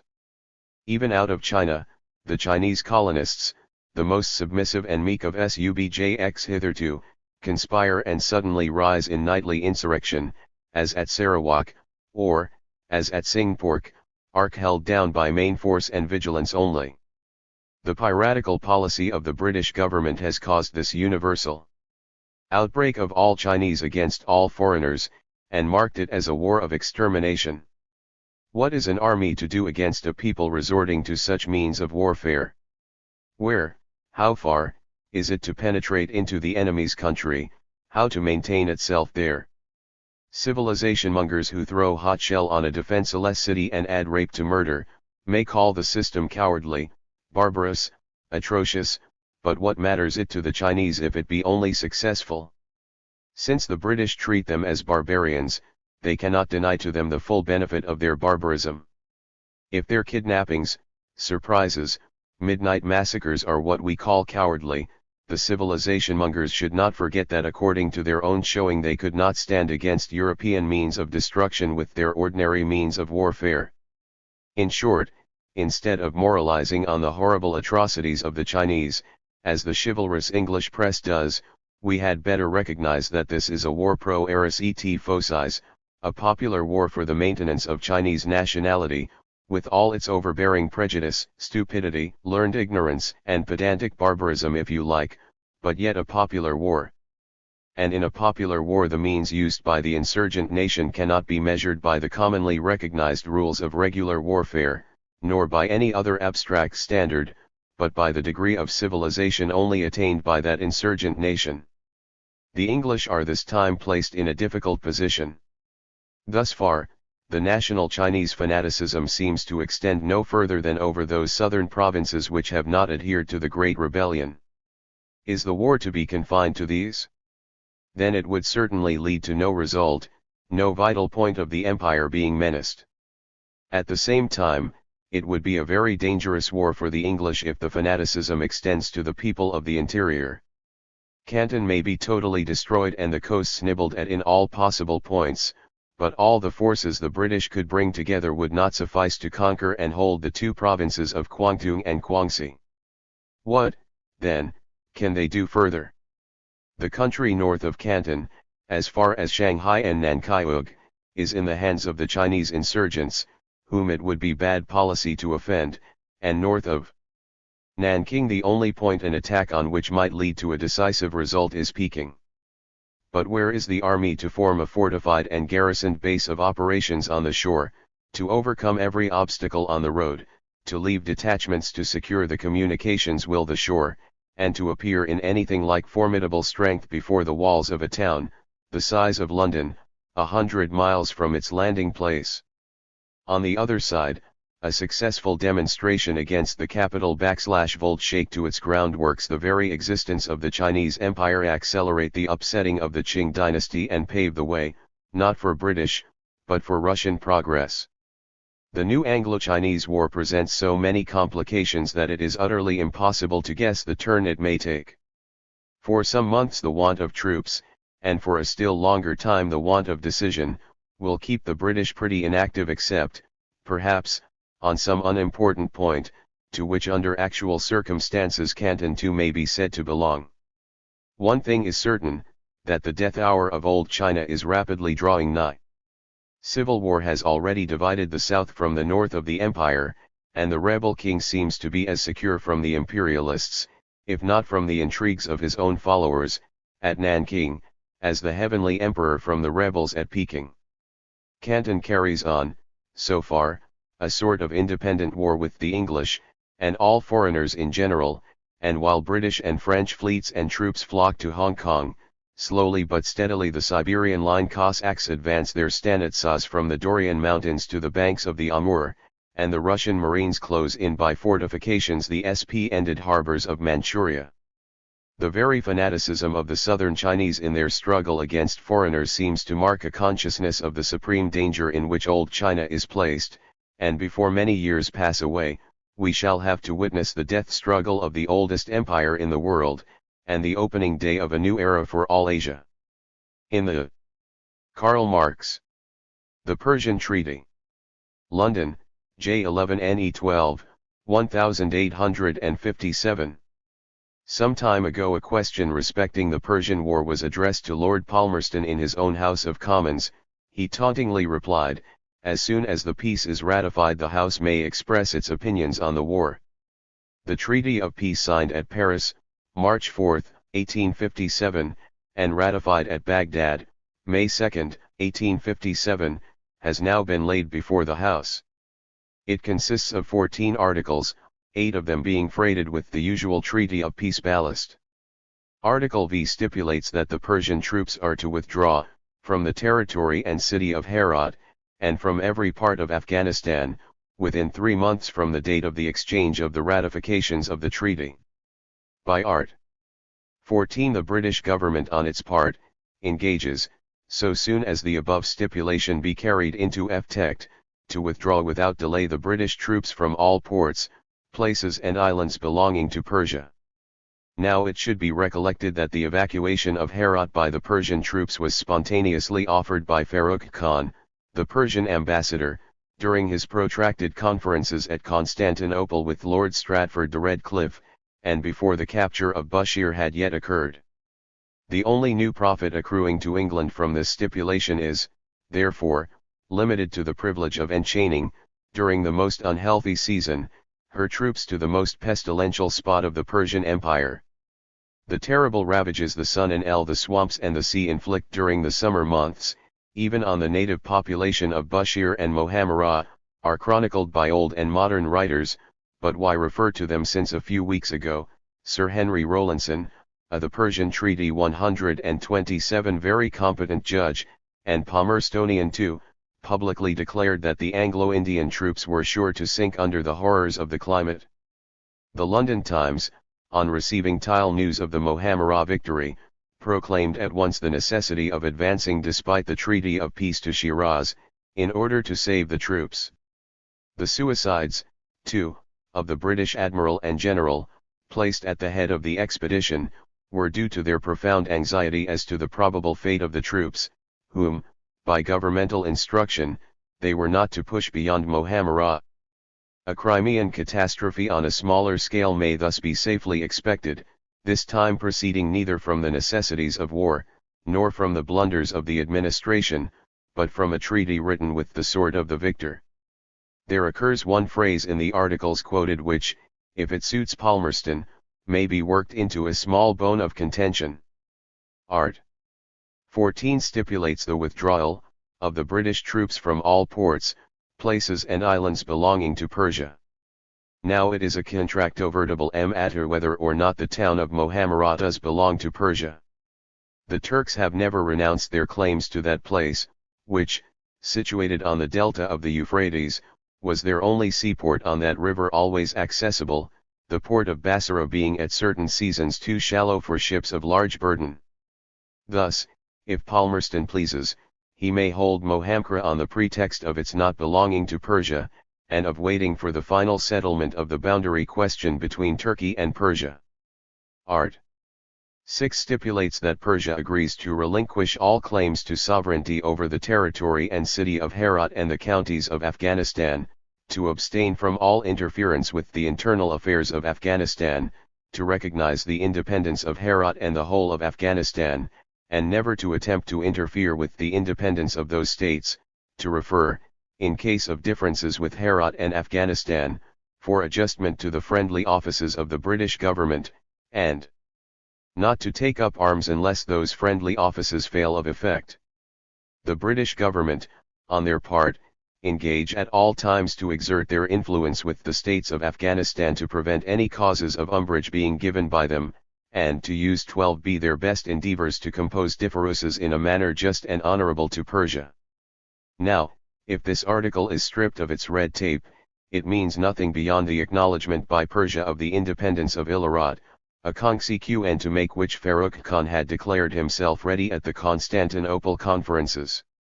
It is true that, by virtue of this article, the British government is appointed the official intermeddler between Persia and Afghanistan, but that part it was, since the commencement of this century, always acting. Whether it be able or not to continue it, is a question, not of right but of might. Besides, if the Shah harbors at the court of Tehran any Hugo Grotius, the latter will point out that any stipulation by which an independent state gives a foreign government the right of interfering with its international relations is null and void according to the jus gentium, and that the stipulation with England is the more so, since it converts Afghanistan, a merely poetical term for various tribes and states, into a real country. The country of Afghanistan exists, in a diplomatic sense, no more than the country of Panslavia. Art.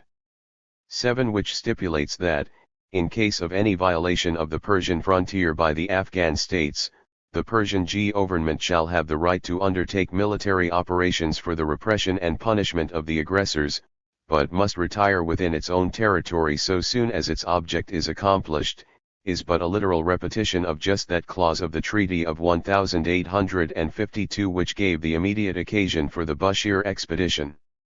By Art. 9 Persia admits the establishment and recognition of British consuls general, consuls, vice-consuls, and consular agents to be placed on the footing of the most favourite nation, but by Art.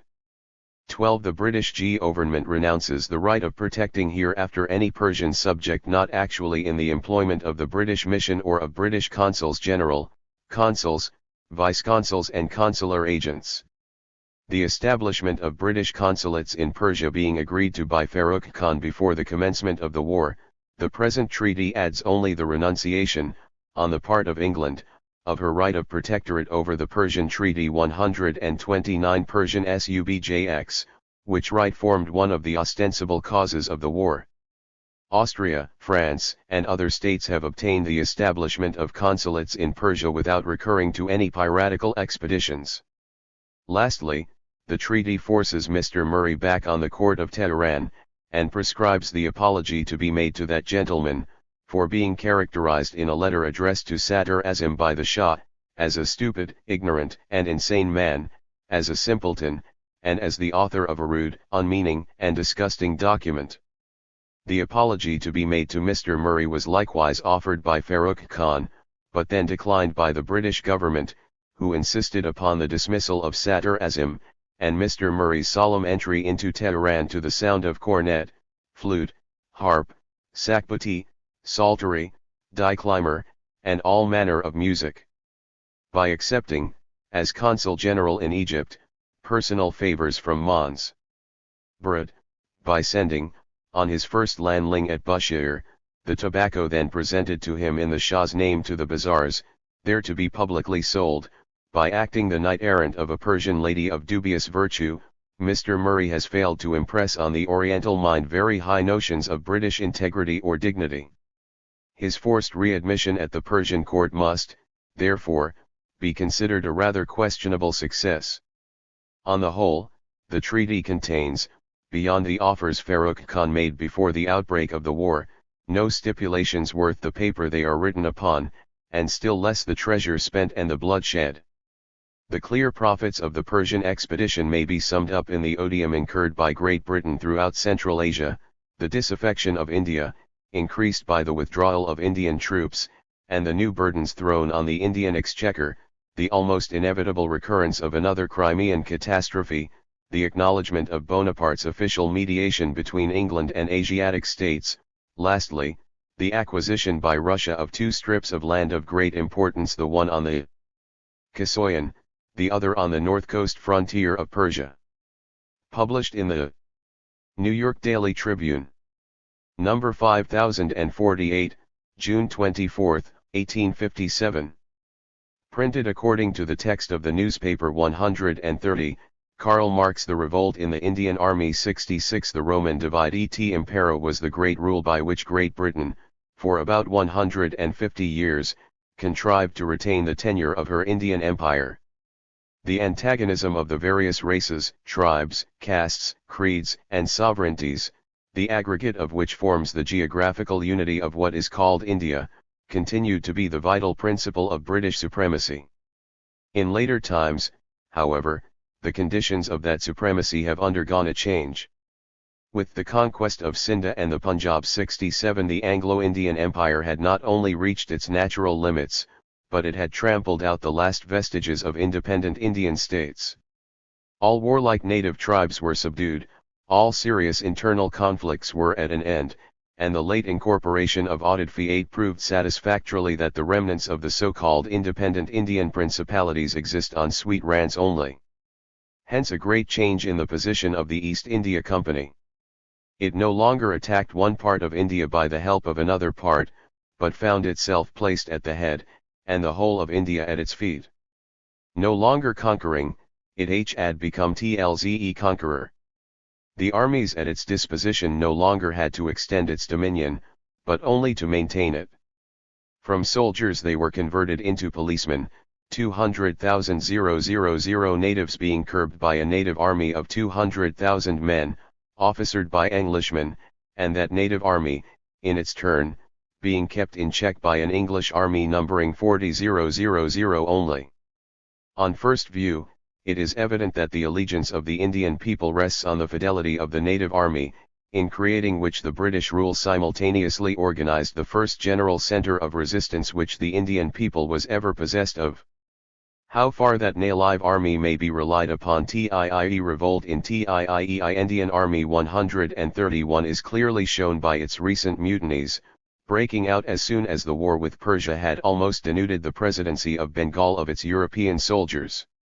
Before this there had been mutinies in the Indian Army, but the present revolt is distinguished by characteristic and fatal features.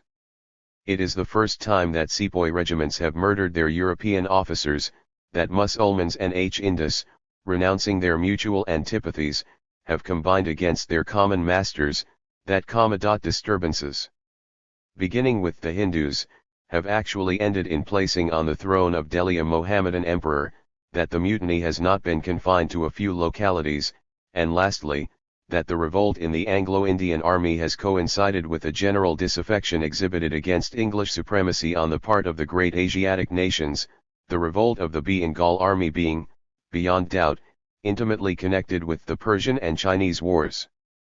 The alleged cause of the dissatisfaction which began to spread 4 months ago in the Bengal Army was the apprehension on the part of the natives lest the government should interfere with their religion.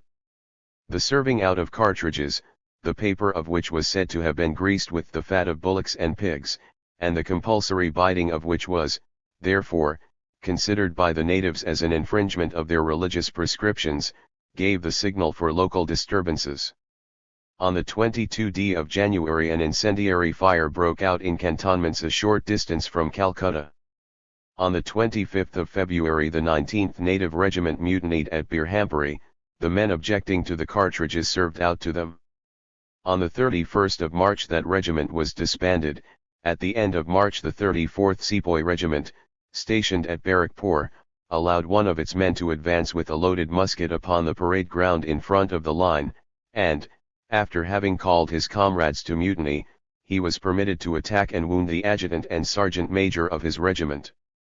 During the hand-to-hand conflict that ensued, hundreds of sepoys looked passively on, while others participated in the struggle, and attacked the officers with the butt ends of their muskets. Subsequently that regiment was also disbanded. The month of April was signalized by 132 incendiary fires in several cantonments of the Bengal Army at Allahabad, Agra, Ambala, by a mutiny of the 3D Regiment of Light Cavalry at Meerut, and by similar appearances of disaffection in the Madras and Bombay armies. At the beginning of May an emeute was preparing at Lucknow, the capital of Oudh, which was, however, prevented by the promptitude of Sir H. Lawrence. On the 9th of May the mutineers of the 3 Light Cavalry of Meerut were marched off to jail, to undergo the various terms of imprisonment to which they were sentenced. On the evening of the following day the troopers of the 3D Cavalry, together with the 2 native regiments, the 11th and 20th, assembled upon the parade ground, killed the officers endeavoring to pacify them, set fire to the cantonments, and slew all the Englishmen they were able to lay hands on. Although the British part of the brigade mustered a regiment of infantry, another of cavalry, and an overwhelming force of horse and foot artillery, they were not able to move until nightfall. Having inflicted but little harm on the mutineers, they allowed them to betake themselves to the open field and to throw themselves into Delhi, some 40 miles distant from Meerut. There they were joined by the native garrison, consisting of the 38th, 54th and 74th regiments of infantry, and a company of native artillery. The British officers were attacked, Alj Englishmen within reach of the rebels were murdered, and the heir of the late Mughal of Delhi proclaimed King of India. Of the troops sent to the rescue of Meerut, where order had been re-established, 6 companies of native sappers and miners, who arrived on the 15th of May, murdered their commanding officer, Major Fraser, and made at once for the open country, pursued by troops of horse artillery and several of the 6th Dragoon Guards. 50 or 60 of the mutineers were shot, but the rest contrived to escape to Delhi.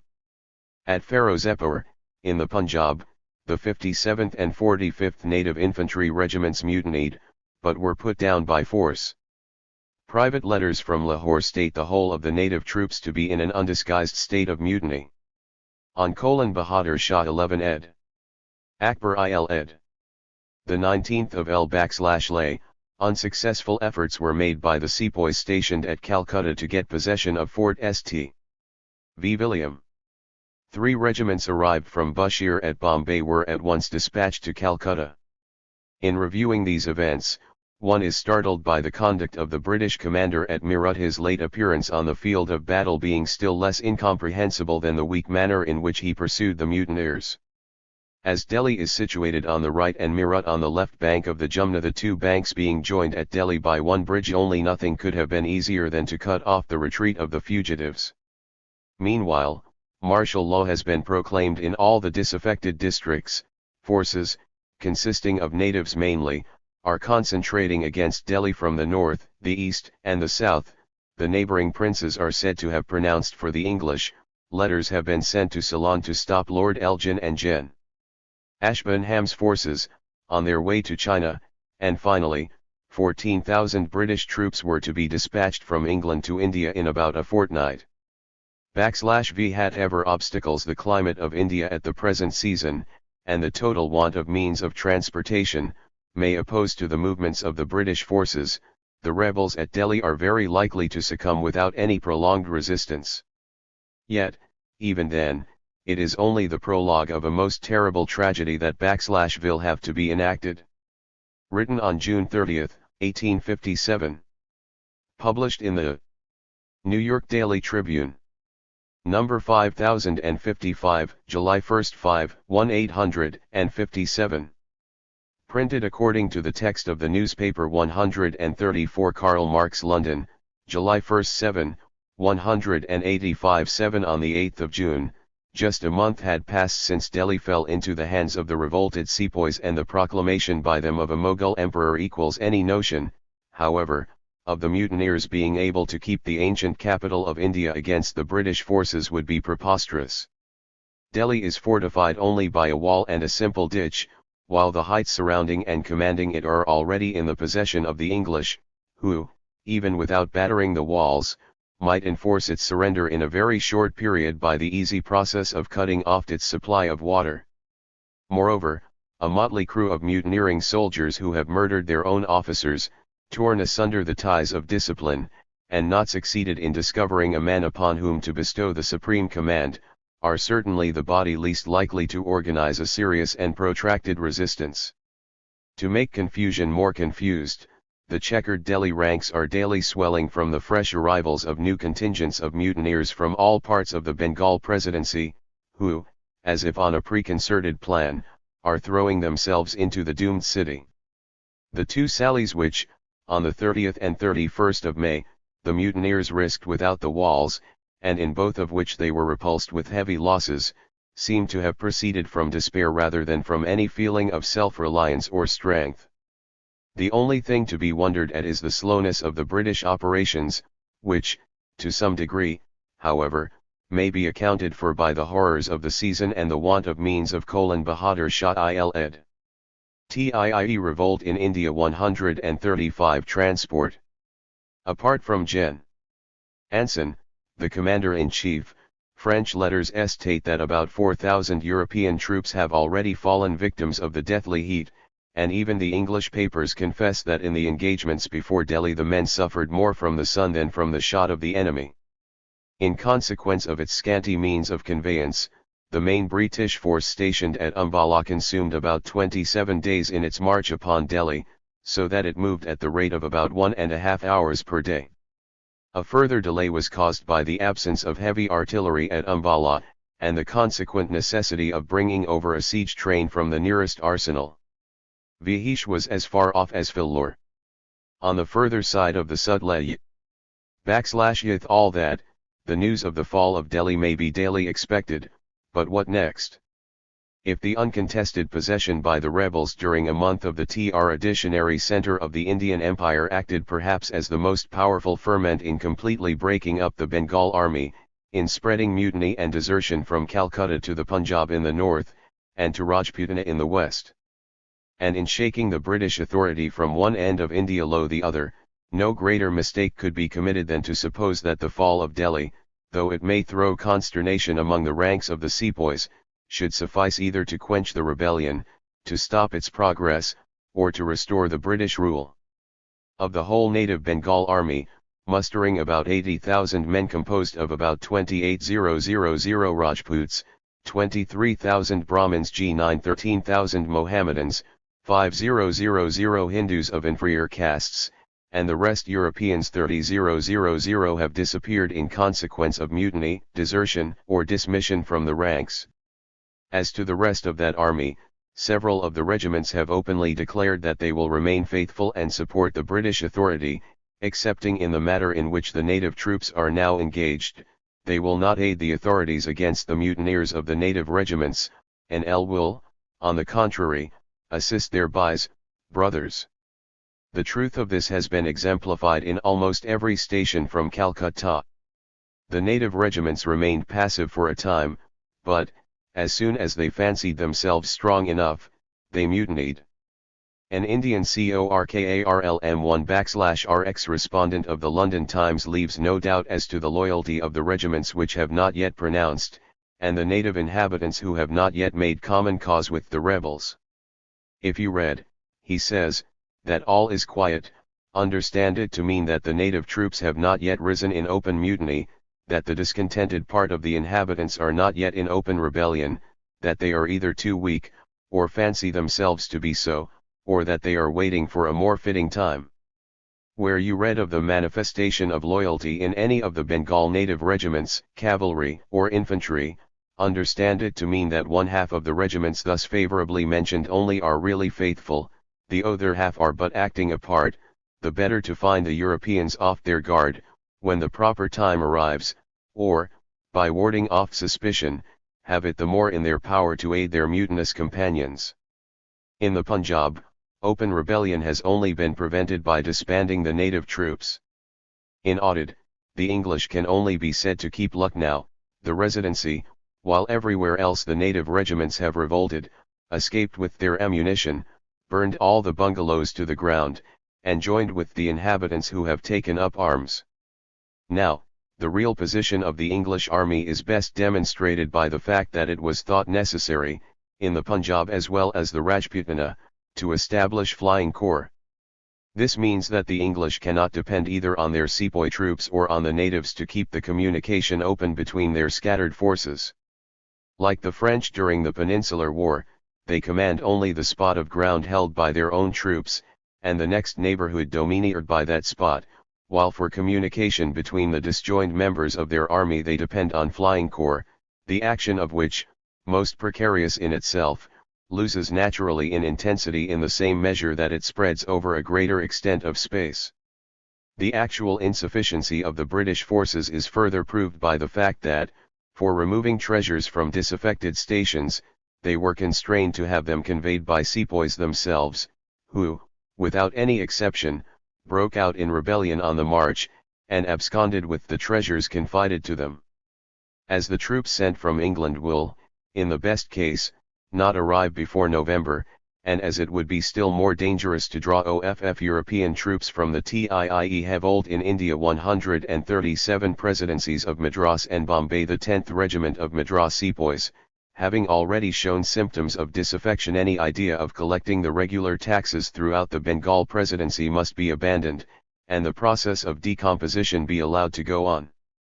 Even if we suppose that the Burmese will not improve the occasion, that the Maharaja of Gwalior will continue supporting the English, and the ruler of Nepal, Commandant Ijj the finest Indian army, remain quiet, that disaffected Peshawar will not combine with the restless hill tribes, and that the Shah of Persia will not be silly enough to evacuate Herat, still, the whole Bengal Presidency must be reconquered, and the whole Anglo-Indian army remade. The cost of this enormous enterprise will altogether fall upon the British people. As to the notion put forward by Lord Granville in the House of Lords, of the East India Company being able to ties, by Indian loans, the necessary means, its soundness may be judged from the effects produced by the disturbed state of the northwestern provinces on the Bombay money market. An immediate panic seized the native capitalists, very large sums were withdrawn from the banks, government securities proved almost unsaleable, and hoarding to a great extent commenced not only in Bombay but in its environs also. Published in the New York Daily Tribune. Number 5082, August 4, 18.57 India ed. : J. Ang Bahadur ed. Nasr ed-Din ed. Printekel. According to the text of the newspaper 138, Karl Marx, The Indian Question, London, July 28, 185-7. The 3 hours speech delivered last night in the Dead House, by Mr. Disraeli, will gain rather than lose by being read instead of being listened to. For some time, Mr. Disraeli affects an awful solemnity of speech, an elaborate slowness of utterance and a passionless method of formality, which, however consistent they may be with his peculiar notions of the dignity becoming a minister in expectance, are really distressing to his tortured audience. Once he succeeded in giving even commonplaces the pointed appearance of epigrams. Now he contrives to bury even epigrams in the conventional dullness of respectability. An orator who, like Mr. Disraeli, excels in handling the dagger rather than in wielding the sword, should have been the last to forget Voltaire's warning, that tous les genres sont bons except le genre ennuyeux. Asterisk. Beside these technical peculiarities which characterize Mr. Disraeli's present manner of eloquence, he, since Palmerston's accession to power, has taken good care to deprive his parliamentary exhibitions of every possible interest of actuality. His speeches are not intended to carry his motions, but his motions are intended to prepare for his speeches. They might be called self-denying motions, since they are so constructed as neither to harm the adversary, if carried, nor to damage the proposer, if lost. They mean, in fact, to be neither carried nor lost, but simply to be dropped. They belong neither to the acids nor to the F. All genres are good except the dull ones. Voltaire. Introduction to the comedy The Prodigal Son ed. The Indian Question 139. Alkalis, but are born neutrals. The speech is not the vehicle of action, but the hypocrisy of action affords the opportunity for a speech. Such, indeed, may be the classical and final form of parliamentary eloquence, but then, at all events, the final form of parliamentary eloquence must not demur to sharing the fate of all final forms of parliamentarism, that of being ranged under the category of nuisances. Action, as Aristotle said, is the rule I13's law of the drama *. So it is of political oratory. Mr. Disraeli's speech on the Indian revolt might be published in the Tracts of the Society for the Propagation of Useful Knowledge, or it might be delivered to a mechanics institution, or tendered as a prize essay to the Academy of Berlin. This curious impartiality of his speech as to the place where, and the time when, and the occasion on which it was delivered, goes far to prove that it fitted neither place, time, nor occasion. A chapter on the decline of the Roman Empire, which might read exceedingly well in Montesquieu or Gibbon, would prove an enormous blunder if put in the mouth of a Roman senator, whose peculiar business it was to stop that very decline. It is true that in our modern parliaments, a part lacking neither dignity nor interest might be imagined of an independent orator who, while despairing of influencing the actual course of events, should content himself to assume a position of iron-equal neutrality. Such a part was more or less successfully played by the late M. Garnier Pages, not the Garni Pages of Provisional Government but the well-known member of Louis Philippe's Chamber of Deputies, but Mr. Disraeli, the avowed leader of an obsolete faction, would consider even success in this line as a supreme failure. The revolt of the Indian Army afforded certainly a magnificent opportunity for oratorical display. But, apart from his dreary manner of treating the subject, what was the gist of the motion which he made the pretext for his speech? It was no motion at all. He feigned to be anxious for becoming acquainted with two official papers, the one of which he was not quite sure to exist, and the other of which he was sure not immediately to bear on the subject in question. Consequently his speech, and his motion Aristotle, Poetics, chapter 6 ed. 140 col marx lacked any point of contact save this, that the motion heralded a speech without an object, and that the object confessed itself not worth a speech. Still, as the highly elaborated opinion of the most distinguished out-of-office statesman of England, Mr. Disraeli's speech ought to attract the attention of foreign countries. I shall content myself with giving in his ipsissima verba a short analysis of his considerations on the decline of the Anglo-Indian Empire. Does the disturbance in India indicate a military mutiny, or is it a national revolt? Is the conduct of the troops the consequence of a sudden impulse, or is it the result of an organized conspiracy? Upon these points Mr. Disraeli asserts the whole question to hinge. Until the last 10 years, he affirmed, the British Empire in India was founded on the old principle of divide et impera, but that principle was put into action by respecting the different nationalities of which India consisted, by avoiding to tamper with their religion, and by protecting their landed property. The sepoy army served as a safety valve to absorb the turbulent spirits of the country. But of late years a new principle has been adopted in the government of India, the principle of destroying nationality. The principle has been realized by the forcible destruction of native princes, the disturbance of the settlement of property, and the tampering with the religion of the people. In 1848 the financial difficulties of the East India Company had reached that point that it became necessary to augment its revenues one way or the other. Then a minute in council was published, in which was laid down the principle, almost without disguise, that the only mode by which an increased revenue could be obtained was by enlarging the British territories at the expense of the native princes. Accordingly, on the death of the Raja of Satara * his adoptive heir was not acknowledged by the East India Company, but the Raj absorbed in its own dominions. From that moment the system of annexation was acted upon whenever a native prince died without natural heirs. The principle of adoption, the very cornerstone of Indian society, was systematically set aside by the government. Thus were forcibly annexed to the Appa Sahib Ed. The Indian Question 141. British Empire. The Rajas of more than a dozen independent princes from 1848 to 1854. In 1854 the Raj of Berar, which comprised 80,000 square miles of land, a population from 4,000 to 5,000 and enormous treasures, was forcibly seized. Mr. Disraeli ends the list of forcible annexations with Oudh, which brought the East Indian government in collision not only with the Hindus, but also with the Mohammedans. Mr. Disraeli then go on showing how the settlement of property in India was disturbed by the new system of government during the last 10 years.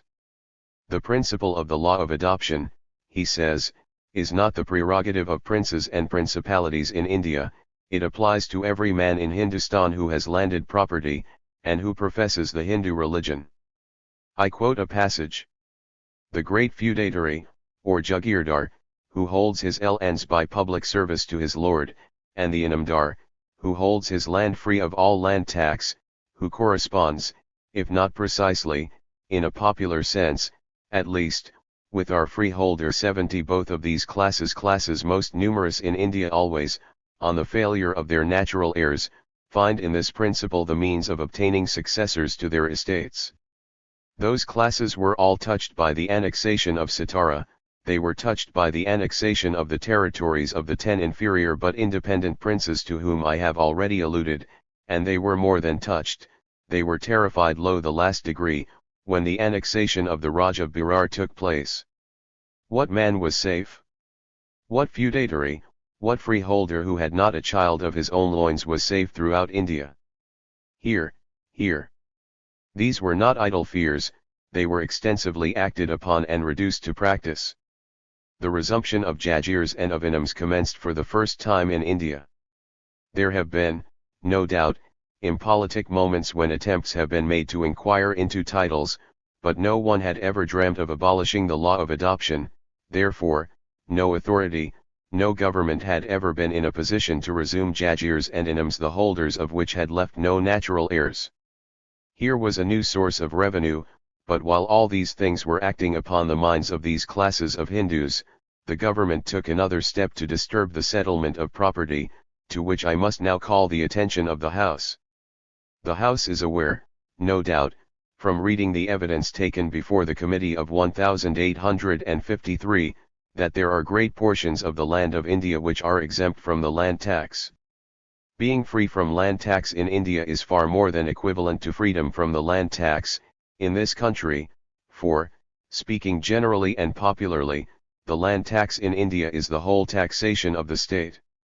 The origin of these grants is difficult to penetrate, but they are undoubtedly of great antiquity. They are of different kinds. Beside I. 142. The private freeholds, which are very extensive, there are large grants of land free from the land tax with which mosques and temples have been endowed. On the pretext of fraudulent claims of exemption, the British Governor-General * took upon himself to examine the titles of the Indian landed estates. Under the new system, established in 1848, that plan of investigating titles was at once embraced, as a proof of a powerful government, a vigorous executive, and most fruitful source of public revenue. Therefore commissions were issued to inquire into titles to landed estates in the Presidency of Bengal and adjoining country. They were also issued in the Presidency of Bombay, and surveys were ordered to be made in the newly settled provinces, in order that these commissions might be conducted, when the surveys were completed, with due efficiency.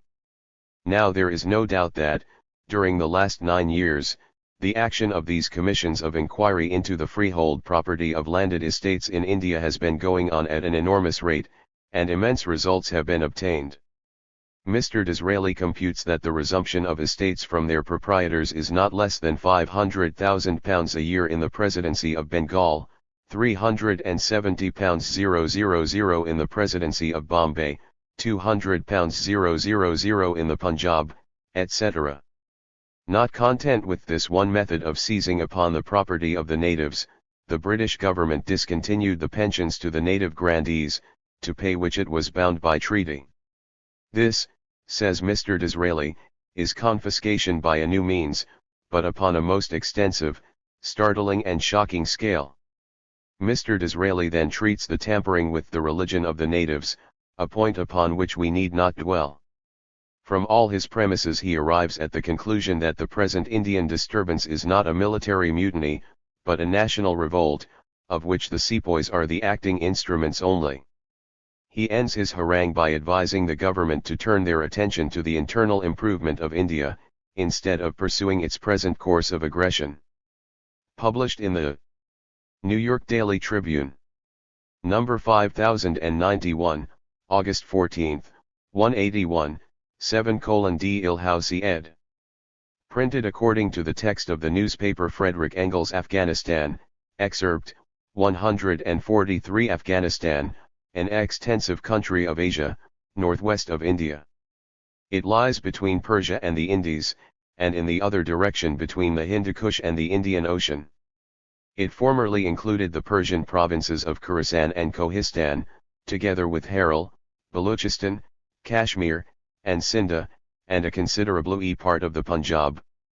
In its present limits there are probably not more than 4,000,000 inhabitants.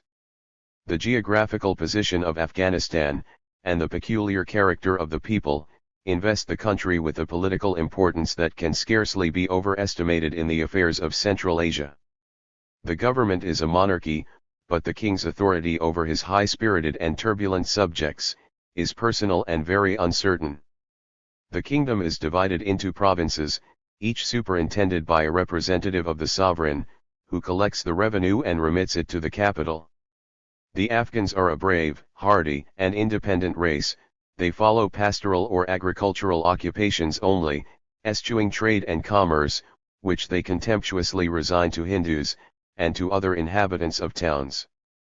With them, war is an excitement and relief from the monotonous occupation of industrial pursuits.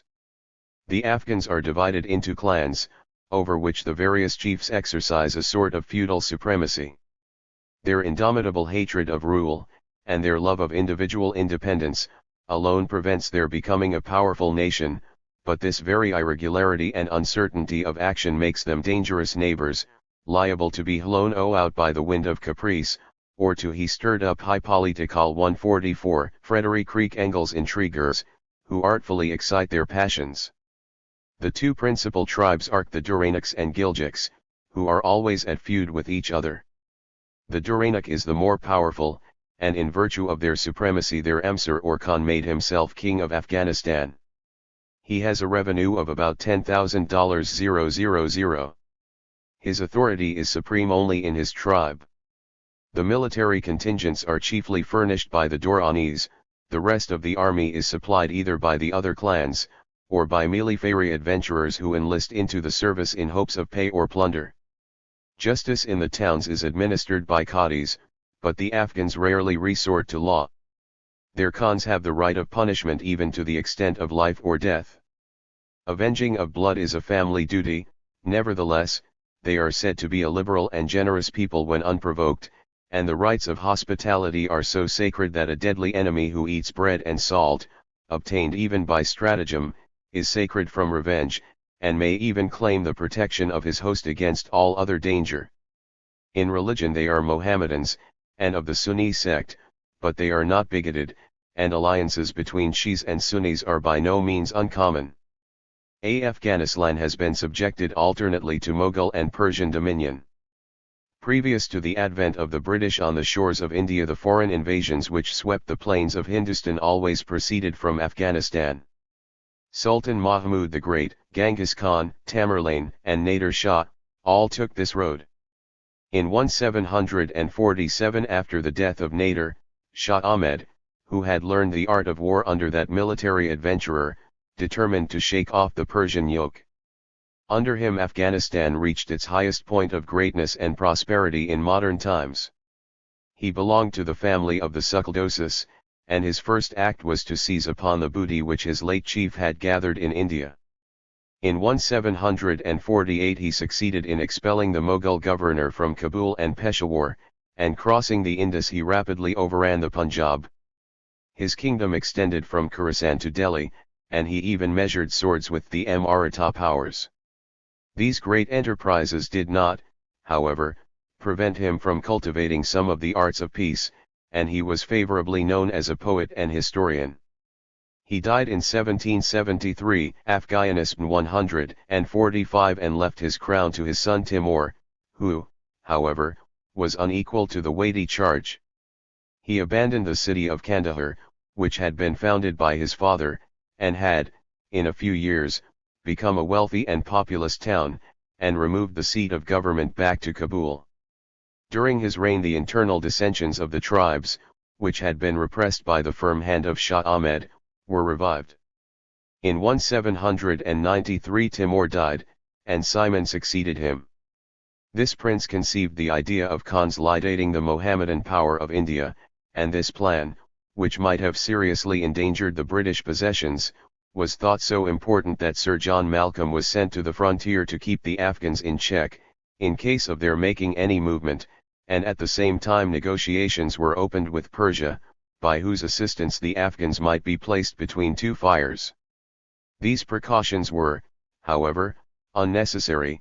Simon Shah was more than sufficiently occupied by conspiracies, and disturbances at home, and his great plans were nipped in the bud. The king's brother, Mahmud, threw himself into Herat with the design of erecting an independent principality, but failing in his attempt he fled into Persia. Simon Shah had been assisted in attaining the throne by the Barakshi family, at the head of which was Sher Afras Khan. Simon's appointment of an unpopular vizier excited the hatred of his old supporters, who organized a conspiracy which was discovered, and Sher Afras was put to death. Mahmud was now recalled by the conspirators. Simon was taken prisoner and his eyes put out. In opposition to Mahmud, who was supported by the Doranis, Shah Suya was put forward by the Gilgis, and held the throne for some time, but he was at last defeated, chiefly through the treachery of his own supporters, and was forced to take refuge amongst the Sikhs. In 1809 Napoleon had sent Gen. Garden to Persia in the hope of inducing the Shah to invade India, and the Indian government sent a representative to the court of Shah Suya to create an opposition to Persia. At this epoch, Ranjit Singh rose into power and fame. He was a Sikh chieftain, and by his genius made his country independent of the Afghans, and erected a kingdom in the Punjab, earning for himself the title of 146 Friedrich Engels Maharaja, Chief Raja, and the respect of the Anglo-Indian government. The usurper Mahmud was, however, not destined to enjoy his triumph long. Fateh Khan, his vizier, who had alternately ductuated between Mahmud and Shah Suya as ambition or temporary interest prompted, was seized by the king's son Kamran, his eyes put out, and afterward cruelly put to death. The powerful family of the murdered vizier swore to avenge his death. The puppet Shah Suya was again brought forward and Mahmud expelled. Shah Suya, having given offense, however, was presently deposed, and another brother crowned in his stead. Mahmud fled to Herat, of which he continued in possession, and in 1829 on his death his son Kamran succeeded him in the government of that district. The Barakshi family, having now attained chief power, divided the territory among themselves, but following the national usage quarreled, and were only united in presence of a common enemy. One of the brothers, Muhammad Khan, held the city of Peshawar, for which he paid tribute to Ranjit Singh. Another held Ghazni, a third Kandahar, while in Kabul, Dost Muhammad, the most powerful of the family, held sway. To this prince, Capt. Alexander Burnes was sent as ambassador in 1835, when Russia and England were intriguing against each other in Persia and Central Asia. He offered an alliance which the Dost was but too eager to accept, but the Anglo-Indian government demanded everything from him, while it offered absolutely nothing in return. In the meantime, in 1838, the Persians, with Russian aid and advice, laid siege to Herat, the key of Afghanistan and India, a Persian and a Russian agent arrived at Kabul, and the Dost, by the constant refusal of any positive engagement on the part of the British, was, at last, actually compelled to receive overtures from the other parties. Burnes left, and Lord Auckland, then Governor-General of India, influenced by his secretary W. Macnaghten, determined to punish Dost Muhammad, for what he himself had compelled him to do. He resolved to dethrone him, and to set up Shah Suja, now a pensioner of the Indian government. A treaty was concluded with Shah Suja, and with the Sikhs, the Shah began collecting an army, paid and officered by the British, Afghanistan 147, and an Anglo-Indian force was concentrated on the Sutlej. Macnaghten, seconded by Burnes, was to accompany the expedition in the quality of envoy in Afghanistan. In the meantime the Persians had raised the siege of Ilarat, and thus the only valid reason for interference in Afghanistan was removed, but, nevertheless, in December 1838, the army marched towards Sinkal, which country was coerced into submission, and the payment of a contribution for the benefit of the Sikhs and Shah Suja. February 20, 1839, the British army passed the Indus. It consisted of about 2,000 men, with above 40,000 camp followers, beside the new levies of the Shah. The Bolan Pass was traversed in March, want of provisions and forage began to be felt, the camels dropped by hundreds, and a great part of the baggage was lost. April 7, the army entered the Kojak Pass, traversed it without resistance, and on April 25 entered Kandahar, which the Afghan princes, brothers of Dost Muhammad, had abandoned. After a rest of 2 months, Sir John Keane, the commander, advanced with the main body of the army toward the north, leaving a brigade under Nott, in Kandahar. Ghazni, the impregnable stronghold of Afghanistan, was taken. July 22, a deserter having brought information that the Kabul gate was the only one which had not been walled up, it was accordingly blown down, and the place was then stormed. After this disaster, the army which Dost Muhammad had collected, at once disbanded, and Kabul too opened its gates, August 6. Shah Suja was installed in due form, but the real direction of government remained in the hands of Macnaghten, who also paid all Shah Suja's expenses out of the Indian treasury. The conquest of Afghanistan seemed accomplished, and a considerable portion of the troops was sent back.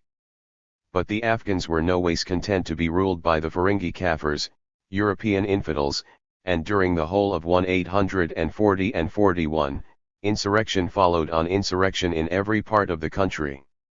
The Anglo-Indian troops had to be constantly on the move. Yet, Macnaghten declared this to be the normal state of Afghan society, and wrote home that everything went on well, and Shah Suja's power was taking root. In vain were the warnings of the military officers and the other political agents. Dost Muhammad had surrendered to the British in October 1, 1840, and was sent to India. Every insurrection during the summer of 41 was successfully repressed, and toward October, Macnaghten, nominated governor of Bombay, intended leaving with another body of troops for India. But then the storm broke out. The occupation of Afghanistan cost the Indian treasury £1,250 per annum, 16,000 troops, Anglo-Indian and Shah Suja's, had FOB paid in Afghanistan, 3,000 more lay in Scinde, and the Bolan Pass, Shah Suja's regal splendors, the salaries of his functionaries, and all expenses of his court and government, were paid by the Indian treasury, and finally, the Afghan chiefs were subsidized, or rather bribed, from the same source, in order to keep them out of mischief. Macnaghten was informed of the impossibility of going on at this rate of spending money. He attempted retrenchment, but the only possible way to enforce it was to cut down the allowances of the chiefs. The very day he attempted this, the chiefs formed a conspiracy for the extermination of the British, and thus Macnaghten himself was the means of bringing about the concentration of those insurrectionary forces, which hitherto had struggled against the invaders singly, and without unity or concert, though it is certain, too, that by this time the hatred of British dominion among the Afghans had reached the highest point. The English in Kabul were commanded by Gen. Elphinstone, a gouty, irresolute, completely helpless old man, whose orders constantly contradicted each other. The troops occupied a sort of fortified camp, which was so extensive that the garrison was scarcely sufficient to man the ramparts, much less to detach bodies to act in the field. The works were so imperfect that ditch and parapet could be ridden over on horseback. As if this was not enough, the camp was commanded almost within musket range by the neighboring heights, and to crown the absurdity of the arrangements, all provisions and medical stores were in two detached forts at some distance from camp, separated from it, moreover, by walled gardens and another small fort not occupied by the English. The citadel or Bala Hissar of Kabul would have offered strong and splendid winter quarters for the whole army, but to please Shah Suja, Afghanistan 149 it was not occupied. November 2, 1841, the insurrection broke out. The house of Alexander Burnes, in the city, was attacked and he himself murdered. The British general did nothing, and the insurrection grew strong by impunity. Elphinstone, utterly helpless, at the mercy of all sorts of contradictory advice, very soon got everything into that confusion which Napoleon described by the three words, ordre, contre-ordre, disordre. The Bala Hissar was, even now, not occupied. A few companies were sent against the thousands of insurgents, and of course were beaten. This still more emboldened the Afghans. November 3, the forts close to the camp were occupied. On the 9th, the Commissariat fort, garrisoned by only 80 men, was taken by the Afghans, and the British were thus reduced to starvation. On the 5th, Elphinstone already talked of buying a free passage out of the country.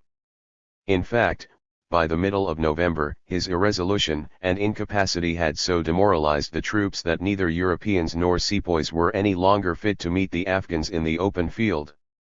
Then the negotiations began. During these, MCN Acton was murdered in a conference with Afghan chiefs. Snow began to cover the ground, provisions were scarce. At last, January 1, a capitulation was concluded. All the money, £190,000, was to be handed over to the Afghans, and bills signed for £140,000 more. All the artillery and ammunition, except 6 6-pounders and 3 mountain guns, were to remain. All Afghanistan was to be evacuated. The chiefs, on the other hand, promised a safe conduct, provisions and baggage cattle. January 5, the British marched out, for 500 combatants and 12,000 camp followers. One march sufficed to dissolve the last remnant of order, and to mix up soldiers and camp followers in one hopeless confusion, rendering all resistance impossible. The cold and snow and the want of provisions acted as in Napoleon's retreat from Moscow. But instead of Cossacks keeping a respectful distance, the British were harassed by infuriated Afghan marksmen, armed with long-range matchlocks, occupying every height. The chiefs who signed the capitulation neither could nor would restrain the mountain tribes. The Khoord Kabul Pass became the grave of nearly all the army, and the small remnant, less than 200 Europeans, fell at the entrance of the Jugdulluk Pass. Only one man, Dr. Britton, reached Jalalabad to tell the tale. Many officers, however, had been seized by the Afghans, and kept in captivity. Jalalabad was held by Sale's brigade. Capitulation was demanded of him, but he refused to evacuate the town, so did not at Kandahar. Ghazni had fallen, there was not a single man in the place that understood anything about artillery, and the sepoys of the garrison had succumbed to the climate. In the meantime, the British authorities on the frontier, at the first news of the disaster of Kabul, had concentrated at Peshawar the troops destined for the relief of the regiments in Afghanistan. But transportation was wanting and the sepoys fell sick in great numbers. Gen. Pollock, in February, took the command, and by the end of March 1, 842, received further reinforcements.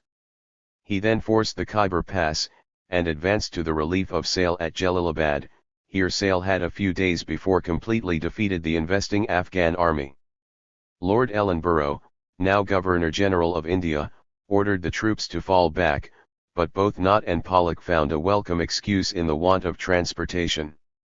At last, by the beginning of July, public opinion in India forced Lord Ellenborough to do something for the recovery of the national honour and the prestige of the British Army. Accordingly, he authorised an advance on Kabul, both from Kandahar and Jalalabad. By the middle of August, Pollock and Nott had come to an understanding respecting their movements, and August 20, Pollock moved towards Kabul, reached Gundamuk and beat a body of Afghans on the 23d, carried the Jugdulik Pass September 8, defeated the assembled strength of the enemy on the 13th at Tizin, and encamped on the 15th under the walls of Kabul. Nott, in the meantime, had, August 7, evacuated Kandahar, and marched with all his forces toward Ghazni. After some minor engagements, he defeated a large body of Afghans. August 30, took possession of Ghazni, which had been abandoned by the enemy. September 6, destroyed the works and town, again defeated the Afghans in the strong position of Alidan, and, September 17, arrived near Kabul, where Pollock at once established his communication with him. Shah Suja had, long before, been murdered by some of the chiefs, and since then no regular government had existed. AJCGLLANLSTAN in Afghanistan. Nominally, Futteh Jung, his son, was king. Pollock dispatched a body of cavalry after the Kabul prisoners, but these had succeeded in bribing their guard, and met him on the road. As a mark of vengeance, the bazaar of Kabul was destroyed, on which occasion the soldiers plundered part of the town and massacred many inhabitants. October 12, the British left Kabul and marched Li Jalalabad and Peshawar to India. Futteh Jung, despairing of his position, followed them. Dost Muhammad was now dismissed from captivity, and returned to his kingdom. Thus ended the attempt of the British to set up a prince of their own making in Afghanistan.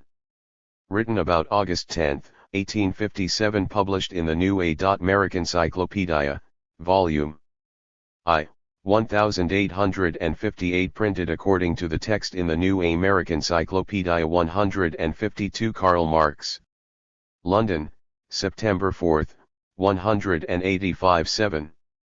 The outrages committed by the revolted sepoys in India are indeed appalling, hideous, ineffable, such as one is prepared to meet only in wars of insurrection, of nationalities, of races, and above all of religion, in one word, such as respectable England used to applaud when perpetrated by the Vikendians on the Blues, by the Spanish guerrillas on the infidel Frenchmen, by Serbians on their German and Hungarian neighbors, by Croats on Viennese rebels, by Kavanaxguard Mobile or Bonapartes.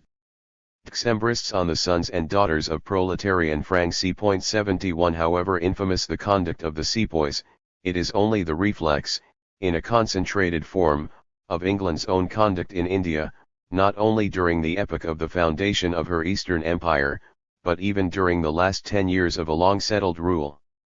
To characterize that rule, it suffices to say that torture formed an organic institution of its financial policy. There is something in human history like retribution, and it is a rule of historical retribution that its instrument be forged not by the offended, but by the offender himself.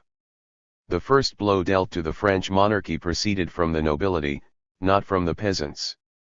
The Indian revolt does not commence with the riots, tortured, disinured and stripped naked by the British, but with the sepoys, clad, fed, petted, fat and pampered by them. To find parallels to the sepoy atrocities, we need not, as some London papers pretend, fall back on the Middle Ages, nor even wander beyond the history of contemporary England. See this collection, pp. Hi2U7 ed. The Indian have old 153. All we want is to study the First Chinese War, an event, so to say, of yesterday.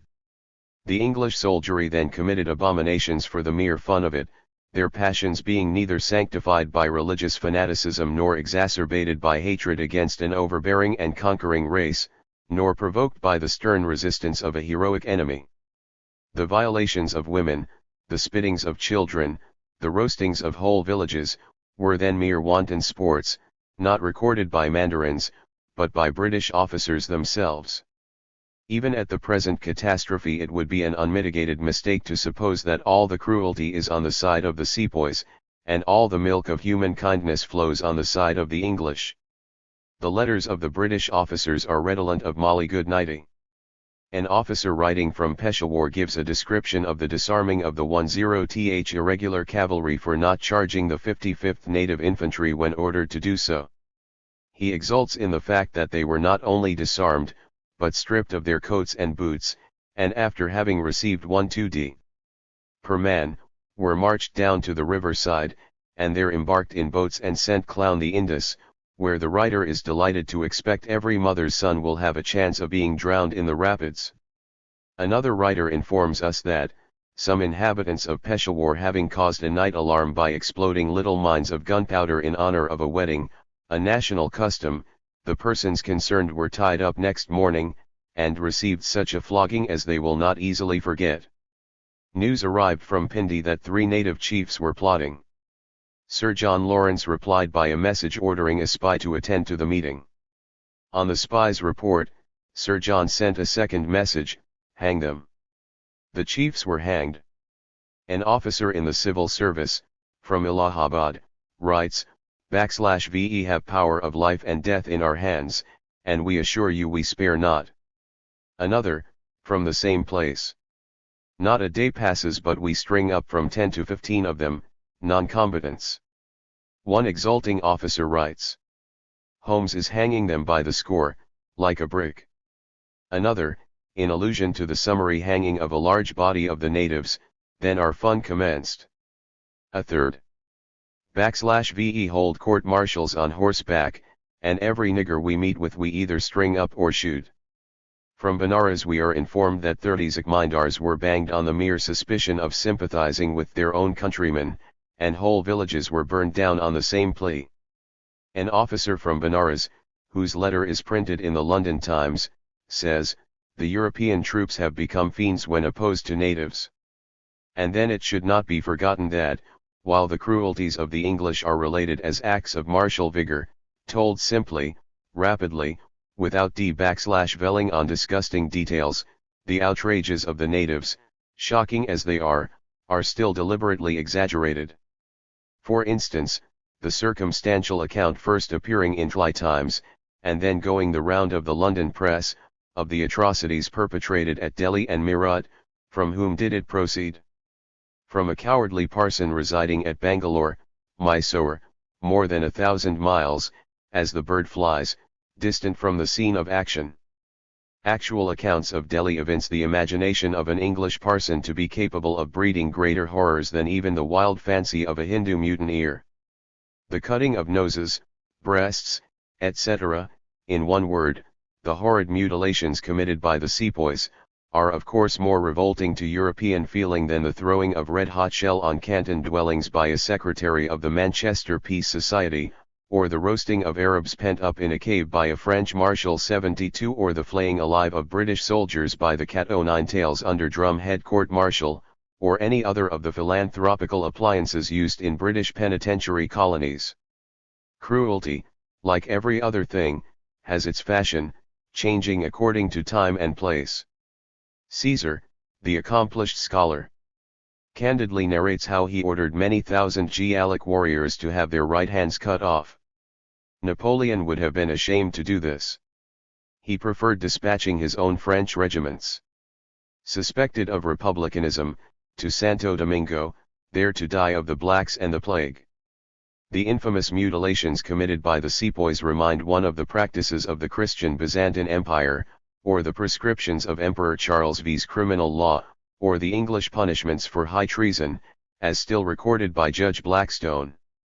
/with Hindus, whom their religion has made virtuosi in the art of self-torturing, the Indian revolt. These tortures inflicted on the enemies of their race and creed appear quite natural, and must appear still more so to the English, who, only some years since, still used to draw revenues from the Juggernaut festivals, protecting and assisting the bloody rites of a religion of cruelty. The frantic roars of the bloody old times, as Cobbett used to call it, it's playing the part of a furious character in one of L/Tiffo's arts operas, who indulges in most melodious strains in the idea of first hanging his enemy, then roasting him, then quartering him, then spitting him, and then flaying him alive. It's tearing the passion of revenge to tatters and to rags. All this would appear but silly if under the pathos of tragedy there were not distinctly perceptible the tricks of comedy. The London Times overdoes its part, not only from panic. It supplies comedy with a subject even missed by Molière, the Tartuffe of revenge. VV had it simply wants is to write up the funds and to screen the government. As Delhi has not, like the walls of Jericho, fallen before mere puffs of wind, John Bull is to be steeped in cries for revenge up to his very cars, to make him forget that his government is responsible for the mischief hatched and the colossal dimensions it has been allowed to assume. Published in the New York Daily Tribune. Number 5 119, September 16, 1857. Printed according to the text of the newspaper 156. Friedrich Engels. Algeria. Excerpt: Algeria, a division of northern Africa, formerly the Turkish Pashalik of Algiers, but since 1830 included in the foreign dominions of France. It is bounded N by the Mediterranean, E by Tunis, W by Morocco, S by the Great Sahara. The Berbers, Kabyles, or Mazid, for they are known by the three names, are believed to have been the aboriginal inhabitants. Of their history as a race little is known, further than that they once occupied the whole of northwestern Africa, and are to be found also on the eastern coast. The Kabyles live in the mountain district. The other inhabitants are Arabs, the descendants of the Mussulman invaders. Moors, Turks, Kaulos, 73 Jews and Negroes, and lastly the French, are found in the country. The population in 1852 was 2,078,035, of which 134,115 were Europeans of all nations, beside a military force of 100,000 men. The Kabyles are an industrious race, living in regular villages, excellent cultivators, and working in mines, in metals, and in coarse woolen and cotton factories. They make gunpowder and soap, gather honey and wax, and supply the towns with poultry, fruit, and other provisions. The Arabs follow the habits of their ancestors, leading a nomadic life, and shifting their camps from place to place according as the necessities of pasturage or other circumstances compel them. The Moors are probably the least respectable of the inhabitants. Living in the towns, and more luxurious than either the Arabs or Kabyles, they are, from the constant oppression of their Turkish rulers, a timid race, reserving nevertheless their cruelty and vindictiveness, while in moral character they stand very low. The chief towns of Algeria are Algiers, the capital, Constantine, Algeria 157. Population about 20,000, and Bona, a fortified town on the sea coast, population about 10,000 in 1847. Near this are the coral fisheries, frequented by the fishers from France and Italy. Bougia is on the Gulf of the same name. The capture of this place was hastened by the outrages of the Kabyles in the neighborhood, who wrecked a French brig by cutting her cable and then plundered her and massacred the crew. There are some remains of antiquity in the interior, especially in the province of Constantine, among others those of the ancient city of Lamessa, with remains of the city gates, parts of an amphitheater, and a mausoleum supported by Corinthian pillars. On the coast is Colia Cherchel, the ancient Julia Caesarea, a place of some importance to the French. It was the residence of Juba, and in its neighborhood are ancient remains. Oran is a fortified town. It remained in possession of the Spaniards until 1792. Tlemcen, once the residence of Abd el-Kader, is situated in a fertile country. The ancient city was destroyed by fire in 1670, and the modern town was almost destroyed by the French. It has manufactures of carpets and blankets. South of the Atlas is the Zab, the ancient Gaechalia. The chief place is Biscara. The Biscarians are a peaceful race, much liked in the northern parts as servants and porters. Algeria has been successively conquered by the Roman, the Vandal, and the Arab. When the Moors were driven from Spain in 1492, Ferdinand sent an expedition against Algiers, seizing on Achian, Bugja, and Algiers he threatened the subjugation of the country. Unable to cope with the powerful invader, Selim Qutami, the emir of the Medija, a fertile plain in the neighborhood of Algiers, asked assistance from the Turks, and the celebrated corsair, Barbarossa Harouche, was sent to his assistance.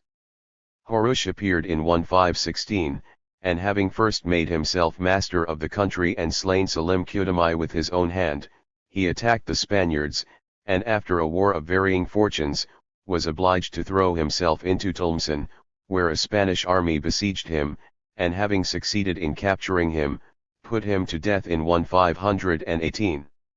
His brother Khayr ed-Din succeeded him, sought assistance from the Sultan, Selim I, and acknowledged that prince as his sovereign. Selim accordingly appointed him Pasha of Algiers, and sent him a body 158 Friedrich Engels of troops with which he was able to repulse the Spaniards, and eventually to make himself master of the country. His exploits against the Christians in the Mediterranean gained him the dignity of Caputan Pasha Fro. Suleiman I. Charles V made an attempt to reinstate the Spanish authority, and a powerful expedition of 370 vessels and 30,000 men crossed the Mediterranean in 1541. But a terrible storm and earthquake dispersed the fleet, and cut off all communication between it and the army. Without shelter, and exposed to the harassing attacks of a daring enemy, the troops were compelled to re-embark, and make their escape with a loss of 8,000 men, 15 vessels of war, and 140 transports. From this time forward there were unceasing hostilities between the Barbary powers and the Knights of Malta. Thence sprang that system of piracy which made the Algerine corsairs so terrible in the Mediterranean, and which was so long submitted to by the Christian powers. The English under Blake, the French under Duquesne, the Dutch, and other powers, at various times attacked Algiers, and Duquesne having twice bombarded it, the Dey sent for the French consul of Louis XIV, and having learned from him the cost of the bombardment, jeeringly told him that he would himself have burnt down the city for half the money. From the first occupation of Algeria by the French 74 to the present time, the unhappy country has been the arena of unceasing bloodshed, rapine, and violence. Each town, large and small, has been conquered in detail at an immense sacrifice of life. The Arab and Kabyle tribes, to whom independence is precious, and hatred of foreign domination a principle dearer than life itself, have been crushed and broken by the terrible razzias in which dwellings and property are burnt and destroyed, standing crops cut down, and the miserable wretches who remain massacred, or subjected to all the horrors of lust and brutality. This barbarous system of warfare has been persisted in by the French against all the dictates of humanity, civilization, and Christianity. It is alleged in extenuation, that the Kabyles are ferocious, addicted to murder, torturing their prisoners, and that with savages lenity is a mistake. The policy of a civilized government resorting to the lex talionis miw, ll be doubted. And judging of the tree by Algeria 159 its fruits, after an expenditure of probably $100,000 and a sacrifice of hundreds of thousands of lives, all that can be said of Algeria is that it is a school of war for French generals and soldiers, in which all the French officers who won laurels in the Crimean War received their military training and education. As an attempt at colonization, the numbers of Europeans compared with the natives show its present almost total failure, and this in one of the most fertile countries of the world, the ancient granary of Italy, within 20 hours of France, where security of life and property alike from military friends and savage enemies alone are wanted. /v the failure is attributable to an inherent defect in the French character, which unfits them for emigration, or to injudicious local administration. It is not within our province to discuss. Every important town, Constantine, Bona, Bujia, Arzio, Mostaganem, Tlemcen, was carried by storm with all the accompanying horrors. The natives submitted with an ill grace to their Turkish rulers, who had at least the merit of being co-religionists, but they found no advantage in the so-called civilization of the new government, against which, beside, they had all the repugnance of religious fanaticism. Each governor came but to renew the severities of his predecessors.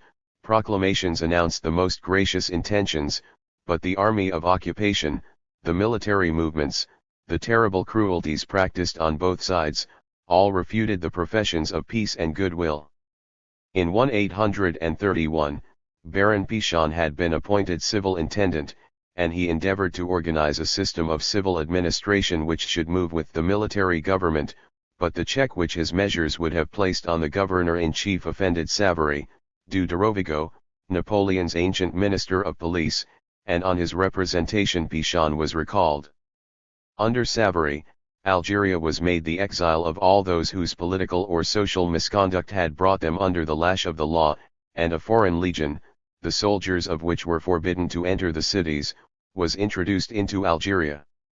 In 1833, a petition was presented to the Chamber of Deputies, stating, "For 3 years we have souffré every possible act of injustice. Whenever Compagnies NRCPR fork lo LHC all realize, they are only answered 160 Friedrich Engels by new atrocities, particularly directed against those by whom the complaints were brought forward. On that account no one dares to move, for which reason there are no signatures to this petition. 0 My lords, we beseech you in the name of humanity, to relieve us from this crushing tyrannny, to ransom us from tle bonds of slavery.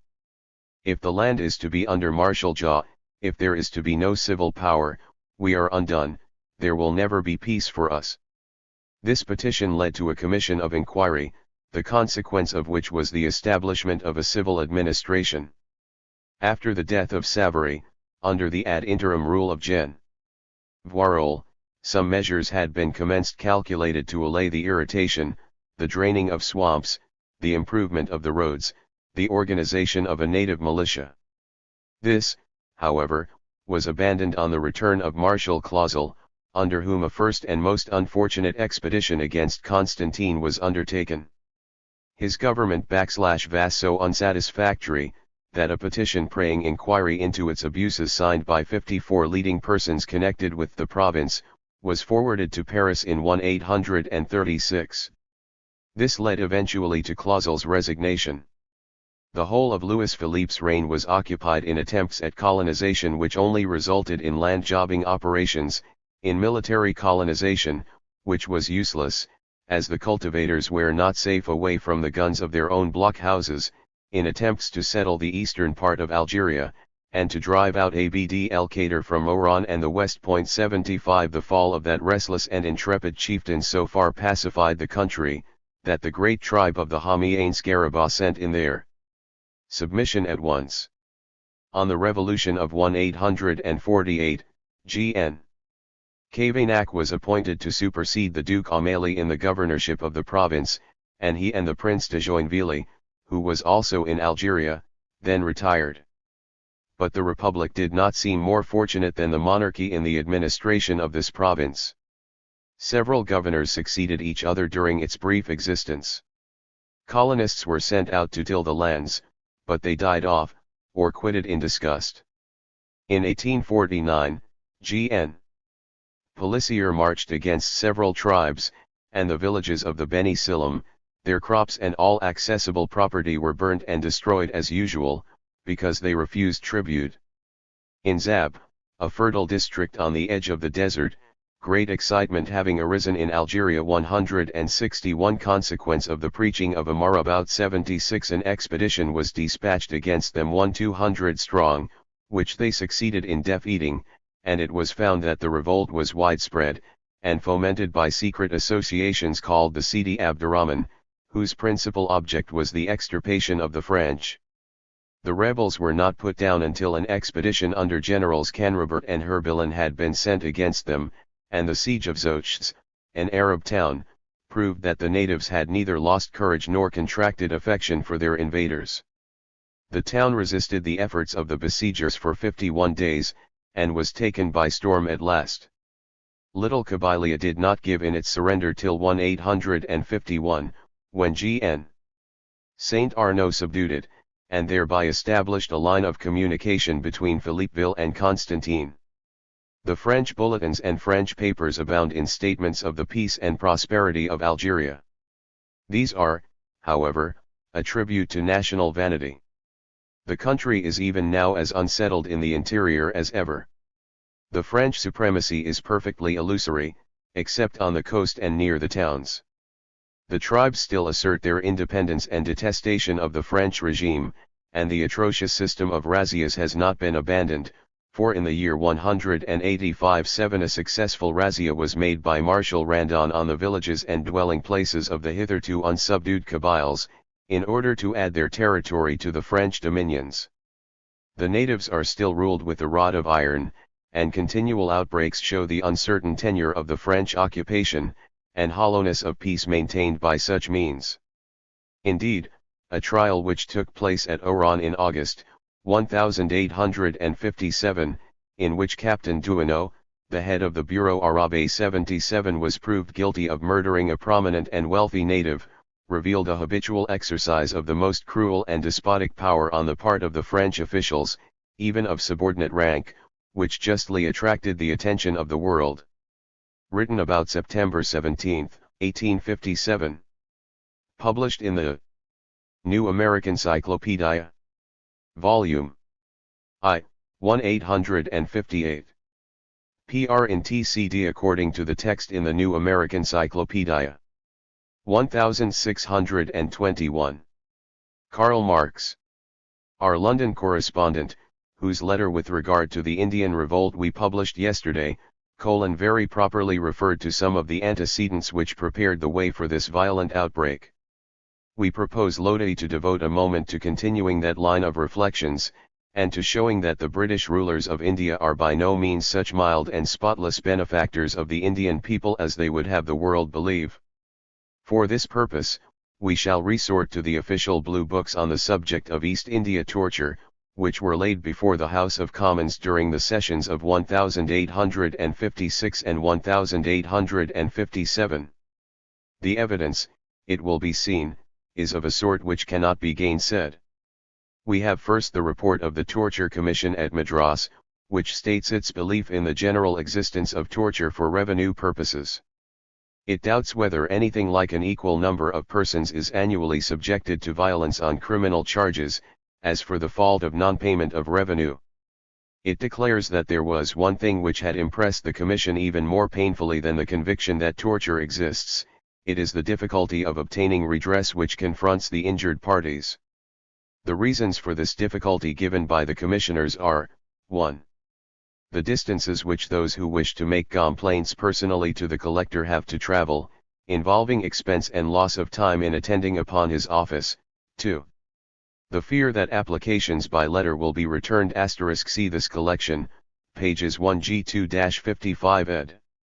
With the ordinary endorsement of a reference to the Tahsildar, the district police and revenue officer, that is, to the very man who, either in his person or through his petty police subordinates, has wronged him. 3. The inefficient means of procedure and punishment provided by law for officers of government, even when formally accused or convicted of these practices. It seems that if a charge of this nature were proved before a magistrate, he could only punish by a fine of 50 rupees, or a month's imprisonment. The alternative consisted of handing over the accused to the criminal judge to be punished by him, or committed for trial before the court of the circuit.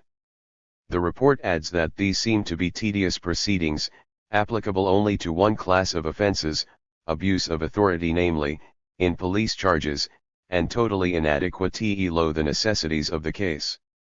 A police or revenue officer, who is the same person, as the revenue is collected by the police, when charged with extorting money, is first tried by the assistant collector. He then can appeal to the collector, then to the revenue board. This board may refer him to the government or to the civil courts. In such a slate of the law, no poverty-stricken riot could contend against any wealthy revenue officer, and we are not aware of any complaints having been brought forward under these two regulations, of 1822 and 1828, by the people. Further, this extorting of money applies only to taking the public money, or forcing a further contribution from the riot for the officer to put into his own pocket. There is, therefore, no legal means of punishment whatever for the employment of force in collecting the public revenue. The report from which these quotations are made applies only to the Presidency of Madras, but Lord Dalhousie himself, writing, in September, 1855, to the directors says that he has long ceased to doubt that torture in one shape or other is practiced by the lower subordinates in every British province. Court of Directors of the East Jamlia Company ed. The universal existence of torture as a financial institution of British India is thus officially admitted, but the admission is made in such a manner as to shield the British government itself.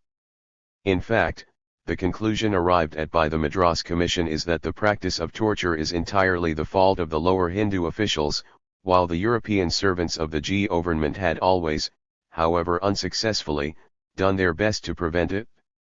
In answer to this assertion, the Madras Native Association presented, in January 1, 1856, a petition to Parliament, complaining of the torture investigation on the following grounds: 1. That there was scarcely any investigation at all, the Commission sitting only in the city of Madras, and for but 3 months, while it was impossible, except in very few cases, for the natives who had complaints to make to leave their homes. 2. That the Commissioners did not endeavour to trace the evil to its source; had they done so, it would have been discovered to be in the very system of collecting the revenue. 3. That no inquiry was made of the accused native officials as to what extent their superiors were acquainted with the practice. The origin of this coercion, say the petitioners, is not with the physical perpetrators of it, but descends to them from the officials immediately their superiors, which latter again are answerable for the estimated amount of the collection to their European superiors, these also being responsible on the same head to the highest authority of the government. Indeed, a few extracts from the evidence on which the Madras report professes to be founded, will suffice to refute its assertion that no blame is due to Englishmen. Thus, Mr. W. D. Kohlhoff, a merchant, says: "The modes of torture practiced are various, and suitable to the fancy of the Tahsildar or his subordinates, but whether any redress is received from higher authorities, it is difficult for me to tell, as all complaints are generally referred to the Tahsildars for investigation and information. Among the cases of complaint from natives, we find the following. Last year, as our Pesanum, principal paddy or rice crops, failed for want of rain, we were unable to pay as usual. When the Jamma 165 Bandi was made, we claimed a remission on account of the losses, according to the terms of the agreement entered into in 1837, by us, when L/IR. Eaton was our collector. As this remission was not allowed, we refused to take our putas. The Tahsildar then commenced to compel us to pay with great severity, from the month of June to August. I and others were placed in charge of persons who used to take us in the sun. There we were made to stoop and stones were put on our backs, and we were kept in the burning sand. After 8 o'clock, we were let to go to our rice. Such like ill treatment was continued during 3 months, during which we sometimes went to give our petitions to the collector, who refused to take them. We took these petitions and appealed to the Sessions Court, who transmitted them to the collector. Still we got no justice. In the month of September, a notice was served upon us, and 25 days after, our property was disarranged, and afterward sold. Besides what I have mentioned, our women were also ill-treated, the kits was put upon their breasts. A native Christian states in reply to questions put by the commissioners. /When a European or native regiment passes through, all the riots are pressed to bring in provisions, etc., for nothing, and should any of them ask for the price of the articles, they are severely tortured. There follows the case of a Brahmin, in which he, with others of his own village and of the neighboring villages, was called on by the Tahsildar to furnish planks, charcoal, firewood, etc., gratis, that he might carry on the Colroon bridge work. On refusing, he is seized by 12 men and maltreated in various ways. He adds, I presented a complaint to the sub-collector, Mr. W. Cadell, but he made no inquiry and tore my complaint. As he is desirous of completing cheaply the Colroon bridge work at the expense of the poor and of acquiring a good name from the government, whatever may be the nature of the murder committed by the Tahsildar, he takes no cognizance of it. The light in which illegal practices, carried to the last degree of extortion and violence, were looked upon by the highest authority, is best shown by the case of Mr. Brereton, the commissioner in charge of the Ludhiana district in the Punjab in 1855. According to the report of the Chief Commissioner for the Punjab *, it was proved that John Lawrence ed. 166. In Ma-el Turs under the immediate cognizance or direction of the Deputy Commissioner, Mr. Brereton himself, the houses of wealthy citizens had been causelessly searched, that properly seized on such occasions was detained for lengthened periods, that many parties were thrown into prison, and lay there for weeks, without charges being exhibited against them, and that the laws rel. 3. Ting to security for bad character had been applied with sweeping and indiscriminating severity. That the Deputy Commissioner had been followed about from district to district by certain police officers and informers, whom he employed wherever he went, and that these men had been the main authors of mischief. In his minute on the case, Lord Dalhousie says, we have irrefragable proof, indeed, undisputed by Mr. Brereton himself that that officer has been guilty of each item in the heavy catalogue of irregularities and illegalities with which the Chief Commissioner has charged him, and which have brought disgrace on one portion of the British administration, and have subjected a large number of British subjects to gross injustice, to arbitrary imprisonment and cruel torture. Lord Dalhousie proposes to make a great public example, and, consequently, is of opinion that Mr. Brereton cannot, for the present, be fitly entrusted with the authority of a Deputy Commissioner, but ought to be removed from that grade to the grade of a first-class assistant. These extracts from the Blue Books may be concluded with the petition from the inhabitants of Taluk in Kinara, on the Malabar coast, who, after stating that they had presented several petitions to the government to no purpose, thus contrast their former and present condition. While we were cultivating wet and dry lands, hill tracts, low tracts, and forests, paying the light assessment fixed upon us, and thereby enjoying tranquility and happiness under the administration of Rani, Bahadur, and Tipu, the then Sarkar servants, Javid an additional assessment, but we never paid it. We were not subjected to privations, oppressions, or ill usages in collecting the revenue. On the surrender of this country to the Honourable Company, they devised all sorts of plans to squeeze out money from us. With this pernicious object in view, they invented rules and framed regulations, and directed their collectors and civil judges to put them in execution. But the then collectors and their subordinate native officials paid for some time due attention to our grievances, and acted in consonance with Government ed. East India Company ed. 167. Our wishes. On the contrary, the present collectors and their subordinate officials, desirous of obtaining promotion on any account whatever, neglect the welfare and interests of the people in general, turn a deaf ear to our grievances, and subject us to all sorts of oppression. We have here given but a brief and mildly coloured chapter from the real history of British rule in India. In view of such facts, dispassionate and thoughtful men may perhaps be led to ask whether a people are not justified in attempting to expel the foreign conquerors who have so abused their subjects. And if the English could do these things in cold blood, is it surprising that the insurgent Hindus should be guilty, in the fury of revolt and conflict, of the crimes and cruelties alleged against them? Written on August 28, 1857. Published in the New York Daily Tribune. Number 5120, September 17, 1857. Printed according to the text of the NEV's paper I-168. Karl Marx. British incomes in India. The present state of affairs in Asia suggests the inquiry, \V hat is the real value of their Indian dominion to the British nation and people? Directly, that is in the shape of tribute, of surplus of Indian receipts over Indian expenditures, nothing whatever reaches the British treasury. On the contrary, the annual outgo is very large.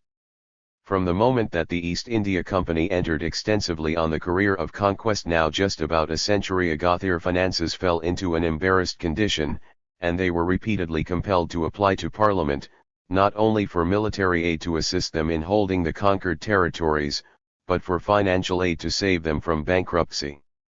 And so things have continued down to the present moment, at which so large a call is made for troops on the British nation, to be followed, no doubt, by corresponding calls for money. In prosecuting its conquests hitherto, and building up its establishments, the East India Company has contracted a debt of upward of £50,000 sterling, while the British government has been at the expense, for years past, of transporting to and from and keeping up in India, in addition to the forces, native and European, of the East India Company, a standing army of 30,000 men. Such being the case, it is evident that the advantage to Great Britain from her Indian Empire must be limited to the profits and benefits which accrue to individual British subjects. These profits and benefits, it must be confessed, are very considerable. First, we have the stockholders in the East India Company, to the number of about 3,000 persons, to whom under the recent Charter 78 there is guaranteed, upon a paid-up British incomes in India 169 capital of £6 millions, an annual dividend of 10.5%, amounting to £630,000 annually. As the East India stock is held in transferable shares, anybody may become a stockholder who has money enough to buy the stock, which, under the existing charter, commands a premium of from 125 to 150 per center. Stock to the amount of £500, costing say $6,000, entitles the holder to speak at the proprietors' meetings. To vote he must have £1,000 of stock. Holders of £3,000 have 2 votes, of £6,000 3 votes, and of £10,000 or upward 4 votes. The proprietors, however, have but little voice, except in the election of the board of directors, of whom they choose 12, while the Crown appoints 6, but these appointees of the Crown must be qualified by having resided for 10 years or more in India. 1/3 of the directors go out of office each year, but may be re-elected or reappointed. To be a director, one must be a proprietor of £2,000 of stock. The directors have a salary of £500 each, and their chairman and deputy chairman twice as much, but the chief inducement to accept the office is the great patronage attached to it in the appointment of all Indian officers, civil, and military. A patronage, however, largely shared, and, as to the most important offices, engrossed substantially, by the Board of Control. This board consists of 6 members, all privy councillors, and in general 2 or 3 of them cabinet ministers, the president of the board being always so, in fact a Secretary of State for India. Next come the recipients of this patronage, divided into 5 classes: civil, clerical, medical, military and naval. For service in India, at least in the civil line, some knowledge of the languages spoken there is necessary, and to prepare young men to enter their civil service, the East India Company has a college at Haileybury. A corresponding college for the military service, in which, however, the rudiments of military science are the principal branches taught, has been established at Addiscombe, near London. Admission to these colleges was formerly a matter of favour on the part of the directors of the company, but under the latest modifications of the charter it has been open to competition in the way of a public examination of candidates. On 170. First reaching India, a civilian is allowed about $150 a month, till having passed a necessary examination in one or more of the native languages, which must be within 12 months after his arrival, he is attached to the service with emoluments which vary from $2,500 to near $50,000 per annum. The latter is the pay of the members of the Bengal Council, the members of the Bombay and Madras councils * receive about $30,000 per annum. No person not a member of council can receive more than about $25,000 per annum, and, to obtain an appointment worth $20,000 or over, he must have been a resident in India for 12 years. 9 years residence qualifies for salaries of from $15,000 to $20,000, and 3 years residence for salaries of from $7,000 to $15,000. Appointments in the civil service go nominally by seniority and merit, but really to a great extent by favor. As they are the best paid, there is great competition to get them, the military officers leaving their regiments for this purpose whenever they can get a chance. The average of all the salaries in the civil service is stated at about $8,000, but this does not include perquisites and extra allowances, which are often very considerable. These civil servants are employed as governors, councillors, judges, ambassadors, secretaries, collectors of the revenue, etc., the number in the whole being generally about 800. The salary of the Governor-General of India is $125,000, but the extra allowances often amount to a still larger sum. The church service includes 3 bishops and about 160 chaplains. The Bishop of Calcutta has $25,000 a year, those of Madras and Bombay half as much, the chaplains from $2,500 to $7,000, besides fees. The medical service includes some 800 physicians and surgeons, with salaries of from $1,500 to $10,000. The European military officers employed in India, including those of the contingents which the dependent princes are obliged to furnish, number about 8,000.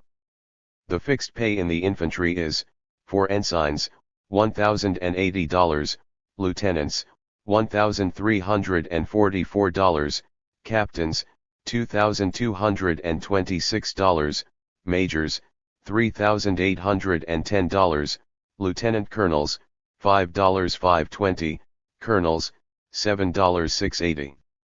This is the pay in Canton councils und the British Governor Karl's ed. British incomes in India 171 ment. In active service, it is more. The pay in the cavalry, artillery, and engineers, is somewhat higher. By obtaining staff situations or employments in the civil service, many officers double their pay. Here are about 10,000 British subjects holding lucrative situations in India, and drawing their pay from the Indian service. To these must be added a considerable number living in England, whither they have retired upon pensions, which in all the services are payable after serving a certain number of years. These pensions, with the dividends and interest on debts due in England, consume some 15 to 20 millions of dollars drawn annually from India, and which may in fact be regarded as so much tribute paid to the English government indirectly through us subjects. Those who annually retire from the several services carry with them very considerable amounts of savings from their salaries, which is so much more added to the annual drain on India. Besides those Europeans actually employed in the service of the government, there are other European residents in India to the number of 6,000 or more, employed in trade or private speculation. Except a few indigo, sugar, and coffee planter in the rural districts, they are principally merchants, agents, and manufacturers, who reside in the cities of Calcutta, Bombay, and Madras, or their immediate vicinity. The foreign trade of India, including imports and exports to the amount of about $50 millions of each, is almost entirely in their hands, and their profits are no doubt very considerable. It is thus evident that individuals gain largely by the English connection with India, and of course their gain goes to increase the sum of the national wealth. But against all this a very large offset is to be made. The military and naval expenses paid out of the pockets of the people of England on Indian account have been constantly increasing with the extent of the Indian dominion. To this must be added the expense of Burmese, Afghan, Chinese and Persian wars. In fact, the whole cost of the late Russian war may fairly be charged to the Indian account, since the fear and dread of Russia, which led to that war, grew entirely out of jealousy as to her designs on India. Add to this the career 172 of endless conquest and perpetual aggression in which the English are involved by the possession of India, and it may well be doubted whether, on the whole, this dominion does not threaten to cost quite as much as it can ever be expected to come to. Written at the beginning of September 1857. Published in the New York Daily Tribune. Number 5123, September 21, 1857.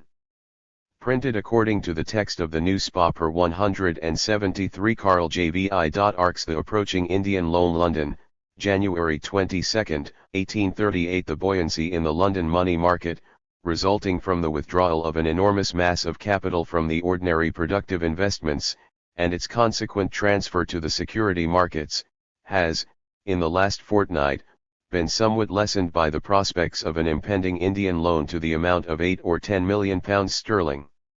This loan, to be raised in England, and to be authorised by Parliament immediately on its assembling in February, is required to meet the claims upon the East India Company by its home creditors, as well as the extra expenditure for war materials, stores, transport of troops, etc., necessitated by the Indian revolt. In August 1857, the British government had, before the prorogation of Parliament, solemnly declared in the House of Commons that no such loan was intended, the financial resources of the company being more than sufficient to meet the crisis. The agreeable delusion thus palmed on John Bull was, however, soon dispelled when it oozed out that by a proceeding of a very questionable character, the East India Company had laid hold on a sum of about £3,500,000 sterling, entrusted to them by different companies, for the construction of Indian railways, and had, moreover, secretly borrowed £1 million sterling from the Bank of England, and another £1 million from the London Joint Stock Banks. The public being thus prepared for the worst, the government did no longer hesitate to drop the mask, and by semi-official articles in the Times, Globe, and other government organs, avow the necessity of the loan. 174 Karl Mahx. It may be asked why a special act on the part of the legislative power is required for launching such a loan, and then, why such an event does create the least apprehension, since, on the contrary, every event for British capital, seeking now in vain for profitable investment, should, under present circumstances, be considered a windfall, and a most salutary check upon the rapid depreciation of capital. It is generally known that the commercial existence of the East India Company was terminated in 1834, when its principal remaining source of commercial profits, the monopoly of the China trade, was cut off.